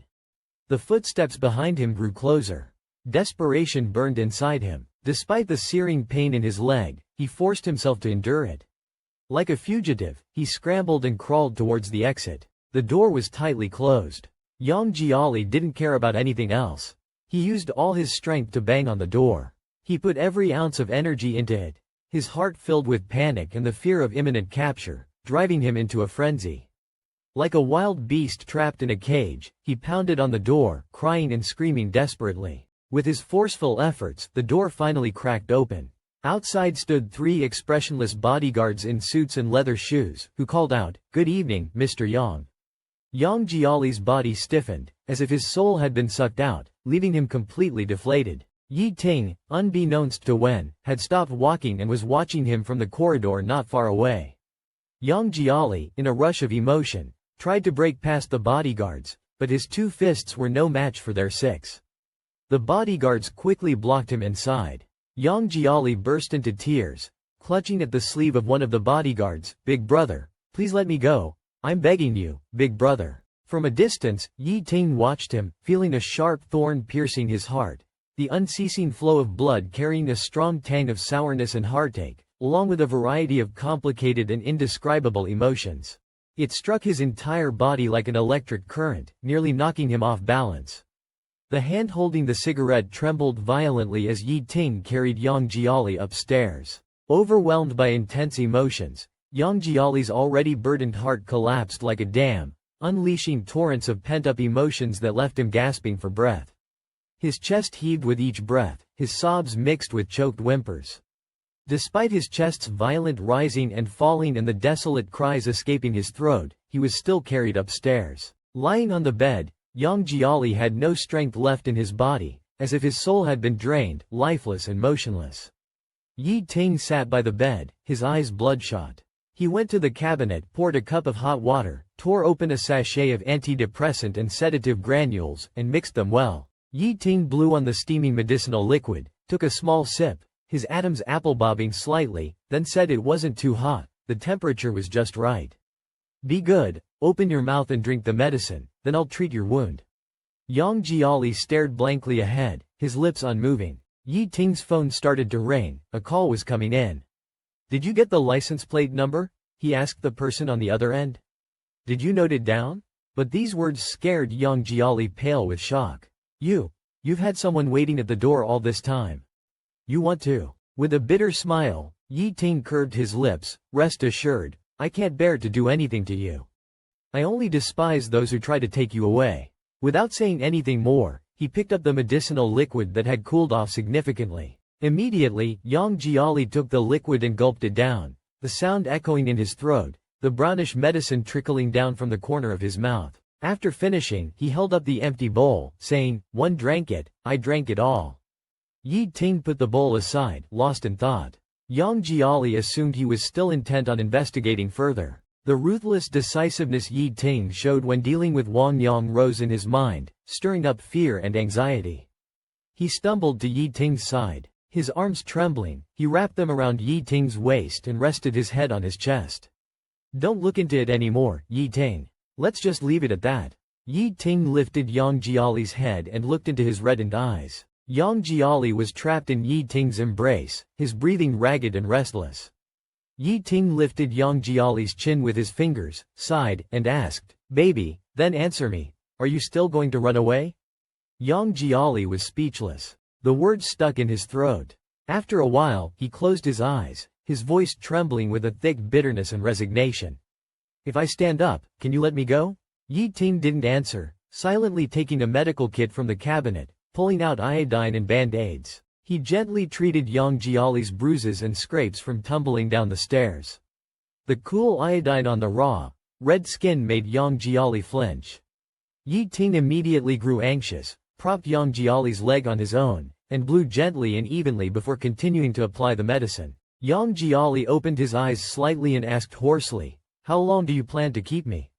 He pulled Yang Jiali closer and pecked his lips. "I'm not keeping you." With dim eyes, Yang Jiali said, "You had it all planned, didn't you? From the moment you returned to the country. Disbanding the team, making me in debt, forcing me to live with you. You've played so many tricks just to drag me back by your side, to turn me into one of your playthings." Seeing Yang Jiali's despondent and dismal state and thinking of his illness, Yi Ting couldn't harden his heart. He pulled Yang Jiali into his embrace and said softly, "You're not a plaything. You're my treasure." Yang Jiali's eyes brimmed with bloodshot veins, his gaze drifting. "Yi Ting, we clearly agreed to break up under that rowan tree. I haven't forgotten, and you shouldn't have either. What's the point of clinging onto me like a mad dog now? At the beginning, the reasons that led to our breakup, how many of them are still unresolved? Count them yourself." Yang Jiali's heart trembled, she tilted her head. "We have already broken up for 5 years. Whatever should be over, is over." Upon hearing this, Yi Ting's eyes suddenly became gloomy. He hooked his lips, touched Yang Jiali's face, and said, "If I say it's not over, it will never be over." Yang Jiali was speechless, her words stuck in her throat. Yi Ting brought the topic back, and in a low voice said, "So answer me, are you still running away or not?" Yang Jiali turned her head away, silent. She has a straightforward personality and can't lie. Whenever she tries to lie, she gives herself away. But she couldn't say this out loud. Yang Jiali chose to remain silent. Yi Ting observed her reaction, his gaze deepening. He suddenly said, "I can make people stop chasing the car that helped you escape and call them off." Yang Jiali was shaken, looking at Yi Ting in surprise. After struggling internally for a while, she ultimately did not want to implicate Brother Hai and the driver he sent to help her escape. Biting her lip, she reached out and hugged Yi Ting's neck, adopting an extremely intimate posture. He carried Yang Jiali into his bedroom and placed her on the spacious double bed. He tucked her in without saying anything and closed his eyes. Until dawn, Yang Jiali was playing with Ah Fu, while in her mind she went over the events of last night again, quietly pondering how Yi Ting could have guessed that she was planning to run away, and had been waiting at the entrance early in the morning. She was so deep in thought that she didn't notice the doorbell ringing several times. When she finally snapped back to reality, she quickly put down Ah Fu, went to the door, and opened it. Outside stood a somewhat familiar young man with short hair, round eyes, and a youthful look that couldn't be hidden. Seeing that it was Yang Jiali, the young man scratched his head and asked somewhat embarrassedly, "Excuse me, is Yi Ting, who lives here, in? I just wanted to ask him something." The boy became shy again, his clean face suddenly flushed. "Do you still want to rent my room? I can move out. I'm a bit tight on money lately." Yang Jiali blinked, noticing that the Patek Philippe watch on the boy's hand was gone. Just then, the door opened, and Yi Ting dressed in a black shirt and slacks entered with a briefcase. When he saw the scene inside, Yi Ting's eyes darkened further. He approached Yang Jiali with a cold face, not saying a word, grabbed his arm and silently pulled him onto the couch. He asked Lan Tian what he was doing here. Lan Tian coughed, "I just wanted to ask you if you're still renting my room? I'm a bit short on money lately." Yi Ting crossed his legs, uninterested. "You can leave now." Before Lan Tian could speak again, Yi Ting's gaze shifted to Yang Jiali, noticing his opened neckline and the cool breeze passing through. Yi Ting frowned, looking around the room. "Where's the caretaker?" The nurse was frowning beside him. Lan Tian's eyes suddenly lit up when he heard this. He had just been wondering, what if the house can't be rented out? How should I raise money? Yi Ting's words gave him an idea. He carefully raised his hand. Yi Ting glanced at him coldly, always finding him annoying. Lan Tian whispered, "Mr. Yi, are you thinking of hiring a caregiver for Yan Yan?" Lan Tian swallowed nervously and chuckled sheepishly. "If you're considering hiring a new caregiver, do you think I'd be suitable?" Yi Ting's expression darkened, and he rejected him without hesitation, leaving no room for negotiation. Yang Jiali watched the scene and suddenly spoke up. "Yi Ting, my throat feels rough." His voice softened. "What's wrong? Why am I speaking?" Yang Jiali glanced at Lan Tian and suggested, "Let him be my caregiver." Yi Ting sighed, "I'll find you a professional who can take better care of you." Be obedient. Lan Tian hurriedly clung to the doorframe. "Mr. Yi," Yi Ting's hand on the doorknob, his gaze cold and indifferent. "Anything else?" Yang Yang agreed to have me as his caregiver, Lan Tian muttered quietly, why are you still being stubborn? Lan Tian seized the last opportunity to defend himself, but Yang and I really hit it off. It's only been an afternoon, and I'm already close to him. Yi Ting's gaze suddenly grew colder, and with a sneer, he said, that makes it even worse. After speaking, he slammed the door shut. Yi Ting said nothing, took a shower, and came out wrapped in a towel, his muscular chest covered in water droplets. Yang Jiali instantly shifted his body toward the wall. Yi Ting, displeased, asked, just because I won't let that person be your caregiver, you're going to be mad at me? Yang Jiali was forcibly held in Yi Ting's arms and couldn't break free. He simply gave up struggling, using one hand to push against Yi Ting's chest to keep some distance. He also lowered his voice, I just want to be in control. Can't I hire someone to my liking? Yi Ting sighed, baby, I said he. I don't want a cold and indifferent caregiver, Yang Jelly interrupted Yi Ting, cutting him off mid-sentence. He looked into Yi Ting's dark eyes with a bitter smile and said, you've already locked me up. I'm locked in this cage all day long. I finally made a good friend, can't I be happy for a moment? Yi Ting pressed his lips together without speaking, looking deeply at Yang Jelly. Yang Jelly's heart skipped a beat. Yi Ting said, I'll investigate his background first.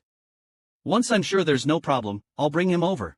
Yang Jelly didn't want to fail at the last moment. He hesitated for a few seconds, thinking that sleep is sleep no matter how it happens, so he didn't resist and let Yi Ting embrace him. Yi Ting pressed against the top of his head and said softly, it would be nice if you always listened like this. Yang Jelly didn't speak. In the pitch-black night, his eyes seemed deeper, as if hiding something. In Yi Ting's company, Lan Tian's features were too distinctive. The assistant didn't have to put in much effort to thoroughly investigate Lan Tian's background. The findings were surprising. Yi Ting held the documents handed over by the assistant, sitting in his executive chair with his legs crossed, flipping through page after page with an expressionless face. Finally, he closed the documents and smiled, as expected, he's not simple. After a while, he casually said, this Lan Tian probably won't stay for long either. The assistant quickly replied, Mr. Lan ran away from home for some unknown reason. His family is apparently coming here to fetch him soon. It seems Mr. Lan will be taken back in no time. Yi Ting nodded, letting his assistant leave. Squinting at the bright daylight outside, he thought it was a place he couldn't stay for long. But since Yang Jia insisted so much, he would agree this time. The scene shifts to Yang Jia's small room. Lan Tian was cooking in the kitchen, almost blowing it up. Yang Jia said quietly, I have hands and feet, I can take care of myself. Feeling a bit embarrassed, Lan Tian said, Mr. Yi asked me to take care of you, but I haven't done anything all these days. I'm still getting paid, which feels quite awkward. Eventually, it was Yang Jia who made breakfast. Taking advantage of Yi Ting's absence, he curiously asked Yang Jia, Yang, what exactly is your relationship with Mr. Yi? Yang Jia laughed at himself, I'm a pet he keeps in a cage. Seeing Yang Jia a bit unhappy, Lan Tian made a funny face trying to cheer him up. Suddenly, Yang Jia lowered his voice and his gaze deepened, I need your help with something. Lan Tian asked, what is it? Yang Jia half opened his eyelids and glanced around the room filled with hidden cameras, whispering mysteriously, come here. The scene shifts to Lan Tian taking Yang Jia to a restaurant, looking around cautiously as if in a spy movie. Yang Jia said helplessly, isn't this too nervous? Lan Tian, holding his racing heart, said with widened eyes, how can I not be nervous? Mr. Ye's wrath might be lurking in any corner watching us. I managed to cover for you and bring you out. Make sure your mask is on tight. Follow me. Lan Tian watched Yang Jia go inside in relief. He looked around, confirming there were no suspicious figures before feeling at ease. Yang Jia entered the private room, and Jia Shanghai was already sitting inside, not wearing a suit today. Dressed simply in a gray jacket paired with dark black pants, he looked far less uptight and abstinent than usual, appearing younger and much gentler. Yang Jelly felt quite embarrassed, his face flushing as he replied, I'm really sorry for putting Haigo through so much trouble to arrange this, and yet I couldn't escape. It was a wasted opportunity. It's not your fault. Yi Ting's thinking is too meticulous. He had seen through it all along but acted as if nothing was amiss, secretly arranging everything. It's no wonder you couldn't escape. Jia Shanghai adjusted his glasses, his eyes deep. So, you really hate him that much? He lowered his head in silence for a long while before murmuring, Haigo, nobody wants to be someone else's pet. Yi Ting is too obsessive and calculating. His attitude towards me is more about unwillingness, so he wants to capture me back, confining me within his control. Right now, he still has some feelings for me, but if one day he's completely satisfied, then what would happen to me, a toy he's finally tired of? Yang Jelly thought of the scene where Wang Yang was forced to bow, and shuddered. Zhao Shanghai nonchalantly sipped his tea, his Adam's apple bobbing slightly as if contemplating something. After a while, he put down the teacup and asked softly, "If you're given another chance, would you plan to escape again?" Yang Jelly's eyes lit up, and he nodded without hesitation. Lan Tian found a small table by the window downstairs. and asked the waiter to serve him a large glass of iced cola. Previously at home, Ruan Yanting, who was only 5 years and 7 months older than him, would manage him daily just like his father. He wouldn't allow him to drink even a sip more. Now that he slipped away, with the sky high and the emperor far away, who else is there? Lan Tian bit down on his straw, his eyes wide as he held his breath, ready to guzzle down. Looking up, he saw a man and a woman walking by not far away. Seeing that man, Lan Tian's little face turned pale as if frightened, and he shrank back into a corner. Hiding in the corner, Lan Tian watched the man, his eyes filled with shock, thinking it's really a case of speak of the devil. Rubbing his eyes, he only saw Ruan Yanting, who didn't notice him, but instead nodded and smiled lightly at the woman beside him.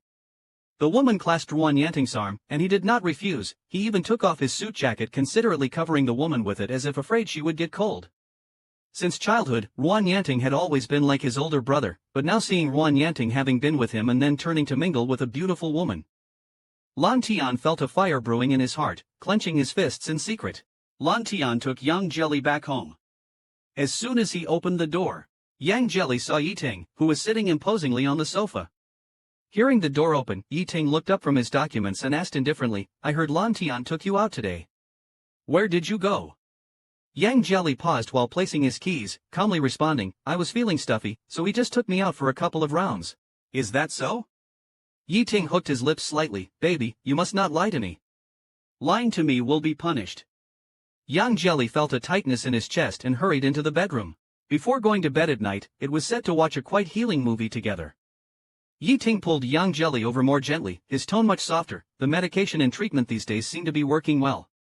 You look much more spirited than before, not sick every day. Looking quite good." Yang Jelly didn't say a word. "I couldn't help asking Yiting, what would you do if one day I left you?" Without thinking, Yiting replied, "That day will never come." Yang Jia was not convinced. What if it really happens? Yiting's eyes suddenly darkened. He grabbed Yang Jia's chin somewhat displeased, and said, "Your thoughts are starting to wander again." Yiting's eyes were like a melancholic wolf's. "Baby, my patience has limits," he said. "I've told you, as long as you stay by my side, I can give you everything. If you keep being naughty, I will have to use some methods to make sure you can't leave me." Yang Jia turned his head. "You say you care about me, but you just want to confine me in the house." Yiting's eyes darkened, and he suddenly smiled. "Confining you is to let you recuperate. If I really didn't care about you, why would I go through all this trouble? I would just cut off all your contacts with the outside world and drive away anyone who might help you escape. I would chain you to the bed with a thin iron chain, and you wouldn't be able to go anywhere. I want you to only have eyes and heart for me. I would be with you every day until your body can't be without me." Yiting touched Yang Jia's face, his smile deepening. "This is what it means to treat you like a pet. Baby, you should be satisfied. I would never want to use these methods on you. Don't say those things that annoy me anymore. Can't we just live well together?" Yang Jia widened his eyes, and after a long moment, he barely squeezed out a sentence, "You're crazy." Yiting hummed indifferently, "Then you are the antidote." Suddenly the atmosphere changed, and Yiting's kissing did not stop. Moving slowly up Yang Jia's neck to his earlobe and ear, Yang Jia shuddered as he realized Yiting's intent. He panicked and quickly pushed him away. Yiting kissed Yang Jia's cheek and sighed, "When and how will you be willing to open up your heart and body to me? We are supposed to spend a lifetime together. How long do you plan to keep running away?" Yang Jelly closed his eyes, his teeth clattering, feeling something amiss. Lan Tian has been acting as if he's hiding something these past few days. Yang Jelly was busy revising the songs he wrote before, and when he looked up, he saw Lan Tian staring out the window soullessly, still holding the milk pouring gesture. The milk had already overflowed the cup and was dripping onto the floor from the coffee table. Yang Jelly coughed loudly, snapping Lan Tian back to reality. Seeing the spilled milk, Lan Tian stuck out his tongue and hurriedly started cleaning up. Yang Jelly sighed, "What's been wrong with you lately? Ever since we came back from the restaurant, you've seemed out of sorts." Lan Tian shook his head, "I'm fine, I'm really good, and quite happy actually." Yang Jelly smirked and shook his head, then suddenly, there was a knock on the door. Avoiding further discussion, Lan Tian got up, "I'll get the door." He walked to the door and pressed the handle to see a tall, handsome man standing outside, with striking eyebrows and piercing eyes. The moment Lan Tian saw this man, his mind buzzed and he squeezed out 3 words between his teeth. Ruan Yanting. He merely smiled faintly. He reached out and touched Lan Tian's cheek, smiling, had enough of your runaway game? You've been out for so long, isn't it time to come back with me? Lan Tian cursed, what runaway game? I'm serious here. Ruan Yanting casually hummed, alright, if you say it's serious, then it's serious. So now, isn't it time to come back with me? Where are your things? I'll help you carry them down. Lan Tian blocked the doorway. Who said I'm going back with you? Ruan Yanting's face stiffened, looking somewhat stern. Lan Tian, stop making a fuss and throwing a tantrum. Upon hearing this, Lan Tian got furious. He raised his hand, intending to punch Ruan Yanting. Lan Tian cursed fiercely, thinking you can threaten me here? You think I still want to go back with you? I've treated you like a brother for 20 years, and you dare screw me over? Unfortunately, his hand was caught by Ruan Yanting, who sighed, I'll take care of explaining things to your uncle and aunt. Lan Tian wasn't done cursing yet. Even if he couldn't move his feet, he still had his words. Retracting 10,000 steps, fine, you screwed me over, but then you go off mingling with women? Do you even have a conscience? Ruan Yanting immediately laughed, a layer of dazzling light emerging in his eyes. Are you jealous? Lan Tian forcefully broke free from Ruan Yanting's grip. Lan Tian forcefully broke free from Ruan Yanting's control and snorted coldly, I should never have believed your nonsense. Now I see, you've never had good intentions since we were kids, shamelessly waiting with your eyes wide open. With a bang, the door was shut. Ruan Yanting, standing at the door, couldn't help but laugh. Looking at the closed door, he shook his head with a smile, well, let's give you a couple more days to play. After Ruan Yanting left, Lan Tian was by Yang Jelly's side, munching on a French chocolate bar. Seeing the 2 bags about to burst, Yang Jelly commented, this isn't running away from home. You're just a young master tired of luxurious life, coming out to experience life. Lan Tian wiped the crumbs from the corner of his mouth, snorted, and said, look who's talking. I see everything. Mr. Yi treats you really well, doesn't he? He's pretty good to you too. Yang Jelly gave it a thought, then calmly replied, it's different, but didn't elaborate further. Can you return home with peace of mind after getting tired of playing outside? Back to that person? Lan Tian was left speechless by the question. But I'd rather not have days like these. I'd rather go out and do hard labor, wanting to escape far away. Lan Tian cautiously asked, you don't like Mr. Yi anymore? Yang Jelly nodded, then shook his head, smiling, I dare not like him anymore. Just then, the sound of a key being inserted into the lock was heard at the door. Yi Ting heard everything. When Yi Ting entered the room, his expression was very calm, as if he hadn't heard anything. Yang Jelly saw him enter and immediately shut up, saying nothing more. Lan Tian even directly covered his mouth forcefully. After Lan Tian left, the atmosphere in the whole house became solemn when Yi Ting came back. Yi Ting's voice had a hint of gritting teeth. You've changed, becoming ungrateful. Yang Jelly sensed extreme danger from Yi Ting's tone. Yi Ting said, baby, I like everything about you, but there's one thing I really hate. Yi Ting held the person tightly, sneering, haven't I been good enough to you?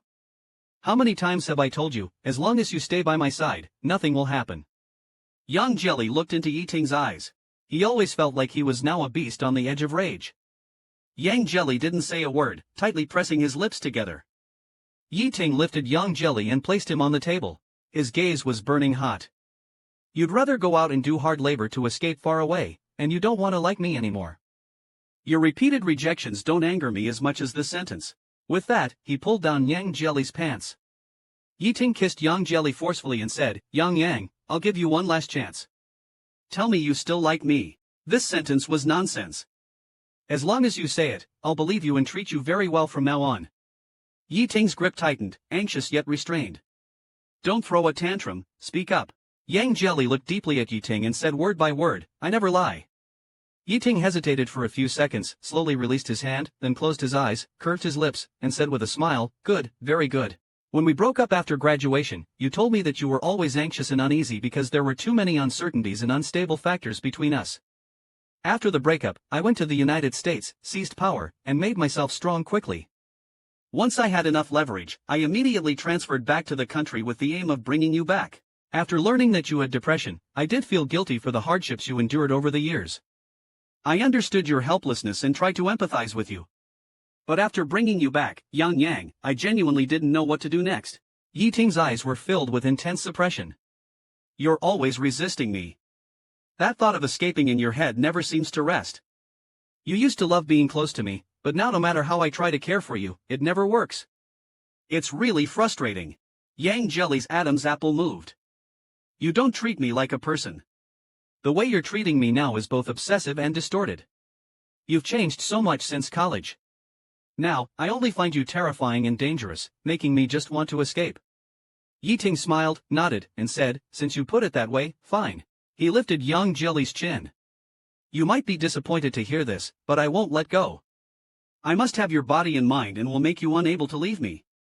Your mental state needs treatment now, so I will get the best experts to develop the optimal plan and provide you with the best care to restore your mental health. For now, I won't force you to have feelings for me. Before that, Yi Ting took a deep breath and said with a smile, baby, I'll start with your body first. Yi Ting thought about the last time, when he forced Yang Jelly to submit both physically and mentally by handcuffing him to the bed. The expression on Yang Jelly's face was agonizing and repressed, and Yi Ting himself didn't feel much better either. He had taken possession of the person.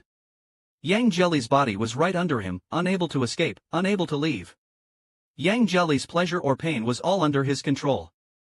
But even so, he still felt very distant from him. Yang Jelly turned his face, constantly struggling, trying to escape from Yi Ting's grip on his hands, with madness surging in his eyes. Capturing Yang Jelly's body or heart became an obsession that Yi Ting couldn't get rid of. Like the intertwined roots of a giant tree, difficult to separate. From the moment he was transferred back from abroad, Yi Ting was determined to bring Yang Jelly back. Until now, he has followed his plan, using tactics to bind Yang Jelly close to him. But every day, Yang Jelly thinks about how to escape from him, and says he doesn't want to love him anymore. He seemed to feel that he had already controlled everything about Yang Jelly, but in a daze, it seemed like he hadn't obtained either Yang Jelly's body or heart. He could remain rational and calm in dealing with business affairs, and stay composed when facing various troublesome competitors. But when it came to matters involving Yang Jelly, it could always cause his emotions to fluctuate intensely. He had set the trap to capture Yang Jelly for too long. If he still couldn't obtain him, Yi Ting felt he would become anxious and obsessed, even possibly doing something crazier. Even doing crazier things, Yang Jelly was pinned down by Yi Ting, his face was mostly flushed. Yi Ting looked at his furrowed brows and coaxed, baby, why won't you accept me now? Yang Jelly tightened the bedsheet, his voice laced with reluctance, I don't want a mad dog. Yi Ting's prominent Adam's apple moved, his eyes filled with desire and frustration. He stared at Yang Jelly's evasive eyes, I haven't taken a deep breath yet to say the answer. Baby, say you still like me. Let's stop here today, no more going forward.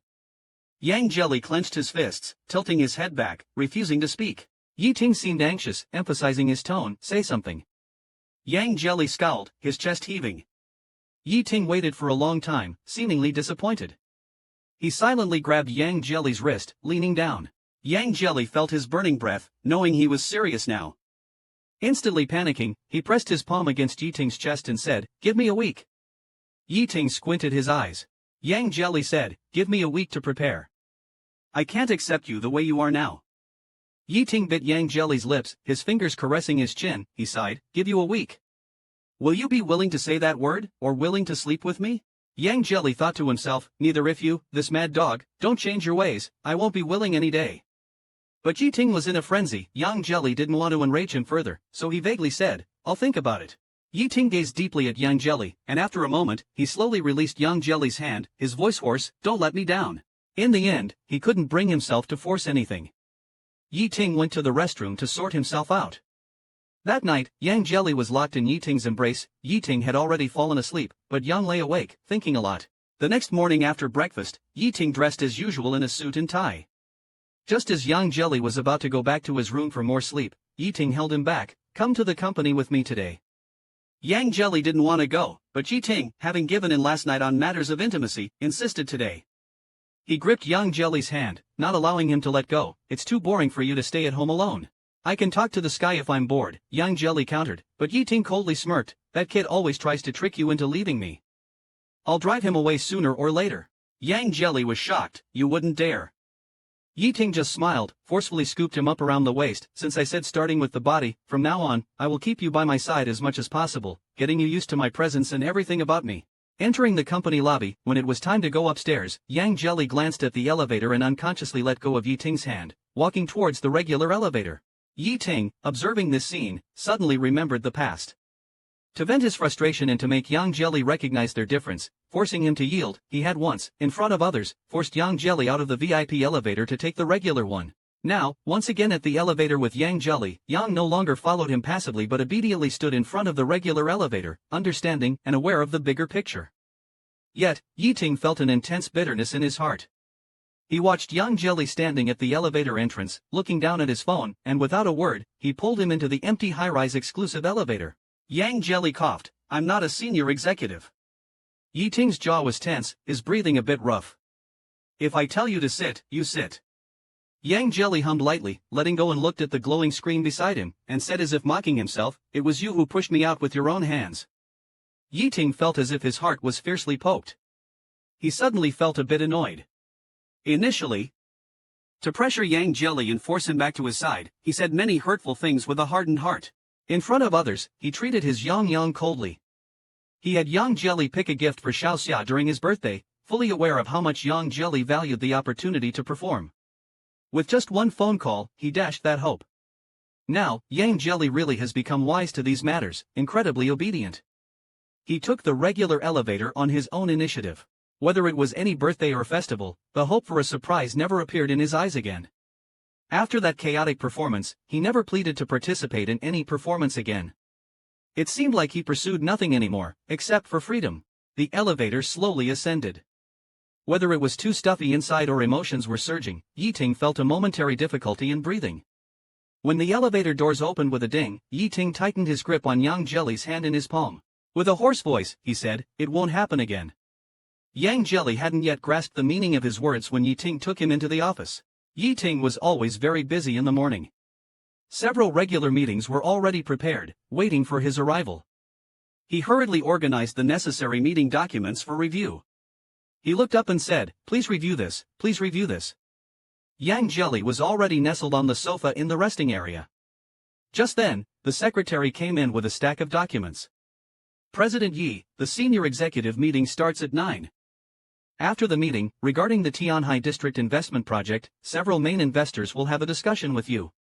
This is the material needed for the discussion. Please review it." Yi Ting rubbed his temples, frowning. "Who's coming today?" The secretary opened the work manual. President Wu from Hengxin, President Ruan from Taifeng Finance, President Zhao from Ronghai Entertainment. His body tensed for a moment. Yi Ting glanced at him out of the corner of his eye and waved the secretary out. He walked up to Yang Jelly, looking at him with a faint smile. "Baby, Zhao Shanghai will come over later." Yang Jelly's heart trembled slightly, but he maintained a calm facade. "Got it."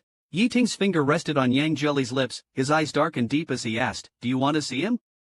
Yang Jelly thought, "Even if I wanted to see him, you crazy dog wouldn't let me." Sure enough, the next second, Yi Ting pulled Yang Jelly over and kissed him, laughing, "Even if you want to see him, I won't let you. He likes to meddle too much, always instigating things. I really don't like him now." Yi Ting patted Yang Jelly's face, "Don't trust him anymore. Stop believing him. Listen to me." Yang Jelly couldn't stand what he said about Hage. In a fit of anger, she retorted coldly, "I decide where I go. It's none of your business." Yi Ting squinted his eyes, his face darkening immediately. He forcibly pulled Yang Jelly into the lounge of the office, pressing her onto the bed. "You're tired and need rest. Have a good sleep here. I'll be back." Before closing the door and leaving the office, Yi Ting told the following bodyguards, "Keep a good watch over him. Don't let him run around." The bodyguards responded respectfully. Yi Ting headed to the meeting room. After an hour's routine meeting, he entered conference room A with his assistant. Yi Ting's capital involvement was too aggressive. In this Dahai district project, he wanted to carve out a significant slice of the benefits, which was not proceeding smoothly. Especially when Yi Ting proposed several terms clearly targeting Zhao Shanghai, Zhao's face turned even darker. When the meeting ended, Zhao Shanghai waited for Yi Ting to come out and said with a smirk, "Yi, your resentment against me is truly something a /." Yi Ting handed the meeting documents to his secretary and added dismissively, "Mr. Zhao, take good care of your own matters. You can't afford to mess with my people." Zhao Shanghai squinted, his smile gradually disappearing. The atmosphere was tense when suddenly, from the other side, a bodyguard shouted, Mr. Yang, Mr. Yi has instructions, Yi Ting's expression turned cold. He saw Yang Jelly running over, sweating and holding 3 cups of drinks. The bodyguard, perspiring nervously, said, Sorry, Mr. Yi. Mr. Yang insisted on going downstairs to buy bubble milk tea and barged out. We didn't dare to use force and couldn't stop him, Yi Ting gave them a cold glance and dismissed them. He looked at Yang Jelly, who was flushed from running, and said disapprovingly, Didn't I tell you to stay put and wait for me? Why are you so disobedient, Yang Jelly panted, I wanted to drink some bubble tea with milk and sago, He shook the cup in his hand, glanced at Zhao Shanghai, and said, Brother Hai has helped me a lot in the past. I've never been able to repay you and don't have much money. Since it's so cold, I'd like to buy you a cup of hot tea. Please don't mind, He handed the other cup to Zhao Shanghai. Before Zhao Shanghai could take it, Yetian snatched it away, with a somewhat unsettling smile. Let me see, Yetian inspected the cup that Yang Jelly had handed to Zhao Shanghai, holding it firmly in his palm. The cup was sealed with a lid, so nothing could be hidden inside. There was only a small label with the tea's name and price stuck on the body of the cup. There were no secret messages on the sides or bottom. It was very clean, but Yetian frowned, feeling something was off. Seeing Yetian's eyes fixed on the cup, Yang Jelly's throat felt dry as he took out the last cup of hot tea and handed it to Yetian. I bought you a cup too. Hearing this, Yetian raised an eyebrow and focused on Yang Jelly's hand. He was somewhat incredulous. You bought one for me, Yang Jelly said, drink it if you want to. In his life, Yetian had received countless luxurious and expensive things, and none had ever caused such a strange ripple in his heart. He looked again at the cup Yang Jelly had given to Zhao Shanghai but still couldn't see anything unusual. With great magnanimity, he handed it to Zhao Shanghai. The rightful owner gritted his teeth and smiled, don't let Yang Yang's kind gesture go to waste, and don't get any other ideas. Zhao Shanghai took the hot tea from Yang Jelly and left. Yetian's cold eyes watched as Zhao Shanghai departed. He then dragged Yang Jelly into the office. As soon as the office door closed, Yetian, as though provoked, acted high and mighty, pressing Yang Jelly with questions, are you so fond of that Zhao guy? As soon as I leave, you cozy up to him, don't you, Yang Jelly was extremely uncomfortable being stared at by Yetian. He turned his head away but was forcibly turned back by Yetian. Do you like him, Yang Jelly was angry. Nonsense. Yi Ting squinted and said with a cold smile, you'd better not have other intentions towards him, otherwise, I will not hold back. Yang, don't step on my bottom line, understand, Yang Jelly glanced sideways and said righteously, Haigu and I are just friends. I am grateful for all the help he gave me when I was in trouble, and he encouraged me many times. I just want to repay him, and a cup of hot tea is nothing. Besides, you know Haigu has a partner. Don't judge with your own thoughts. Yi Ting understood this point. Zhao Shanghai is not someone who would mess around outside, and his brother Xiaoyi wouldn't allow Zhao Shanghai to cheat either, even though Xiaoyi has recently hinted several times that he is tired of this family life and of Zhao Shanghai. But Yi Ting felt uncomfortable no matter what. Yang Jelly wished he could push him 3 meters away, yet he was still thinking and worrying about Haigu. Yi Ting gritted his teeth and asked, why is that Zhao guy a perfect gentleman in your heart, and no matter how well I treat you, I am just a mad dog you hate, isn't it? Yang Jelly's Adam's apple moved. At least he doesn't humiliate me in front of others, doesn't treat me as someone without dignity to play with at will, doesn't force me to the point of no return repeatedly, and certainly doesn't rape me. His eyes darted around, about to explode again. Yang Jelly didn't want to dwell on this topic any longer. He quickly raised the milk tea in his hand. I bought this for you, are you going to drink it or not? It's getting cold. If not, I'll throw it away. Yi Ting was stewing in anger. Seeing the tea handed over by Yang Jelly, the fire in his eyes inexplicably subsided a little. He cast a sideways glance at Yang Jelly. Yang Jelly inserted the straw and brought it to Yi Ting's mouth, maliciously saying, drink it now, and don't leave a single drop. Yi Ting was silent for a few seconds, thinking this was one of the few times Yang Jelly showed goodwill. It softened his heart, and he obediently sucked on the straw, like a ferocious beast suddenly petted smooth. Yang Jelly was really tired, she yawned and went into the break room, while Yi Ting sat back at his desk and busily dealt with company affairs. Zhao Shanghai held the cup of hot tea Yang Jelly had given him in his palm and scrutinized it. Earlier, when Yi Ting had snatched it to check, his gaze also lingered on it for a while. Yi Ting didn't notice anything unusual, and neither did he. However, a few days ago, he had met privately with Yang Jelly and had promised to leave with someone within half a month at this critical juncture. At this critical moment, Yang Jelly brought him a cup of inexplicable hot tea. It's definitely not a whim. Zhao Shanghai frowned and looked it over and over, but couldn't figure out the trick. Zhao Shanghai looked at the printed label on the cup. His gaze fixed on the label, his smile abruptly paused. One corner of the small label was not quite smooth and had some tiny creases, as if someone had picked at it. Zhao Shanghai used his finger to pick at those creases, slowly peeling the label off. He looked at the small black characters on the sticky side of the label and smiled again, whispering, "Really clever, quite clever indeed." Yiting felt that Yang Jelly had seemed to learn to behave in the past few days, unlike before when he wouldn't let him touch anyone. Now, he had learned to obey, snuggling obediently in his arms without much resistance. People who used to hate talking to him even for a day, now occasionally responded to his words. Although the reason behind Yang Jelly's newfound obedience needed further investigation, his closeness still made Yiting quite relieved. If Yang Jelly had been this obedient earlier, Yiting wouldn't have had to go through so much trouble. Coming out of the bathroom after a shower, Yiting dried his wet hair and sat next to Yang Jelly. Yang Jelly was half reclining on the bed looking at his phone, his face illuminated by the screen. Yiting leaned over and asked in a low voice, "What are you looking at?" Yang Jelly flicked the screen, a string of chat messages. Smelling the scent of male hormones on Yiting, Yang calmly said, "Chatting with Li Di and Lier. They are attending a gala as guests this Friday. They asked if I was going." Yiting immediately refused, "You're not allowed to go. I have inescapable social engagements that evening." Yang Jelly rolled his eyes and stood up, "Then you go busy yourself with your engagements, and I'll just go to my gala." Yiting squinted and was about to speak when Yang Jelly added, "Anyway, you've placed so many bodyguards around me all the time, don't think I don't know. My phone is also monitored by you. I have no privacy at all. What else can I do?" Yiting always felt uneasy. Yang Jelly's eyes rolled in a circle, he put down his phone and looked up at Yiting. Seeing his sheepish look made Yiting's heart soften. "What exactly do you want?" Yang Jelly took the initiative to lean closer to Yiting's neck. "I just want to see them. I've always dreamed that everyone would love the songs I write. Right now, I can't get on stage. I just want to see what it's like when Dilly and Airly sing on stage." Yiting's face tightened, he wanted to refuse, but the words caught in his throat. Looking at the longing in Yang Jelly's eyes, his voice became hoarse. He lowered his head and kissed him forcefully. Yiting pressed him down, his hands on either side of his body, their eyes locked. "Exactly 1 week since you last spoke to me," Yiting said hoarsely. Yang Jelly's heart trembled. The last time Yiting tried to advance on him, he managed to delay it with a stalling tactic. Indeed, a week had passed. Yiting moved closer, their noses almost touching. "Baby, have you decided to obey and let me have a taste, or just say you like me?"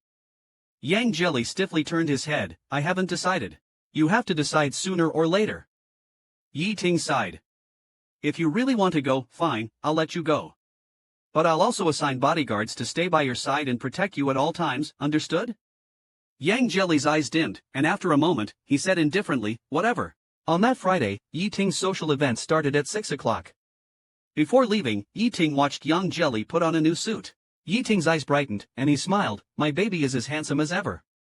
He tied Yang Jelly's bow tie and lingered, caressing his ear. In a magnetic voice, he whispered, "After you see them, come home early. I'll be waiting."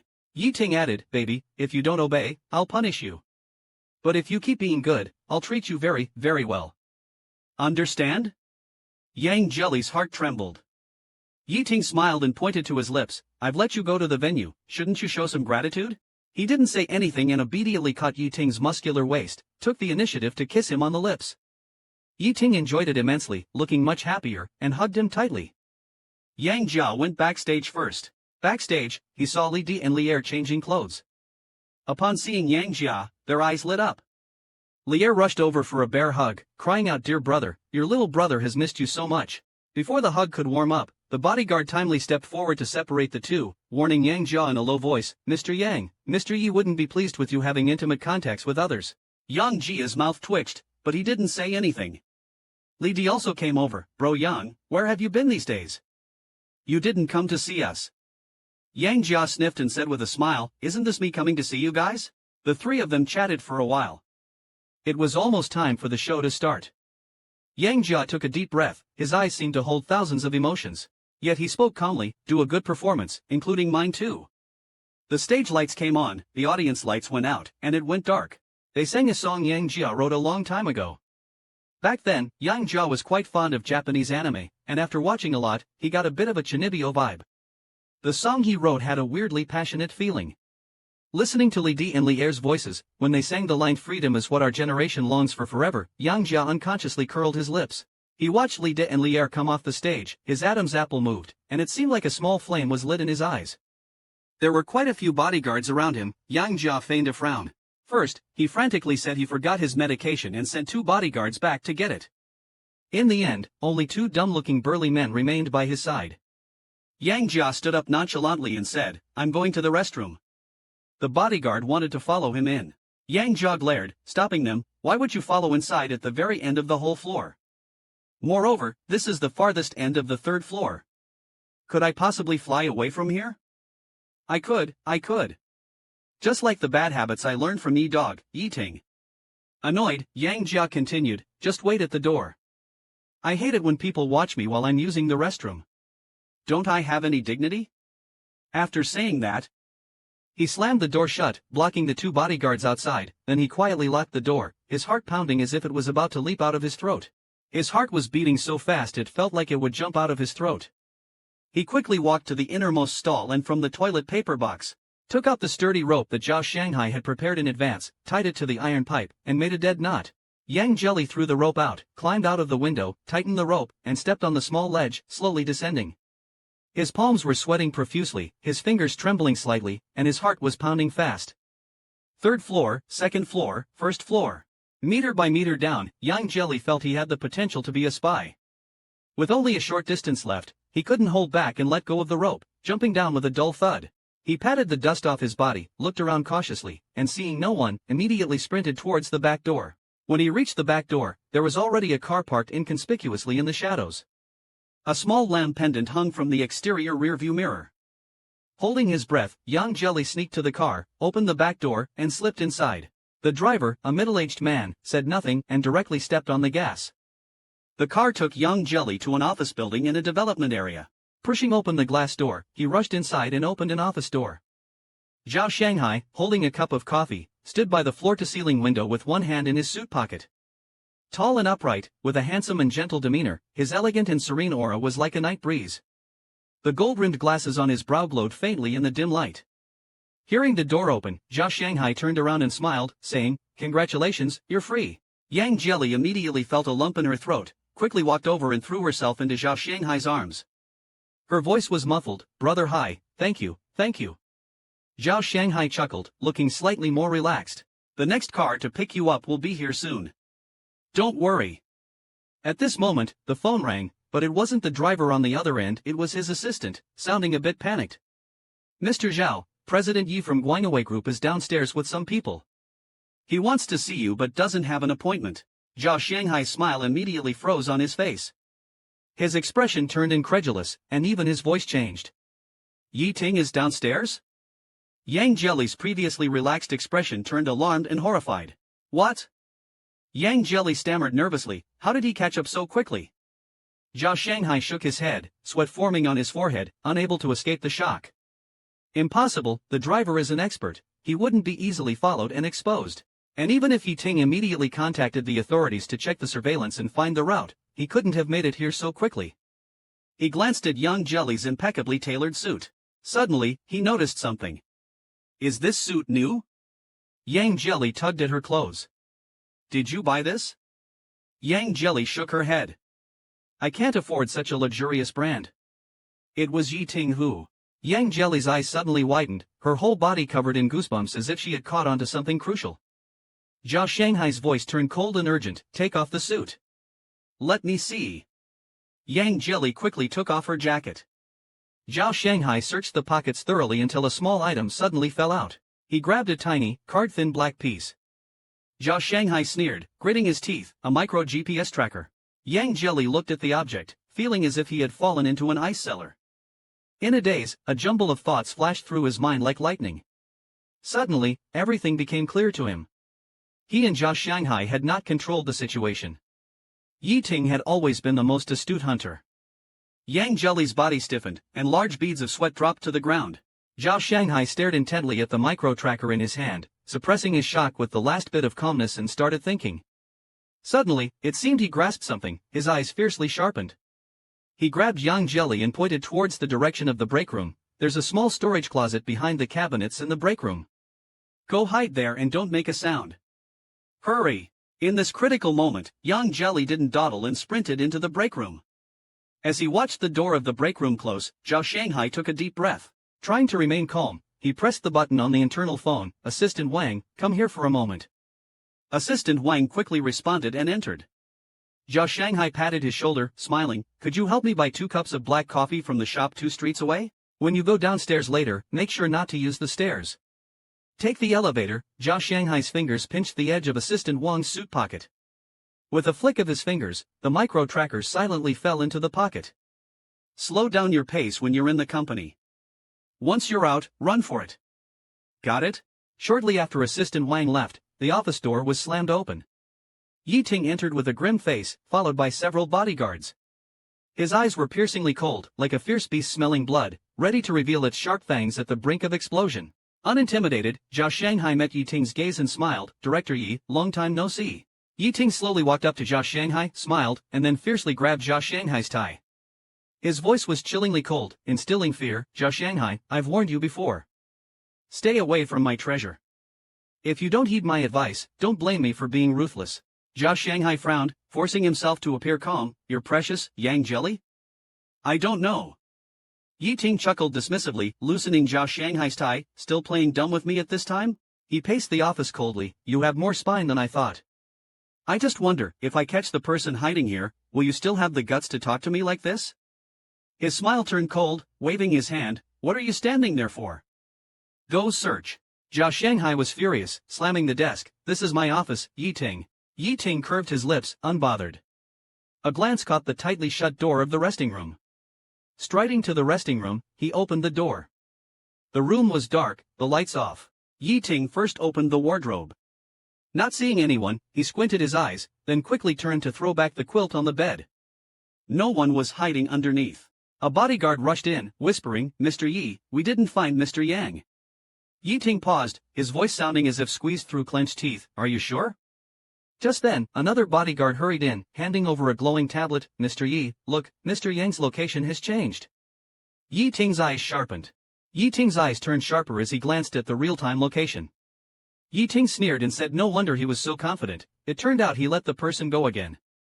He smashed the wall hard and led his men downstairs to catch him. Before leaving Zhao Shanghai's office, Yi Ting suddenly turned around. In the empty and dimly lit office, Yi Ting stared at Zhao Shanghai with a cold and deep gaze, issuing a ruthless warning. Even Zhao Shanghai, who is usually so composed, felt like he was plunged into icy water in February when stared at by Yi Ting's terrifying eyes. His legs felt weak, and he was cold all over. Zhao Shanghai stood in place until he could no longer hear those footsteps. He then hurried to the door of the restroom and opened the small storage nook. Yang Jelly was curled up inside like a kitten, silent, holding his breath until his face turned red. As soon as he breathed in the fresh air, he took a deep breath, his chest rising and falling heavily. He's gone. Without time to say more, Zhao Shanghai pulled him out and hurriedly stuffed a few things into his hands, his eyes flashing with urgency. You only have a few minutes. Go through the hallway and take the freight elevator down to the basement level. There's a car waiting for you at the back door. Don't ask any questions, someone will take you to a safe place once you're in the car. Zhao Shanghai didn't give Yang Jelly a chance to hesitate, pushing him out forcefully. Go! Yang Jelly knew he couldn't afford to dawdle at this moment. If he failed to escape this time, both he and Zhao Shanghai would be torn apart by this mad dog Yi Ting. Grabbing his things and wrapping himself in his coat, Yang Jelly didn't waste a second and got into the freight elevator. Assistant Wang took the coffee from the waitress's hand, neatly placing the 2 cups in a bag, humming a tune as he walked out the door.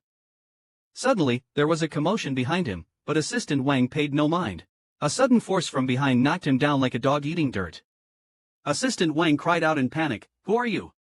What are you doing? The bodyguards who had caught up were dumbfounded to find that this person wasn't Yang Jelly. Yi Ting arrived a few seconds later. Seeing Assistant Wang's face, he instantly understood everything. Zhao Shanghai had played a trick right under his nose, pulling off a switcheroo, a diversion tactic. Yang Jelly quietly made his way to the basement, cautiously surveying his surroundings. Finding no sign of Yi Ting's men, he bolted toward the back door where a car was parked, its rear door ajar. His eyes lit up as he dived into the back seat and slammed the door closed. The driver, with a voice deep as a drum, sat in front. Mr. Yang, Yang Jelly panted, "It's me." The driver, half his face shrouded in darkness, smiled and told him to buckle up, only to encounter Yi Ting, who had just returned. Yang Jelly could only cover his head, use his hat to hide his face, and pray he wouldn't be seen. He later realized his shirt was soaked through with sweat, sticky and damp. Swallowing dryly, he tried to speak but found himself too exhausted and weak. A sly smile crept on his lips, he was no longer a pet. Yi Ting forcefully pushed open Zhao Shanghai's office door. Zhao, in a slender, self-colored shirt, neatly adjusted his collar and tie. Behind his gold-rimmed glasses were a pair of shrewd, handsome eyes, twinkling with a hint of amusement. "Why are you back, Mr. Yi?" he said half calmly, half smiling. "I'm not hiding anyone here." Yi Ting strode towards Zhao Shanghai, loosening his black tie. Before Zhao could speak, Yi Ting chuckled. With a fierce fist, Yi Ting punched Zhao Shanghai straight in the face without warning. Caught off guard, Zhao stumbled backward, nearly losing his balance. His gold-rimmed glasses flew off due to the force of the punch and landed on the ground. Zhao looked up, his eyes quickly filling with anger. Yi Ting, radiating an aura of intense aggression, stood before a steadying Zhao, ready to land another punch. Gripping Zhao Shanghai's collar tightly, Yi Ting's eyes reddened with fury, resembling an enraged beast. Zhao got the feeling that, in that moment, Yi Ting might genuinely have harbored the intent to kill. "No wonder Yang Jelly is so desperate to escape from you," Zhao said, his eyes coldly amused. "You're indeed nothing more than a mad dog that knows only how to bite." Zhao Shanghai, as if aiming at a moment when Yi Ting's guard was down, suddenly threw punches back, striking Yi Ting's cheek with knuckles cracking loudly. "Zhao Shanghai, you're courting death." Both being prominent bosses, they wrestled, with their bodyguards surrounding them, staring dumbfounded at their bosses fighting Zhao Shanghai. Yi Ting's gaze remained cold as ice. "Ferocious Zhao Shanghai, remember well what you have done. Daring to snatch my treasure from my hands, you better be prepared." After saying that, Yi Ting turned his head, and "Mr. Zhao, you may leave." Picking up his gold-rimmed glasses from the ground, Zhao Shanghai wiped the dust off them and put them back on. After the brief storm, his eyes returned to being calm and rational. Even if Yi Ting is brutal, it's still uncertain whether he can really chew through this tough bone. The car passed the national highway smoothly. He swallowed, feeling his throat dry, and asked the driver, who was still driving ahead, "Uncle, have we arrived at the place?" Not far away, there was a huge stone with 6 red-painted characters, Jin Yuan Leisure Villa. He still didn't understand what this place was, only to see a man running towards him in the distance, excitedly shouting, "Xiao Yang, over here, come here." The man, Yang Jelly, looked very familiar. It always seemed like he had seen him somewhere before. "Xiao Yang, you finally arrived." The man ran up to Yang Jelly, with a smile in his eyes, naturally exuding a friendly attitude. Yang Jelly blinked, not yet realizing who this person was in front of him. The man then patted Yang Jelly's shoulder, said cheerfully, "Don't you remember me? Look closer. If you really don't remember me, I'd be disappointed." Yang Jelly looked at his face, and after a moment, something finally clicked in his vague memory. "Aren't you Lu, the Lu who lived in the dorm next to mine during our freshman and sophomore years?" The man laughed heartily, patting Yang Jelly's shoulder. "Lu-sun, yes, Lu-sun." Yang Jelly's eyes brightened. "Now I remember. In our freshman and sophomore years, you used to come to our dorm to snack on my food. I remember you, Lu-sun. But since our junior year." But starting from junior year, Yi Ting, for some unknown reason, forcibly dragged Yang Jelly to rent a place off campus, and they began living in their own little world. Since then, Yang Jelly and Lu-sun gradually lost contact and naturally drifted apart. Yang Jelly's smile became brighter. "Sun-ji-e, what are you doing here?" Seeing Yang Jelly's puzzled expression, Lu-sun continued to explain, "I got to know Hai-ji through partnering on a few investment projects. We had talked before and knew we were college alumni. After you got into trouble, Hai-ji privately contacted me, asking if you could hide at my place for a while. Coincidentally, I recently opened a new leisure resort, which is perfect for you to lay low. Rest assured, my place is absolutely safe and hidden, no one will find you." Only then did Yang Jelly feel relieved. Yi Ting used all the manpower he could and meticulously searched for several days.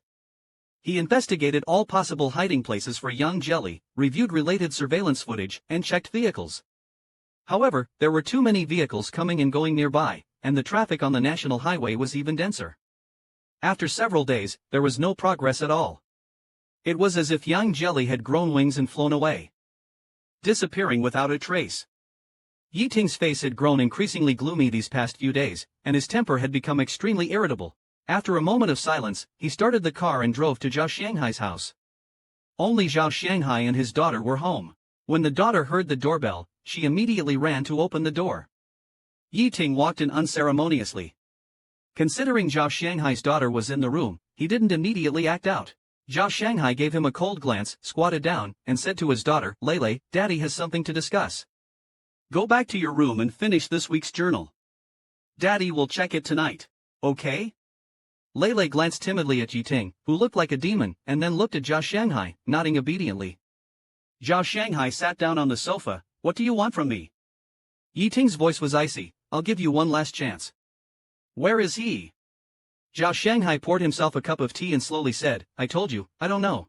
Yi Ting squinted his eyes and grabbed Zhao Shanghai's shirt collar. "Zhao Shanghai, don't you dare refuse my kindness." The anxiety from not finding Yang Jelly completely burned away Yi Ting's patience. If he thought he could force Zhao Shanghai to reveal Yang Jelly's whereabouts by roughing him up now, Yi Ting felt he wouldn't hesitate to break Zhao Shanghai's bones. "Don't think I can't really do anything to you. I'm being polite to you out of respect for Xiao Yi. Otherwise, with just a few companies and that bit of power you have, do you really think you have the capital to fight me?" Zhao Shanghai's face also turned cold. "What do you want?" Before Yi Ting could speak, they heard the sound of a door opening behind him. Xiao Yi, who had just returned from the company, looked at the people in the living room and raised an eyebrow. "Yi Ting, why are you here?" Yi Ting glanced at him from the corner of his eye, snorted coldly, and reluctantly let go of Zhao Shanghai's collar. He didn't immediately answer Xiao Yi's question, but took a stack of documents he carried with him and slammed them heavily in front of Zhao Shanghai. "If you don't give me the person back in 3 days, I won't let you get a single cent from this project. I'll give you 3 days to lose everything cleanly." Xiao Yi, who couldn't stand it anymore, intervened between Zhao Shanghai and Yi Ting. Frowned, and asked, "What exactly is going on?" "Ask your wife." Yi Ting sneered with a mocking smile, coldly looking at Xiao Yi. "Xiao, take care of your wife. Don't extend your hand outside when you haven't even cleared up your own mess." Yi Ting left, leaving Zhao Shanghai and Xiao Yi staring at each other. Xiao Yi's face was displeased. "You took Yi Ting's person away?" Zhao Shanghai glanced at him, silently went to the kitchen, took off his coat to avoid getting stains on his shirt, and skillfully took an apron and tied it on. He started cooking. Seeing his actions, Xiao Yi became impatient. "I'm asking you a question." Zhao Shanghai calmly said, "This is my own business, don't interfere." Xiao Yi emphasized, "I don't care what the matter is. Since Yi Ting came to the house, don't make a fuss. Why are you meddling in other people's affairs? If he wants his person back, give them back to him. Hurry up and return the person to him." Zhao Shanghai paused his cooking actions for a moment. "I said you don't need to interfere. I'm doing what I think is right. Lele is still doing homework in the room. Go ask her if she wants rice or porridge for dinner." Xiao Yi snorted, extremely irritated, and threw his tie on the ground. He shouted, "Can you change your temper? You were fine before. Why is it so difficult to talk to you now?" Zhao Shanghai also angrily replied, "Then don't speak." Xiao Yi's face turned cold. "Zhao Shanghai, what do you mean by this? Do you not want to live anymore?" Zhao Shanghai stopped his hands and faced Xiao Yi sternly. "From the moment you walked in, you have been siding with Yi Ting. You didn't even ask me what happened. Xiao Yi, you and Yi Ting are truly ironclad brothers. One is a mad dog, the other a stupid dog. Two grasshoppers tied together, both with the same rotten temper and the same scummy behavior." Xiao Yi squinted his eyes. The atmosphere in the kitchen instantly became tense. The two were staring coldly at each other when suddenly, the sound of crying came from outside. Lele, wiping her tears, poked her head out from the doorframe. Seeing his daughter scared and crying, Zhao Shanghai's heart immediately softened. He turned off the stove and hurriedly called Lele into his arms, patting her head. "Lele, don't cry. It's okay. Big Daddy and Second Daddy are fighting again," Lele sobbed, "Don't fight." Zhao Shanghai held his daughter tightly, feeling a painful sting in his heart. After a while, he picked Lele up, passed by Xiao Yi, and said, "Dinner is cancelled. Lele and I are going out to eat." Xiao Yi stood alone in the room, gritting his teeth for a long time. Angrily, he grabbed his coat and scoffed, "If we're not cooking, then we're not cooking. Who cares about staying home to see your sour face?" After saying that, he kicked a chair, making a loud bang. Yi Ting returned to the rental building where Yang Jelly used to live. Just as he walked into the corridor, he ran into Lan Tian, who had just come back from outside. Lan Tian felt a chill down his spine upon seeing Yi Ting. Mr. Yi, what a coincidence. Yi Ting glanced at him coldly, too lazy to even open his mouth. As he was about to open the door, Yi Ting suddenly turned his head and asked in a low voice, "Has Yang Jelly contacted you?" Lan Tian replied tremblingly, "No, I haven't received any word from him at all." Standing there alone, Lan Tian mumbled softly, "I don't know where he ran off to. Yang being out there by himself isn't safe. His illness hasn't fully recovered. What if he has a sudden depressive episode one day?" Yi Ting's face darkened, his chest felt like it had been violently pierced by a sword, aching, painful, and suffocating. Lan Tian's voice floated over faintly. The sound of the blue sky drifted faintly over. "I heard that some depression patients have suicidal tendencies. Yang probably wouldn't, right?" When Yeting heard this, his breath almost stopped in fright. He quickly walked up to Lan Tian, gripping his arm tightly. "Don't fucking say that, don't curse him." Lan Tian was so startled that he went silent and left your sickness. Opening the door to watch Yeting walk away, "It's all because of you." Lan Tian stuck out his tongue, "I didn't curse him. It's your fault he ended up like this. Yang will only get better and be happier after he leaves you. Go play with mud yourself." Yeting's eyes turned fierce. When his gaze shot over, Lan Tian had just closed the door, faster than a turtle retracting its head. Yeting entered the house with slightly disordered breathing, feeling as if something was stuck in his chest, unable to breathe. Yeting's headache was splitting, and when he opened his eyes again, he saw a little lamb toy on the floor, which he grabbed fiercely. He squeezed it until his knuckles cracked and his fingernails turned white. After a long while, he finally calmed down, his face icy as he bitterly threw the lamb into the trash bin. Lan Tian teased Yeting a bit, feeling quite amused inside. Suddenly, a voice came from behind. He turned to look and Lan Tian was startled, stuttering, You, why are you here?" "This is my place." Ruan Yanting hummed indifferently, "I would find a way in if I wanted to."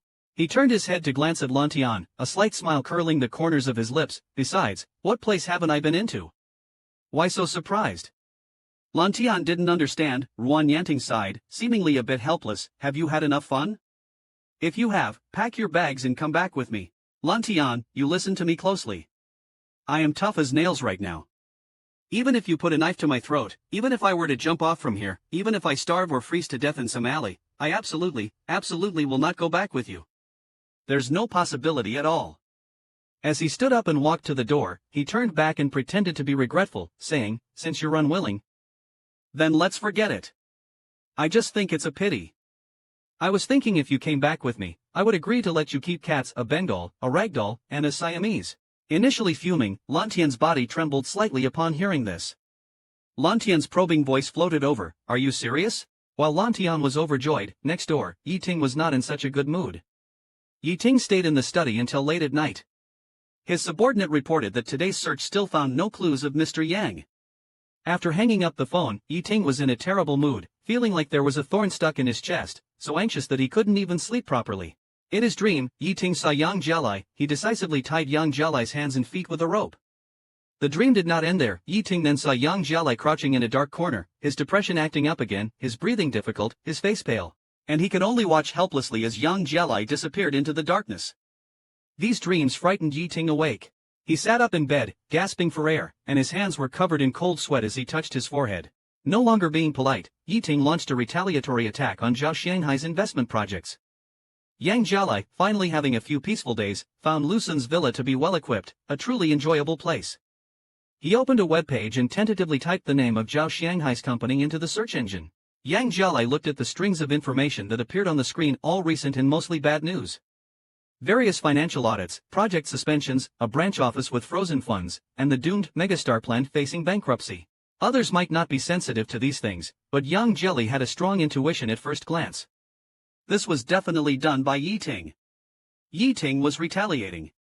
He raised his head and said to Lu Sun with some worry, "Brother Sun, can I make a call outside?" Lu Sun's face turned serious. "No, making a call could easily expose your whereabouts. Not just you, even I haven't dared to inform Brother Hai these past few days, fearing that your guy might catch a clue." Yang Jialai frowned, deeply troubled. Lu Sun, seeing his expression, pondered for a moment. He handed a brand new phone to Yang Jialai. "You can use this phone to make a call outside. I had a professional tamper with it, creating a simulated number segment and virtual base station positioning. It shouldn't be traceable." Yang Jialai looked at him gratefully, took the phone, and quickly entered Zhao Shanghai's number. His finger hovered over the dial button, hesitating. After a while, he suddenly deleted the digits. Lu Sun curiously asked him, "Not calling brother hi?" Yang Jelly's eyes turned cold, his face becoming slightly stern. Holding his breath, he entered Yiting's number and dialed. Yang Jelly held the phone, thinking tensely about what to say to Yiting. Yiting intended to hang up, but staring at that number, he instinctively answered. Putting the phone to his ear, "Who is this?" There was no response on the other end, only soft, shallow breathing. Yiting, not hearing a response, frowned, growing irritated. A thought flashed in his mind, and his eyes briefly showed a fierce look. Even his voice turned cold. He gritted his teeth. "Yang Jelly, it's me." Yiting paused for a few seconds when he heard his voice. With a hoarse voice, he said, "You finally called? Are you enjoying the game of running away?"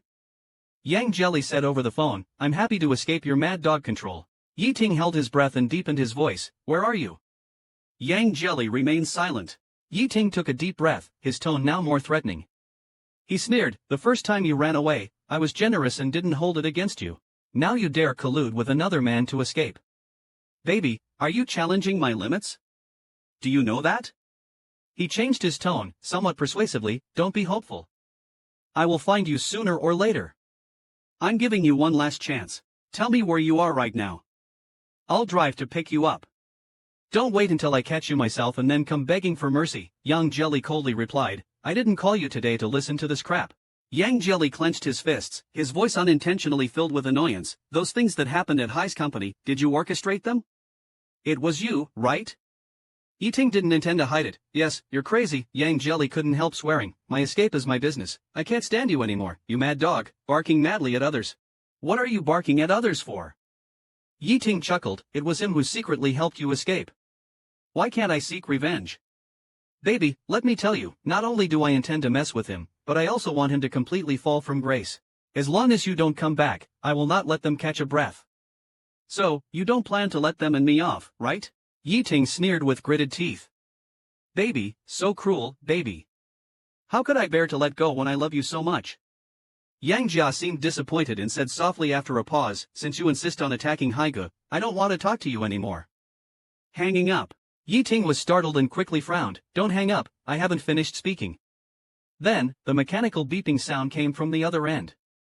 Yiting called out several times, put down the phone, and hurriedly redialed that number. But the number that was reachable just a moment ago, when Yiting called this time, he could only hear the automated message, "Sorry, the number you have dialed is invalid." He immediately called the deputy in charge of finance and ordered him to take over immediately, and had his assistant contact the group's senior network engineer urgently, instructing him to trace the location of this number immediately. The engineer replied in a low voice, "President Yi, it's not that I don't want to help you. I want to help you." Yiting's heart sank. What's going on? This number is a virtual number and has been tampered with at the virtual base station, erasing its location. That means, as soon as this number is dialed, the virtual base station will immediately generate a fake number and randomly assign a location across the country. I can't trace or locate through such a fake number, sorry. Yiting's back stiffened. He repeatedly looked at this call, which lasted less than 3 minutes. This means the only chance he had to contact Yan Yang was cut off and wasted by his threats and intimidation. Yiting was dumbfounded, his jaws clenched and temples aching.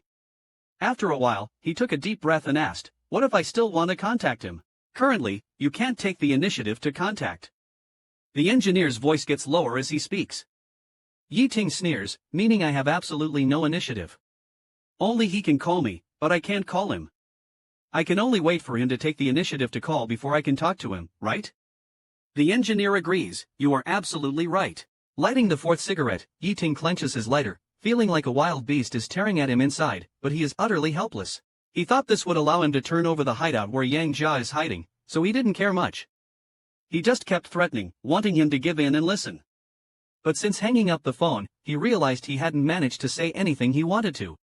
The smell of smoke fills the air, making Yiting cough, his eyes reddening. Lu Sun took Yang Jia to a hot spring resort. The customer flow is low this season, so Lu Sun waved his hand and booked an entire pool. Yang Jia walked to the edge of the pool, sat down, and just when his toes touched the water, he was scalded. Seeing his reaction, Lu Sun laughed out loud, splashing water on Yang Jia warmly. "What, too hot for you? Come on down, Yang Yang. You'll get used to it after a while. It's comfortable. If you don't come in, I'll have to carry you in." No, no, no, don't touch me. I'll get in myself, Yang Jia said, supporting himself on the edge of the pool and slowly immersing himself in the water. As soon as his feet touched the bottom, he couldn't help shivering, his forehead sweating and cheeks turning red from the heat. You look good, Lucen initially said with a smile, but upon seeing Yang Jia's slender and fair upper body, his smile froze momentarily and a shadow crossed his eyes. Blinking, Lucen smiled and said, you look good. I've always thought you were handsome. Yang Jia felt awkward at Lu Sun's words, scratching his head. Bro Sun, in the 2 years of college, as far as I know, you've had 2 girlfriends. Each with long dark hair and large breasts. You're a straight guy, and I'm a dude. Please don't joke like this. It's kind of embarrassing. After a long time, in a very low voice, he quietly said / whispered, what if it's not purely straight, / whisper he's enjoying the soak, / whisper. The phone, wrapped in a transparent bag, vibrates. Lucen picks up the phone and sees an unknown number. Frowning, he answers, only to hear Zhao Xianghai's voice. Zhao Xianghai chuckles, it's me, Zhao, me. Is Yang Jelly by your side? Is Yang Jelly by your side? Lucen said, yes, do you have any instructions? Zhao Shanghai comforted a few words with a smile and then asked about Yang Jelly's recent situation, confirming that he was doing well on Lu Sun's side before slowly speaking, have you called Yiting? Yang Jelly nodded, the equipment has been handled, it won't expose our whereabouts. I just wanted to call Yiting to stop him from attacking people like a mad dog, causing a ruckus. Thinking of Yiting's words on the phone, Yang Jelly's face turned cold, what else could I say? As soon as he opened his mouth, it was threats, giving me an ultimatum to return, or he would intensify the attacks on you and others. Zhao Shanghai laughed, sounding relaxed, don't let him scare you. Stay peacefully in the villa. At least he won't find your whereabouts so quickly. Don't worry about me. Since I dared to do this, I have a way to handle it. Yang Jelly was grateful, brother hi, thank you so much. Zhao Shanghai hummed lightly and reminded, whenever you feel up to it, give Yiting another call. He has already threatened me. Yang Jelly looked at the rippling water, feeling a bit annoyed, I can't communicate with him.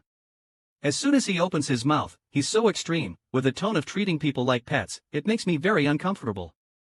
After a few seconds of silence, Yang Jelly sighed, I'll call him back when I feel better.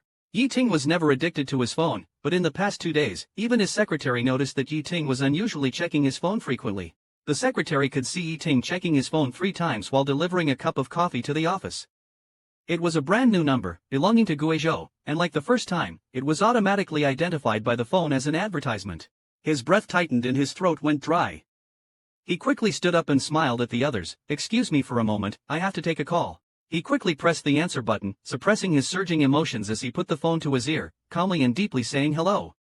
The other end quickly responded, it was a female voice saying hello. Hello, a female voice said. Yiting frowned as he listened to the rapid-fire speech from the other side. Hello sir, this is the Guizhou distillery. Congratulations! You've been selected as a lucky customer nationwide. The original price of Maotai original liquor is 1,000 yuan, but now it only costs 199. Yiting cursed under his breath. At the entrance of the mansion, he ran into Zhao Shanghai again. Yiting glanced at him, squinted, and asked, have you called Yang Jelly? Yiting's tone wasn't as harsh as it had been in recent days. Zhao Shanghai looked at him in surprise, then snorted. It seems like President Ye's temper has indeed softened. Yang Jelly only ran away because you pushed him away yourself. He doesn't want to stay with you. Expecting him to call you? You'll have to wait until he feels like it. Yiting coldly laughed and retorted, you're the boss, how can you mind other people's business so diligently? Yang Jelly doesn't want to stay with me. Do you think Xiaoyi enjoys staying with you now? How long has it been since he went back to the home you two share? Don't you know? Zhao Shanghai's expression darkened as Yiting hit the nail on the head. Clenching his fist, he forced himself to calm down and said, my family affairs are none of your concern, President Yi. It's true that Xiaoyi hasn't been home for a long time. Even when he does come home, it's only to drop off Lele. He leaves shortly after. Just now, at a dinner meeting, a boss hinted sarcastically, President Zhao, you'd better keep an eye on President Zhao. Young, handsome, and wealthy as he is, temptations are never ending around him. Yiting got back into the car, which started smoothly. Leaning back in the rear seat, a fire still burned in his chest as Yang Jelly's voice kept replaying in his mind. His phone vibrated, it was a call from an unknown number. Yiting frowned but answered the call. Unsurprisingly, it was the same damned scam distillery. Maybe it was because Yi Ting had picked up their call last time and listened for a while. These days, it seems like the scammers have smelled potential profit, like ants to sugar or locusts to crops. Ling Yeting has been receiving an increase in scam calls from unknown numbers. But now that he knows some of these calls might be from Yang Jelly, he has to pick up, even if he doesn't want to. The car took Yeting back to his rented apartment, which felt completely devoid of life. Yeting suddenly remembered that when Yang Jelly lived here, the atmosphere was different. Even when Yang Jelly was unhappy or upset, he would find ways to make himself feel better. Sometimes he would go to the kitchen to make pancakes, the oil sizzling, or he would water the plants on the balcony, learning to prune them. When he was absolutely bored, he would lie on the floor full of little lamb plushies, rolling around and sighing deeply. Every time Yeting came home and saw him, his heart would inexplicably soften. He thought about keeping him by his side for a lifetime, giving him whatever he wanted, just to treat him well. That wouldn't be so bad. Yeting walked silently into the living room, half knelt in front of the trash can, and felt a lump in his throat. Hesitating and torn, he picked out a dirty little lamb plushie from the trash can. Staring at the plushie's perpetually stitched smile, Yeting sighed lightly and, in a voice barely audible, said, "Baby, come back. I'll treat you better this time." The phone beside him buzzed again. Yeting was already exhausted by all the scam calls. He glanced at the unfamiliar number. It was from Guizhou, probably another cursed call from a liquor company. His face steeled as he answered the phone with a harsh tone, ready to scold. "I told you to stop harassing me with these calls. I told you, your lousy liquor company won't get away with this. Get lost." There was silence on the other end. After a moment, Yang Jelly's hoarse voice said, "Fine, I won't bother you again. Bye." Yeting's heart skipped a beat. It was only then he realized that this time it wasn't a scam call. It was the long-awaited call from Yang Jelly that he had been anxiously hoping for. His emotions spiraled out of control as he slammed the table and stood up, eyes wide open and hands shaking. His voice shot up, "No, no, no, you can't hang up." Yang Jelly thought for a moment and didn't hang up the phone. However, when he spoke again, his tone became harsh. "Weren't you the one who gritted your teeth and said you would make me regret it? Told me not to bother you again and to stay away from you? You're really something." Yi Ting's voice was dry and hoarse. "I wasn't talking about you just now." Yang Jelly responded indifferently, "Oh, so you've been making me call you all this time. Now that I have, what do you really want to say?" After a while, Yi Ting swallowed and asked softly, "Have you been well recently?" Yang Jelly answered readily and cheerfully, "I've started to live a healthy and carefree life, not bad at all." Just from the relaxed tone in Yang Jelly's voice, Yi Ting knew he was indeed doing well. Knowing Yang Jelly was happy gave Yi Ting some relief, but deep down, he felt a bit of sourness and unwillingness that all of Yang Jelly's happiness wasn't coming from him. Yi Ting's voice was low and emotionless. "You refuse to give me your address. Well, as long as you don't hang up, I won't press you for now. But you should at least tell me where you are living now. Is it safe? What are the conditions like?" Yang Jelly was wary of his probing. Despite Yi Ting's repeated inquiries, Yang Jelly only gave evasive responses. "The conditions are very good. You don't need to worry." Knowing he couldn't pry any information, Yi Ting had to give up. With a hoarse voice and a bitter smile, Yi Ting asked, "Do you really not plan to come back? I went through so much trouble to finally escape. It wasn't much easier than going on a pilgrimage to the Western Heaven. Do you think I would willingly walk into a trap and return to that prison? To live a life where I was imprisoned by you, controlled by you to the point where I had to be careful with every word I said?" Listening to Yang Jelly's calm voice, Yi Ting felt waves of discomfort and suffocation in his heart. He asked softly, Yang, do you still like me, even a little?" Yang Jelly suddenly fell silent. After a long while, he snorted lightly, "I don't want to talk about this. If you have no other questions, then this is it for this call. I'm hanging up, goodbye." "Don't hang up, not yet," Yi Ting panicked suddenly. It had taken so much effort to get this call with Yang Jelly, he couldn't bear to just hang up now. "At least tell me when you will call me next." Yang Jelly then sighed, "Fine. If you ever stop targeting Brother Hai, and withdraw those pointless acts of revenge, stop your petty revenge attacks, then I'll call you next Friday night, and we'll talk." Yi Ting was still not satisfied. "Depending on my mood, since you don't want to come back for now, can you call me every Friday from now on?" Yang Jelly reluctantly agreed. "Got it." Yi Ting hadn't even caught his breath when he heard a faint male voice on Yang Jelly's side, sounding quite excited. Yang, I'm still wrapping up the pool. Let's go to the hot spring tonight. I'll wait for you to change clothes." Yi Ting's eyes widened, a sharp light flashing in his pupils, and his tone became gloomy. "Who are you talking to?" Yang Jelly couldn't be bothered to answer Yi Ting and directly hung up the phone. Yi Ting heard the mechanical beeping from the other end and clenched his teeth. He clearly heard the enthusiasm and intimacy in the man's words, even inviting Yang Jelly to the hot spring. Yi Ting stared at the screen showing the just-ended call, feelings churning inside him. When he saw Yang Jelly's face on the bright phone screen, he felt like a part of his heart had been hollowed out, empty, bitter, and painful. In the office, Yi Ting couldn't calm down. His mind was full of Yang Jelly. The secretary waited for about 10 minutes, seeing that Yi Ting still hadn't acknowledged her, she timidly spoke up, "Good morning, sir." Yi Ting finally looked up. It's almost Friday, his eyes sharp as an eagle's. "What is it?" "Documents that need your signature," the secretary said, placing several stacks of files on Yi Ting's desk. The secretary cautiously asked, "Should we intensify our efforts to completely block their path?" Yi Ting closed his eyes in thought, massaging his temples, and reluctantly said, "Call it off. Given the current situation, going after Zhao Shanghai holds little meaning, it's just for revenge. But if giving up on Zhao Shanghai means Yang Jelly will willingly call him every week, allowing him to talk to Yang Jelly once, then giving up revenge might be worth it." Yi Ting leaned back in his chair, holding his head in his hands, frowning for a long time. He had just finished a call with Yang Jelly, and he already wanted to hear his voice again. Near the end of the workday, Yi Ting called Zhao Shanghai. Yi Ting said coldly, "I'm here to warn you today." Zhao Shanghai asked in confusion, "Warn me about what?" Yi Ting took a deep breath. "Yang Jelly has run far away and doesn't want to come back." "Fine, I'll allow him to stay out for a while. But Zhao Shanghai, you better remember this clearly.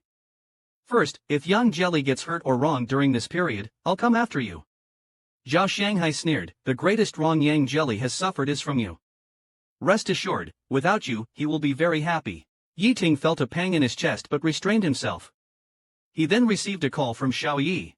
Xiao Yi invited him to box. Yi Ting, still fuming with anger, agreed. He had his driver fetch his boxing gear from home and took him to a private boxing gym they frequented. The gym was membership only with few visitors, providing a good training atmosphere and a nice environment. In the locker room, Yi Ting changed into his gear and took out his personal gloves. When he entered the training area, he saw Xiao Yi sweating profusely, happily punching a sandbag. Beside him stood a somewhat slim boy with fair skin who looked quite good. Yi Ting frowned, feeling the boy looked familiar, like an actor or star he had seen before. Carrying his gloves, he walked over to Xiao Yi. The boy smiled first and greeted him, "Hello, Mr. Yi. I'm Mr. Zhao's friend. My last name is Fu. I particularly enjoy boxing. Men who box look very handsome. Mr. Xiao said he was coming to box, so I begged him to bring me along to watch and maybe teach me a few things." Yi Ting curled his lips into a smile, lightly bumping his gloved fist against the boy's. "Oh, that's nice. If you like boxing, why don't I teach you a couple of moves? Come on, try to catch this punch." He swung a hook punch and struck hard. That boy was so scared he almost lost his face, stumbling backward and tripping over something, ending up sitting on the ground in a mess. Xiao Yi frowned, raised his chin at the boy, and said, "You can leave now." The boy got up, patted his butt, and hurried out. Xiao Yi hung the towel around his neck, tightened the bottle cap, and said, "He's just a sweet talker who loves to show off. Why do you mess with him?" Yi Ting climbed onto the ring. "I just don't like him." "How come, after living with Zhao Shanghai for 7 years, you're finally tired of it and thinking of trying something new outside?" Xiao Yi jumped onto the ring as well. "I just find it interesting." Yi Ting asked again, "Does Zhao Shanghai know?" Xiao Yi paused his movement of adjusting his gloves upon hearing this and said in a muffled voice after a while, "He doesn't need to know." Yi Ting made a sound of acknowledgement and said nothing more. The two brothers had a good fight, both with something on their minds, making the fight particularly intense. In the end, it was a tie. They got off the ring, took a shower, changed clothes, and went to the top-floor private room to drink. After pouring the drinks, Xiao Yi motioned with his chin towards Yi Ting, teasing with a smile, "Doesn't he look like someone?" Yi Ting calmly took his glass. "Look like who?" "Like your little Yang Yang." Xiao Yi crossed his legs and swirled the wine in his glass. "You still haven't brought him back?" Yi Ting frowned, downed his drink in one gulp. Xiao Yi said lightly, "He's trying so hard to escape, just let him go." "Can't you find someone like him elsewhere? Why must it be him?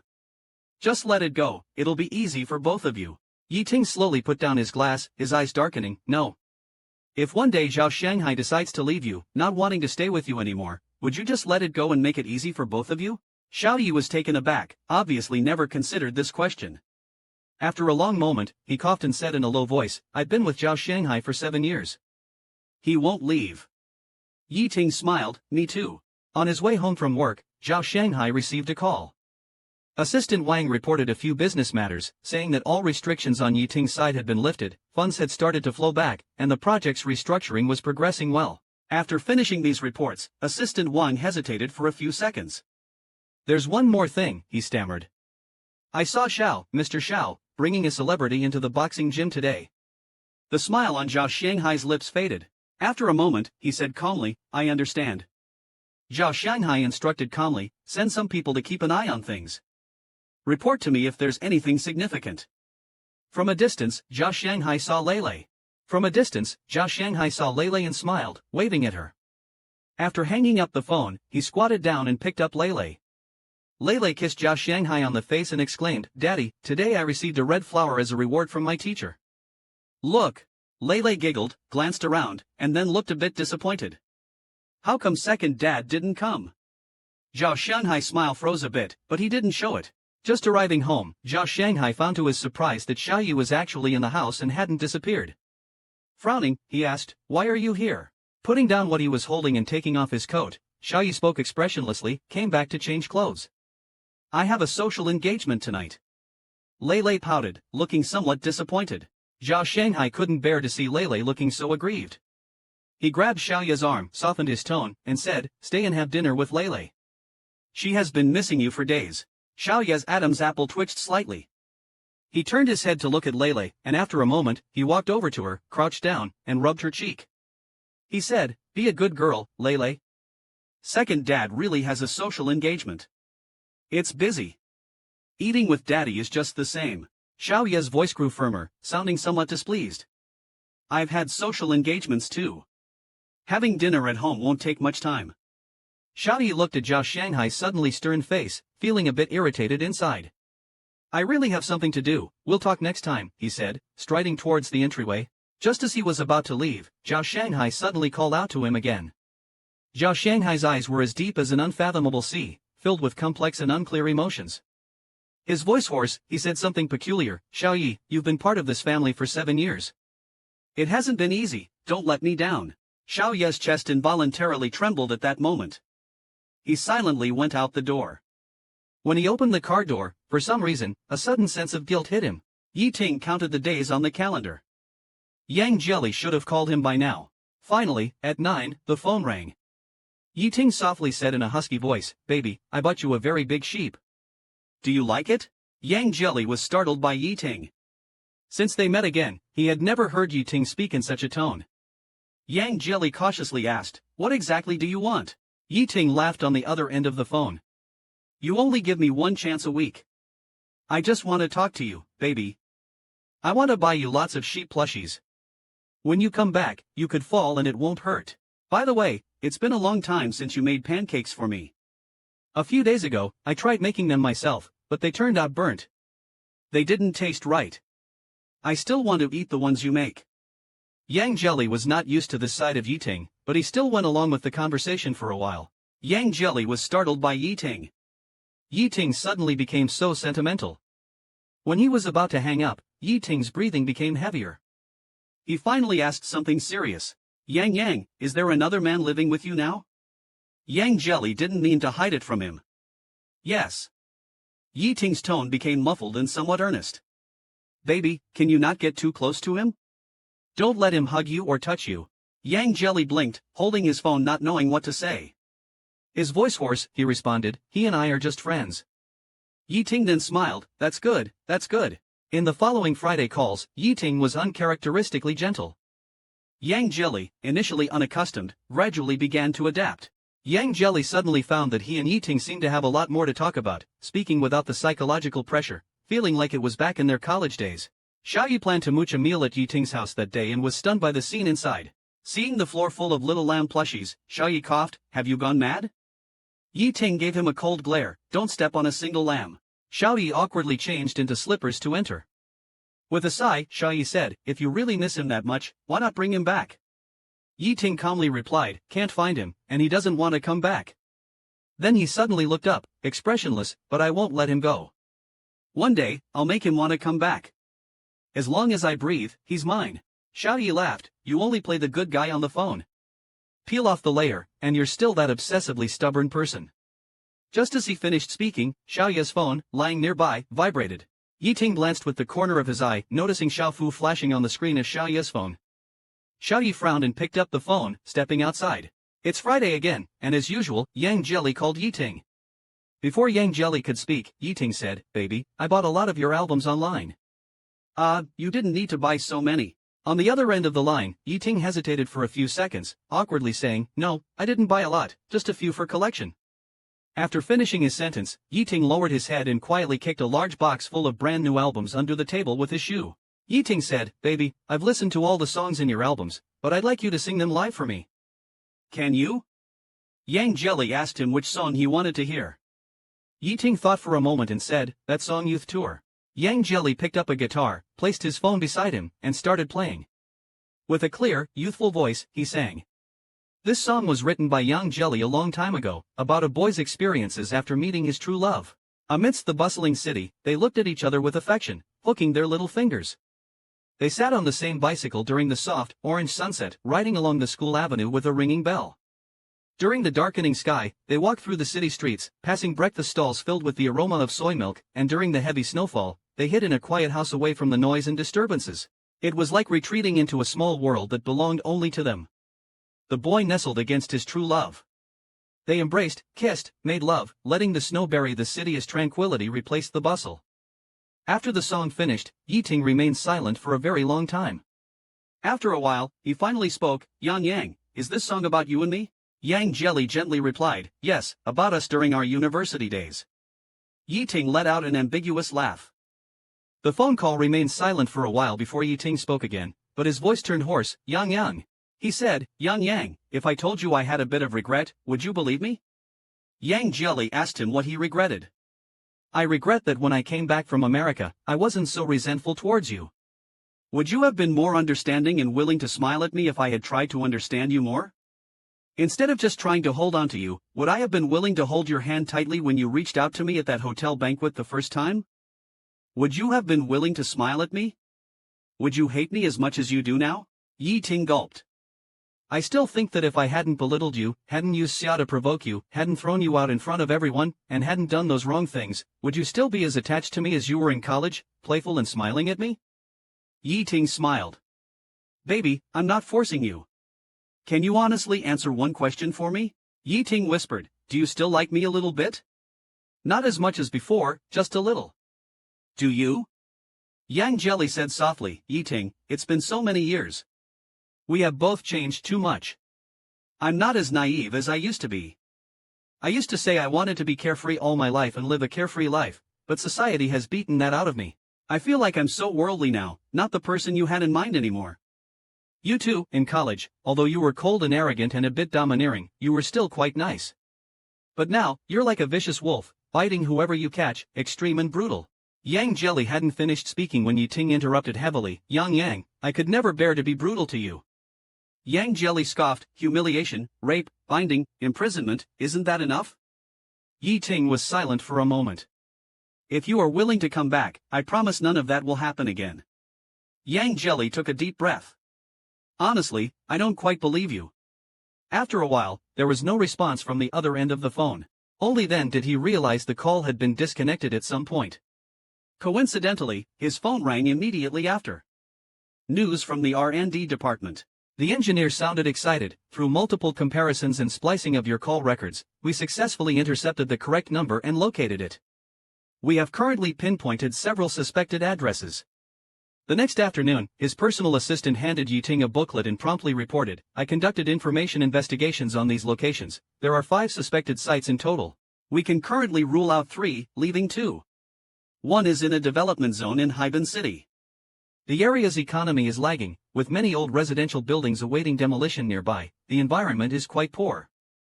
The other is in the suburbs, a secluded environment with only a newly built large leisure villa that stands out."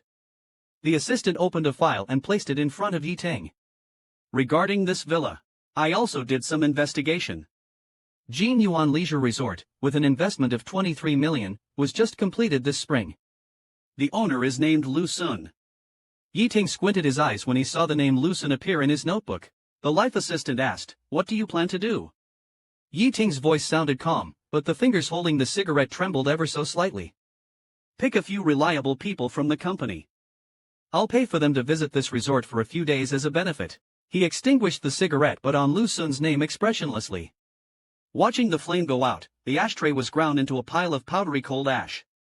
Only then did Yi Ting smile and said softly, he better not have any other intentions. The people sent by Yi Ting arrived at the resort the next day. They, like the most ordinary and normal tourists, checked in and toured around. Additionally, another person was also keeping an eye on Yang Jelly. The scene shifts to this person being Yi Fan, Yi Ting's brother.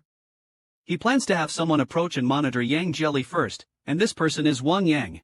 After being devastated by Yi Ting, Wang Yang also had some mental issues. It was Yi Fan who helped him when he was at his most downcast. But Yi Fan is very skilled in PUA. He not only physically tormented Wang Yang but also verbally told him that he was the only one who helped Wang Yang and would treat him well in the future, among other things. This made Wang Yang both fearful and grateful towards Yi Fan psychologically, so Wang Yang never dared to refuse Yi Fan's orders. Yi Ting finally received an email from them. When he opened it, a series of photos popped up on the screen. The photos looked like they were taken secretly, they were poorly focused and somewhat blurry. Yi Ting scrutinized the photos for a long time and noticed Lu Sun, who was smiling brilliantly next to Yang Jia. Lu Sun touched Yang Jia's arm. Yang Jia's face wore a smile, his dimples slightly visible along with his small canine teeth.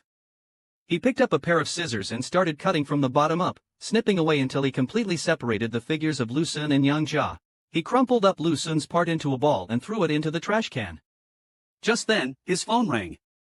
The already frantic Yi Ting shouted, asking who it was. He picked up the phone from the desk and saw it was a message from employee Xiaoli, stating that Mr. Yang and Lu Sun had gone out together. Seeing this message made Yi Ting even more furious. He then replied to Xiaoli, asking him to detail what they had been doing together these past few days. Xiaoli replied saying they had been dining together often. They had spent time together at a hot springs a few days ago and took nightly walks by the lake behind the hills. The more Yi Ting read, the colder his heart felt. Eventually, he couldn't hold back and smashed his phone. Jealousy had completely clouded Yi Ting's reason, filling his mind with images of Yang Jia being intimate with another man. Yi Ting can't stand it anymore, he decided he must go in person, otherwise his wife might run off with someone else. Wang Yang, secretly relieved, finally found Yang Jelly alone and could take him back to complete his task. Wang Yang quietly approached Yang Jelly from behind, about to knock him out, when he heard him muttering to himself, ever since I quit being an entertainer, I've let myself go. If Li De and Li Er find out, they'll definitely laugh at me. Upon hearing the words Li De, Wang Yang suddenly stopped what he was doing, reminded of the times he was bullied. It was Li De who stood up to protect him. Li De was the only one who treated him as a person after he left the entertainment industry. Wang Yang, looking at Yang Jelly in front of him, thought he is Li De's best friend, I shouldn't harm him. But then he remembered Yi Fan's terrifying methods of punishment. Wang Yang didn't know what to do. Yi Ting made a call to his administrative assistant, his tone cold and commanding, I won't be in the office for the next 3 days. Call me if anything comes up. But remember one thing, don't let anyone know I'm out, especially Zhao Xianghai. After giving these instructions, he hung up and looked at Yang Jelly's photo on the screen, murmuring softly. After hanging up, he looked at the picture of Yang Jelly on the screen and softly said, Baby, I am very close to you now. Can you feel it? I miss you, do you know that? At this moment, he heard someone talking. Yeting looked over and saw Lu Sun with his arm around Yang Jelly's shoulder. The two were very close, chatting and laughing happily. Lu Sun also smiled at Yang Jelly, placing his arm around Yang Jelly's shoulder. Their shadows were elongated by the sunset, merging together seamlessly. Yeting hurriedly rolled up the car window. Yeting squinted his eyes and tightened his grip on the leaf, his knuckles popping. All this time, Yang Jelly had rarely smiled so happily at him. When he was by his side, being hugged, it was out of resignation and numbness rather than willing acceptance and joy. On the other side, Yang Jelly returned to his bedroom after a walk and took a shower. Remembering that it was Friday, he called Yi Ling. As soon as the call connected, Yeting answered, his previously cold demeanor instantly becoming gentle. Yeting, acting as if nothing had happened, chatted with Yang Jelly for a bit. Baby, Yang Jelly said happily, did you go to work? The sunset today was beautiful. Did you see it? Thinking about how close Yang Jelly and Lu Sun were earlier, Yeting replied nonchalantly, yes, I saw it. The sun was nice, but a bit glaring. Yi Ling was spilling his grievances. Yang Jelly, not understanding, said, you looked at the sun? Yeting's mood improved slightly, you care about me. As the atmosphere gradually lightened, Ying suddenly fell silent for a few seconds and asked, "Baby, do you still like me?" The previously relaxed tone of young Jelly immediately became serious. "You have asked this question many times, but you've never answered me directly." Ting took a deep breath, gave a bitter smile, and said, "Give me an answer, baby, please. Just say something, okay?" Yang Jia was silent for a long time, finally sighed softly and said, "The happiest years of my life were those spent with you. Even if things have changed, I will never forget how you were back then." Ting breathed deeply, his voice hoarse as he pressed on, "So, are you willing to come back now?" He quickly added, "Don't be afraid, and don't rush to deny it. As long as you come back, I'll treat you very well." Yang Jia listened for a long time, then finally replied softly, "Let's talk about it later." Ting, with a suppressed tone, asked, "Tell me the truth, are you just scared of me or is it because of the man who's now by your side that you don't want to come back?"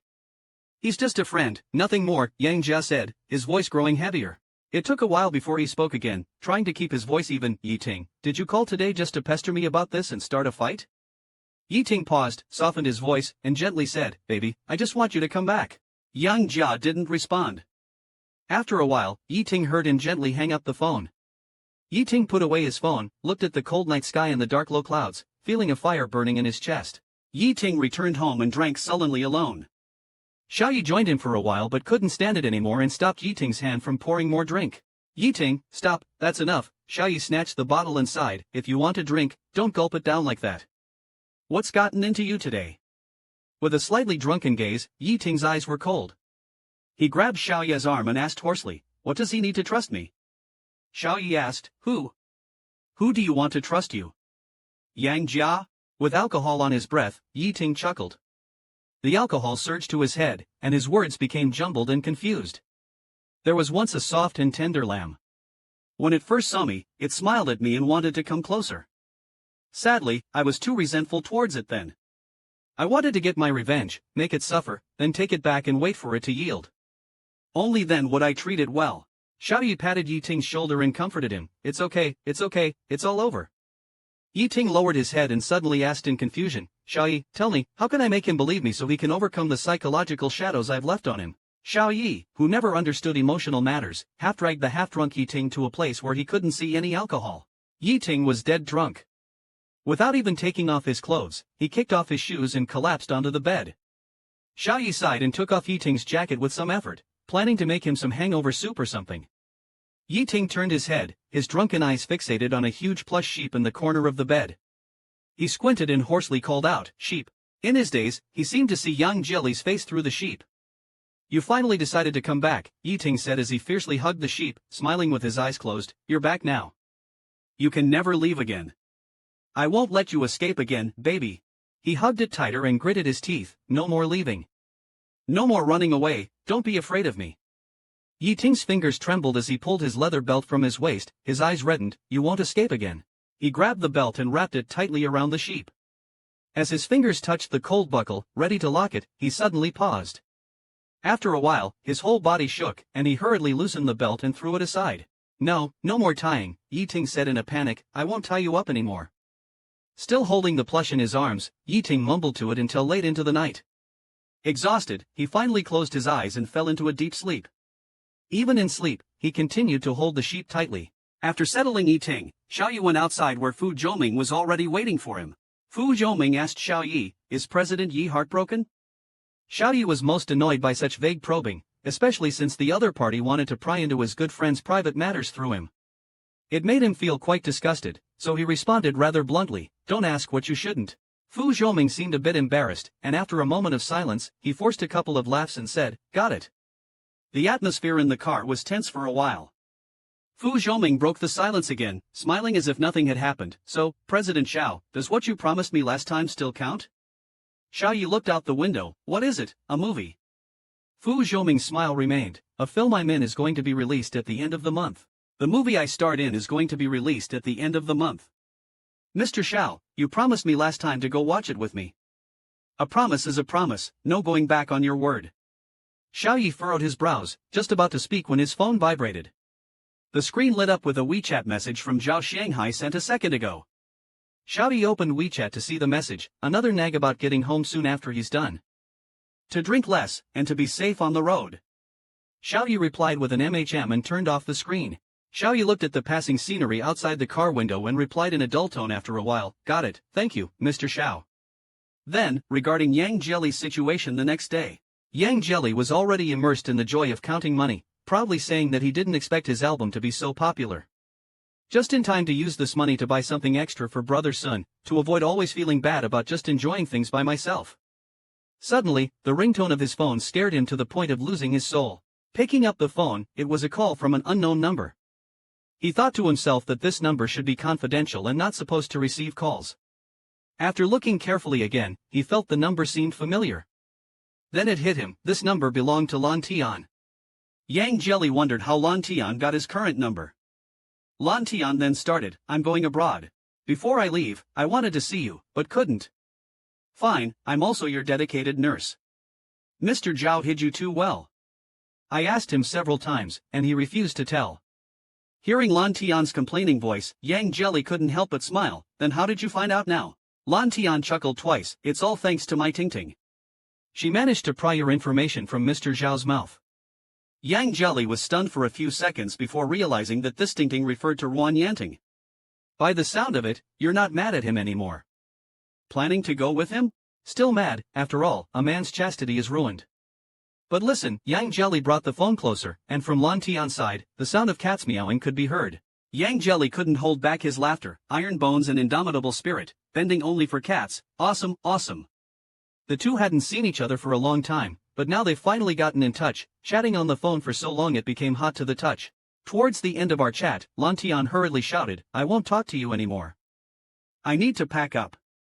I have a flight at 11. Oh, right, I forgot to tell you, if you're free sometime, fly to the US. I'll take you, I'll reimburse your plane ticket, cover all your accommodation, and you can even hold my cat." Yang Jelly was still immersed in the joy of chatting with Lan Tian when someone pushed the door and entered. He put down his phone, intending to follow downstairs, but hesitated, then turned back to pick up a stack of money. Yang Jelly entered a restaurant downstairs, where Lu Sun was sitting by a window, smiling. Seeing the smile on Lu Sun's face, he couldn't help but feel curious and asked, "Brother Sun, what's making you so happy?" The steak hadn't arrived yet, and the restaurant door was opened again, with a group of people coming in. He found it strange, there were many empty seats around, yet many people, for some reason, chose to sit quite close to Yang Jelly's table, not talking much, just silently waiting after ordering.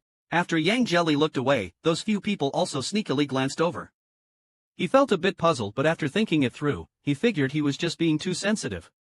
If there was an issue with this traveler who had stayed for so long, Yi Ting would have found out early. One of them, who was closest to Yang Jelly, silently took out a mobile phone and gently placed it upside down on the table. The waiter brought over the steak that Lu Sun personally cooked. Yang Jelly cut a small piece, put it in his mouth, chewed for a while, and after swallowing, he didn't skimp on praise. "Just a few days of practice and you've got this skill, Brother Sun, you're quite talented." Hearing this, Lu Sun was overjoyed, his handsome eyes shining brightly. Liu Bei was preparing to say something softly, but Yang Jelly felt a bit embarrassed and didn't know how to react. "Brother Sun, what are you doing?" Lu Sun's eyes gradually became fiery. Before Yang Jelly could speak, Lu Sun suddenly reached out and grasped Yang Jelly's hand, his eyes filled with intense earnestness. Yang Jelly's hand was held by Lu Sun, feeling somewhat embarrassed. He exerted force in his arm, trying to pull his hand out of Lu Sun's grasp, but Lu Sun held on very tight and wouldn't let go, his gaze becoming increasingly passionate as he looked straight into Yang Jelly's eyes and spoke. "Spending time with you, I've realized that I really like your personality. Seeing your genuine smile makes me happy too. I love this feeling." So, Lu Sun paused here, took a deep breath, and looked at me intently.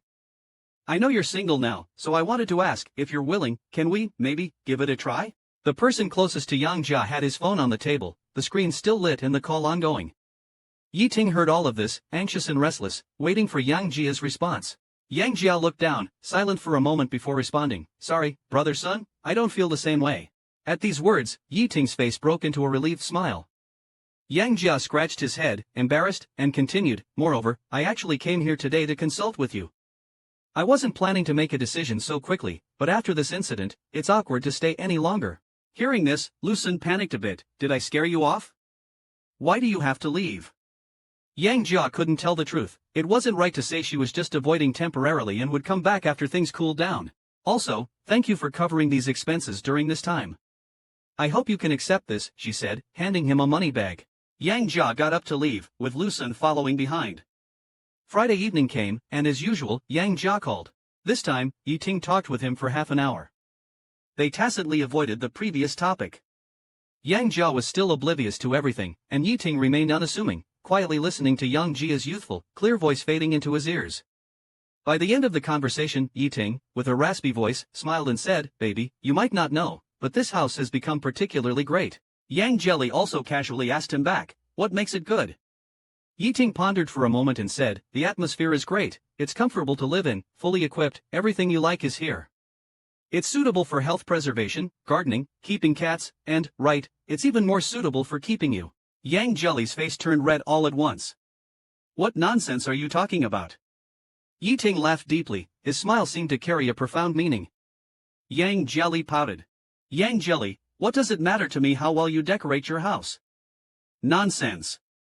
Before Yang Jelly could understand the meaning of Yi Ting's words, he heard the beep of the call being hung up.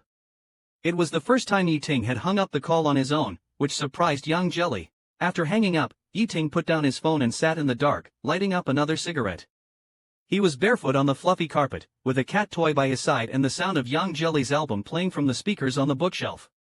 A faint smile lingered on his lips as he talked to himself, calling her a silly lamb. "If Lu Sin is making his move on you, would I just let you stay there? Wait for me to pick you up next Monday and bring you home. You'll always have a home." On Saturday night, Yi Ting organized a dinner party, and Zhao Shanghai was among the invitees. After it ended, the group staggered out of Nandong, a bit tipsy. Zhao Shanghai found it strange that Yi Ting, who had organized the gathering, left early, leaving only his assistant to mingle. Yi Ting's assistant, staggering and barely able to walk straight, bumped into Zhao Shanghai, who quickly steadied him. He then stuffed the assistant into a waiting taxi, internally criticizing how Yi Ting's assistant drank too much for someone so young and should have been more careful. Just then, the assistant's phone lit up on the ground. Zhao Shanghai noticed and bent to pick it up. He had no intention of snooping, but a glance at the screen made him freeze. There was a new message saying, "Here's Mr. Yang's photo for today." Zhao Shanghai's heart skipped a beat, realizing Yi Ting had found Yang Jelly.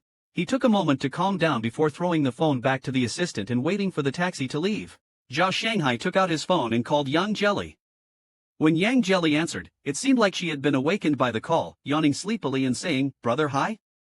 Zhao Shanghai calmly asked, "Yang, are you still at the villa? I'm still here planning to find a house and then move away." "What's wrong?" Zhao Shanghai held his breath, his voice deep. "What I'm going to say next is very important.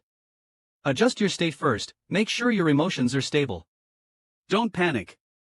On Monday, Yi Ting set off with his bodyguards as planned. This time, Yi Ting didn't hide, instead, he entered the villa with his entourage openly. Lu Sun's expression was unpleasant. Seeing Yi Ting entering with people, he just sneered twice. Yi Ting, observing Lu Sun's sneer and his reaction, suddenly felt uneasy, sensing a bad premonition. Only when Yi Ting approached did Lu Sun slowly put down his teacup and said indifferently, "Mr. Yi of Changhui Group has also deigned to visit this unremarkable villa. I apologize for the lack of proper reception." Yi Ting narrowed his eyes. The two men silently stared at each other for a while. Yi Ting spoke coldly, "I don't want to beat around the bush. Give me back my person." Lu Sun played dumb. "Person? What person? Did I kidnap someone from Mr. Yi?" Yi Ting then reached out and firmly grasped Lu Sun's neck, slamming him against the wall. His eyes fierce with shock and anger, he repeated, "Say it again." Lu Sun coughed twice, his face turning red from the choke. Staring with wide eyes, finally grinding his teeth and putting aside all pretense, he said, "He knew you were coming, how could he not run away quickly?" Yi Ting's fingers gradually tightened. He turned his head and swept a glance at his bodyguards and coldly ordered, "Go check."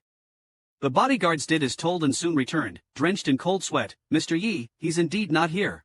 Yi Ting turned back, his eyes blazing with a bloodthirsty intensity. He gritted his teeth. "Then where did he go?" Lu Sun, unable to escape Yi Ting's frenzied grip, choked out, "I don't know." Yi Ting clenched his other fist, the knuckles cracking ominously. "Lu Sun, I'm warning you again, stop playing your tricks in front of me. You're nothing in my eyes. Where is he? Tell me now, immediately." Lu Sun's eyes were wide open, showing a defiant spirit, a vein throbbing on his forehead. "I told you I fucking don't know. He knew beforehand that you were coming. He packed up and left the night before, even I didn't get a chance to tell. He only left money and a letter." Yi Ting was half convinced until Lu Sun took out the letter from his pocket and then he finally let go. Yi Ting read the letter quickly and thoroughly, his eyes brewing a storm. He crumpled the letter, gave Lu Sun a piercing look, and waved for his bodyguards to leave.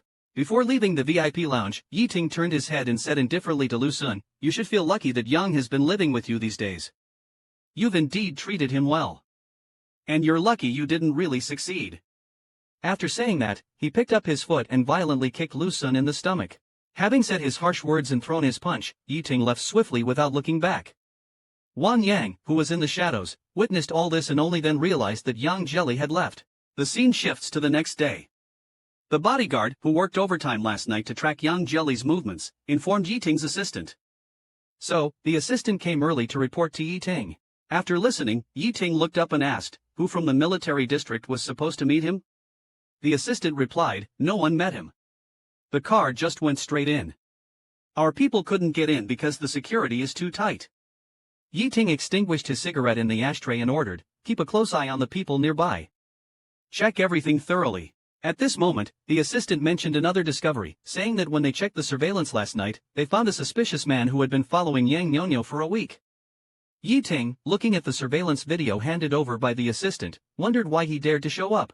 The assistant stuttered in reply, Wang Yang is not acting alone. Our initial judgment is that the person behind him is Fan Xiao. Yi Ting suddenly stood up, incredulously shouting, Yi Fan? This morning, as usual, the assistant came to report Yang Jelly's activities to Yi Ting. We've seen Mr. Yang from a distance a few times. He seems to be in good condition and adapting well to the environment there. After listening, Yi Ting felt somewhat disappointed. It seems he really doesn't plan to come out to see me. No matter how much I want to treat him well, he really refuses to come back to me. Yi Ting was silent for a moment before suddenly asking, how are things on Yi Fan's side?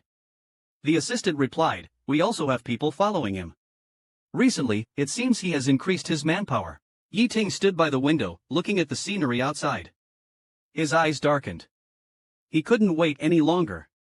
If he delayed, Yang Yang would face more danger. He had to find a way to get Yang Yang to go out. The assistant was also a bit troubled after hearing this. Mr. Yang was very cautious and even arranged meetings with friends within the military district. Suddenly, Yi Ting had a flash of inspiration. Who did Yang Yang meet with? The assistant replied, it was his former teammates, Li De and Li Er. Yi Ting smiled slightly and came up with a plan. How could I have forgotten about them? How could I forget them? The bait to get Yang Yang out is ready. Besides, Yang Jelly has no idea that Yi Ting is plotting again. He is happily entertaining Li De and Li Er. They haven't seen each other for a long time. As soon as they met, Li Er threw herself into Yang Jelly's arms expressing how much she missed him. Yang Jelly wiped Li Er's tears and said, alright, haven't I come back to see you guys? There's hot pot prepared inside, let's talk while we eat. Upon hearing there was food, Li Er's eyes lit up, and she looked no longer sad. The three of them ate the hot pot noisily. Li De asked Yang Jelly about his future plans. Yang Jelly wiped the sauce from the corner of his mouth and said, I want to find a regular job to get by for now. Once things settle down, I still want to sing. Li De put his hand on Yang Jelly's and said, Brother Yang, no matter what, I'll follow you. Li Er also said firmly, believe in Brother Yang and you will have eternal life. No matter how poor or down and out we are, we will always be a team, a family. Hearing their words, Yang Jelly felt a sudden pang in his nose. Thank you guys. Say no more, everything is in the drink. Yang Jelly's gloomy mood lifted. He sniffed, picked up a can of cold beer, banged it on the table, and shouted, let's go, drink up. It's indeed happiest with friends. Given the chance, I should get Brother Hai to come over for a gathering. To hell with men or whatever. Thinking of this, Yang Jelly sent a WeChat message to Zhao Shanghai asking him to come over for a meal when he had time. Zhao Shanghai was at the office at that moment. Seeing the WeChat and the photo of the three of them at the gathering, he couldn't help but shake his head. This little Yang is still like a child. At this moment, Assistant 2 pushed the door open and came in. His face looked a bit worried, his eyes filled with concern. Zhao Shanghai found his appearance a bit strange. Why are you in such a panic? Assistant Wang's voice was a bit soft. President Zhao, the photos we just received. Zhao Shanghai asked, whose photos? Assistant Wang replied, President Zhao's. Zhao Shanghai's hand, which was wiping sweat, unknowingly froze. Assistant Wang raised his head, his voice faltering. President Zhao went to see a movie with a young celebrity, and they were photographed. Zhao Shanghai took the tablet from Assistant Wang's hands. The screen glowed quietly, displaying a photo. In the photo, Xiao Yi was as tall and handsome as ever, accompanied by a young and attractive boy. Zhao Shanghai silently looked at the photo for a long time before asking in a hoarse voice, "When was this?" Assistant Wang whispered, "It was taken last night." Zhao Shanghai nodded, recalling last night. He had been in the study helping Lele with homework until 10 o'clock, then took care of Lele until he fell asleep. Seeing that Xiao Yi had not returned, he made a pot of hangover soup in the kitchen and went to bed reassured. Before sleeping, he sent a message to Xiao Yi, asking if the social engagement had ended, advising him not to get drunk and to come home early. Informing him that there was hangover soup in the kitchen. Xiao Yi only replied with 2 words, "Busy now." So this is what kept him so busy. Assistant Wang looked at him with concern, "President Zhao, are you alright?" Zhao Shanghai smiled calmly and shook his head, "You can go now. Come to pick me up at 8 in the evening." Zhao Shanghai walked around the home he had lived in for 7 years. He touched the warm-colored wallpaper, his fingers gently caressing the family portrait of the 3 of them, all with bright and warm smiles. Holding the photo, he seemed to linger and gaze at it for a long time, then let out a light laugh and placed the photo face down. After all this, he took out his phone and sent a message to Xiao Yi, 7:30 p.m., "Come home.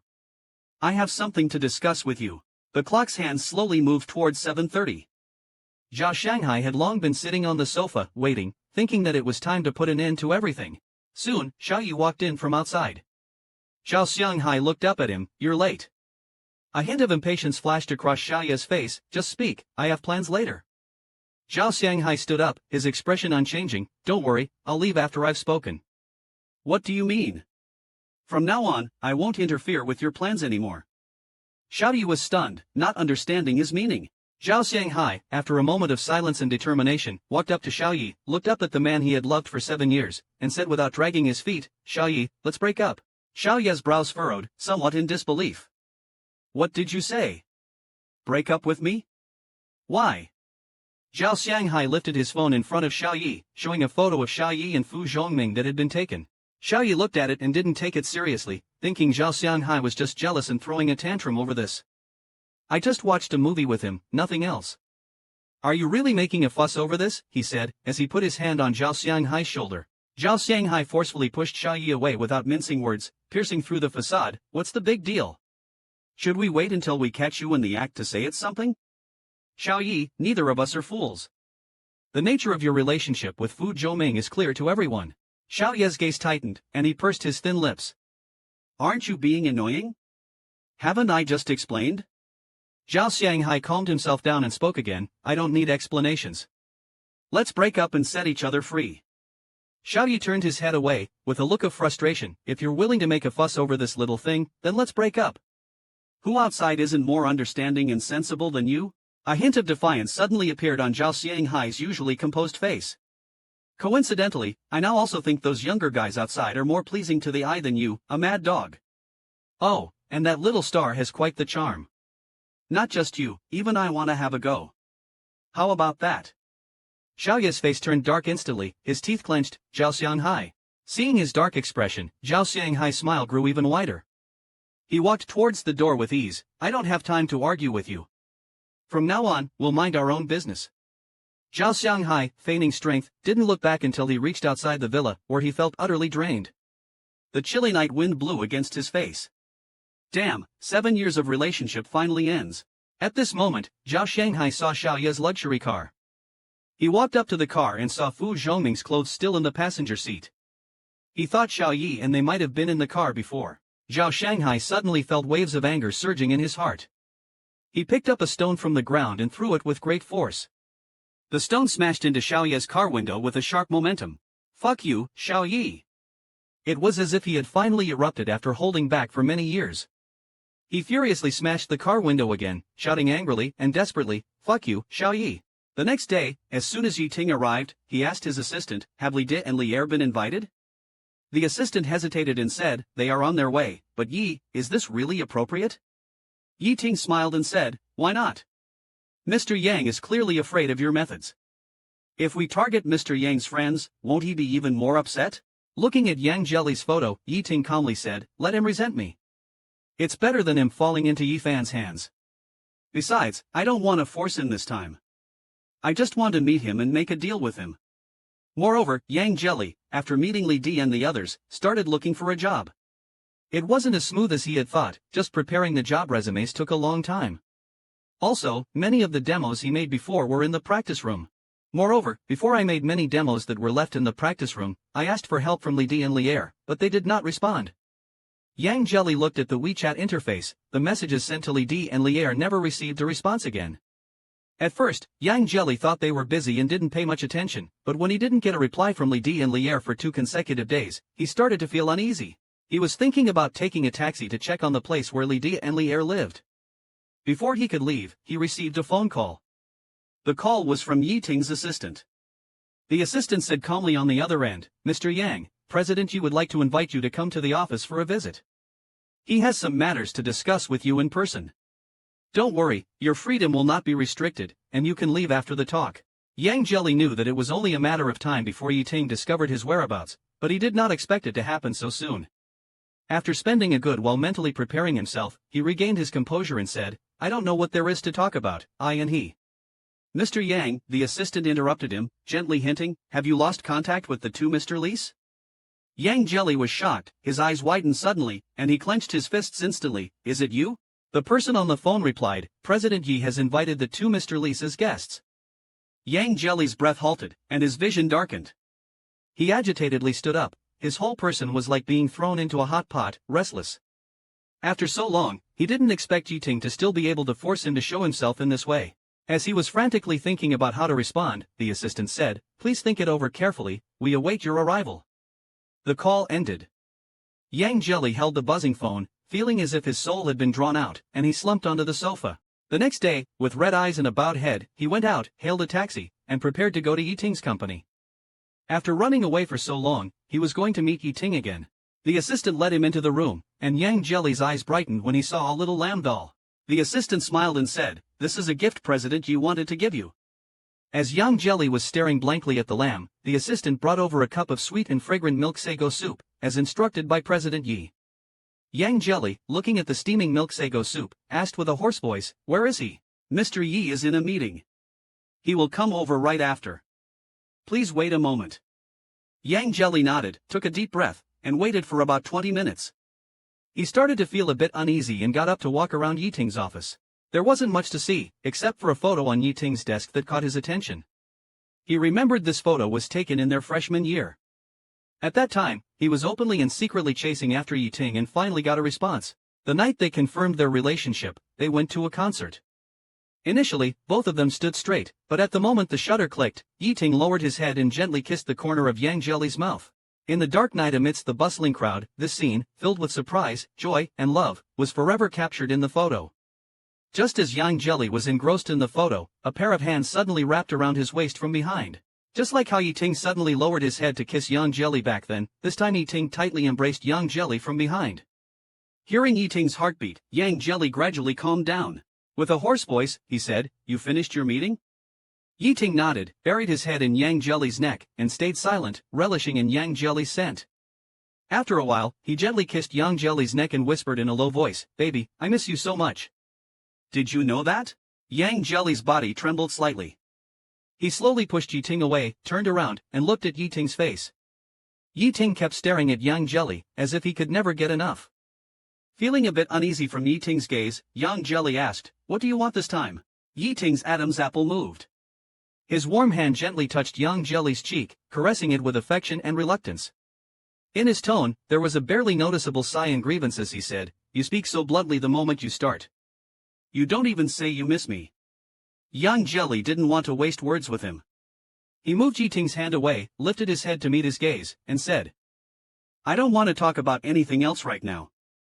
You use Li Di and Lier to threaten me. Fine, as you wish.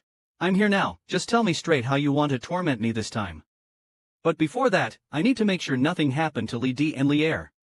Yi Ting looked deep in thought, as if he wanted to say something, but ultimately he didn't speak. He silently took out his mobile phone from the side, dialed a video call, and handed the phone to Yang Jelly. When Yang Jelly took the phone, the call had just connected. The screen was blurry for a moment, then Li Di and Lier appeared. Both were wearing loose robes, leaning on luxurious massage chairs, with their feet in a medicinal bath, their faces red from the steam, looking extremely relaxed, probably enjoying themselves somewhere. Seeing their cheeks plump like hentai apples, Yang Jelly was temporarily reassured. After hanging up the call, Yi Ting took back his phone and apologized with a bitter smile. I'm sorry for forcing you out this way again. Yang Jelly slowly disengaged from him and said calmly, speak. You've gone through so much trouble to force me out. What's so important that you need to talk about? Yi Ting felt a pang of pain in his heart from Yang Jelly's dry voice. He led Yang Jelly to sit on the sofa, picked up the cup of milk with sago, and said, drink this first, then I'll tell you.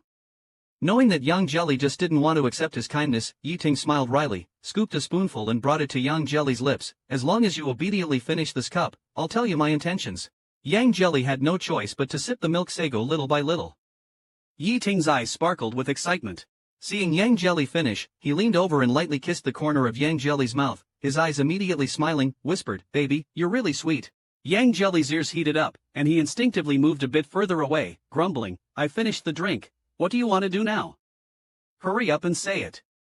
Returning to the main topic, Yi Ting's previously relaxed expression gradually became serious, seemingly very reluctant to face it. After a long moment, he finally turned to look at Yang Jelly, his eyes brimming with a sticky bitterness. Escaping from under my watch twice, hiding in the villa for so long, and even fleeing to the United States alone, just to avoid being caught by me. Baby, I want to ask you, do you really not want to be with me anymore? Yang Jelly clenched his fists quietly. He wanted to say yes, but seeing Yi Ting's gaze, the words just wouldn't come out.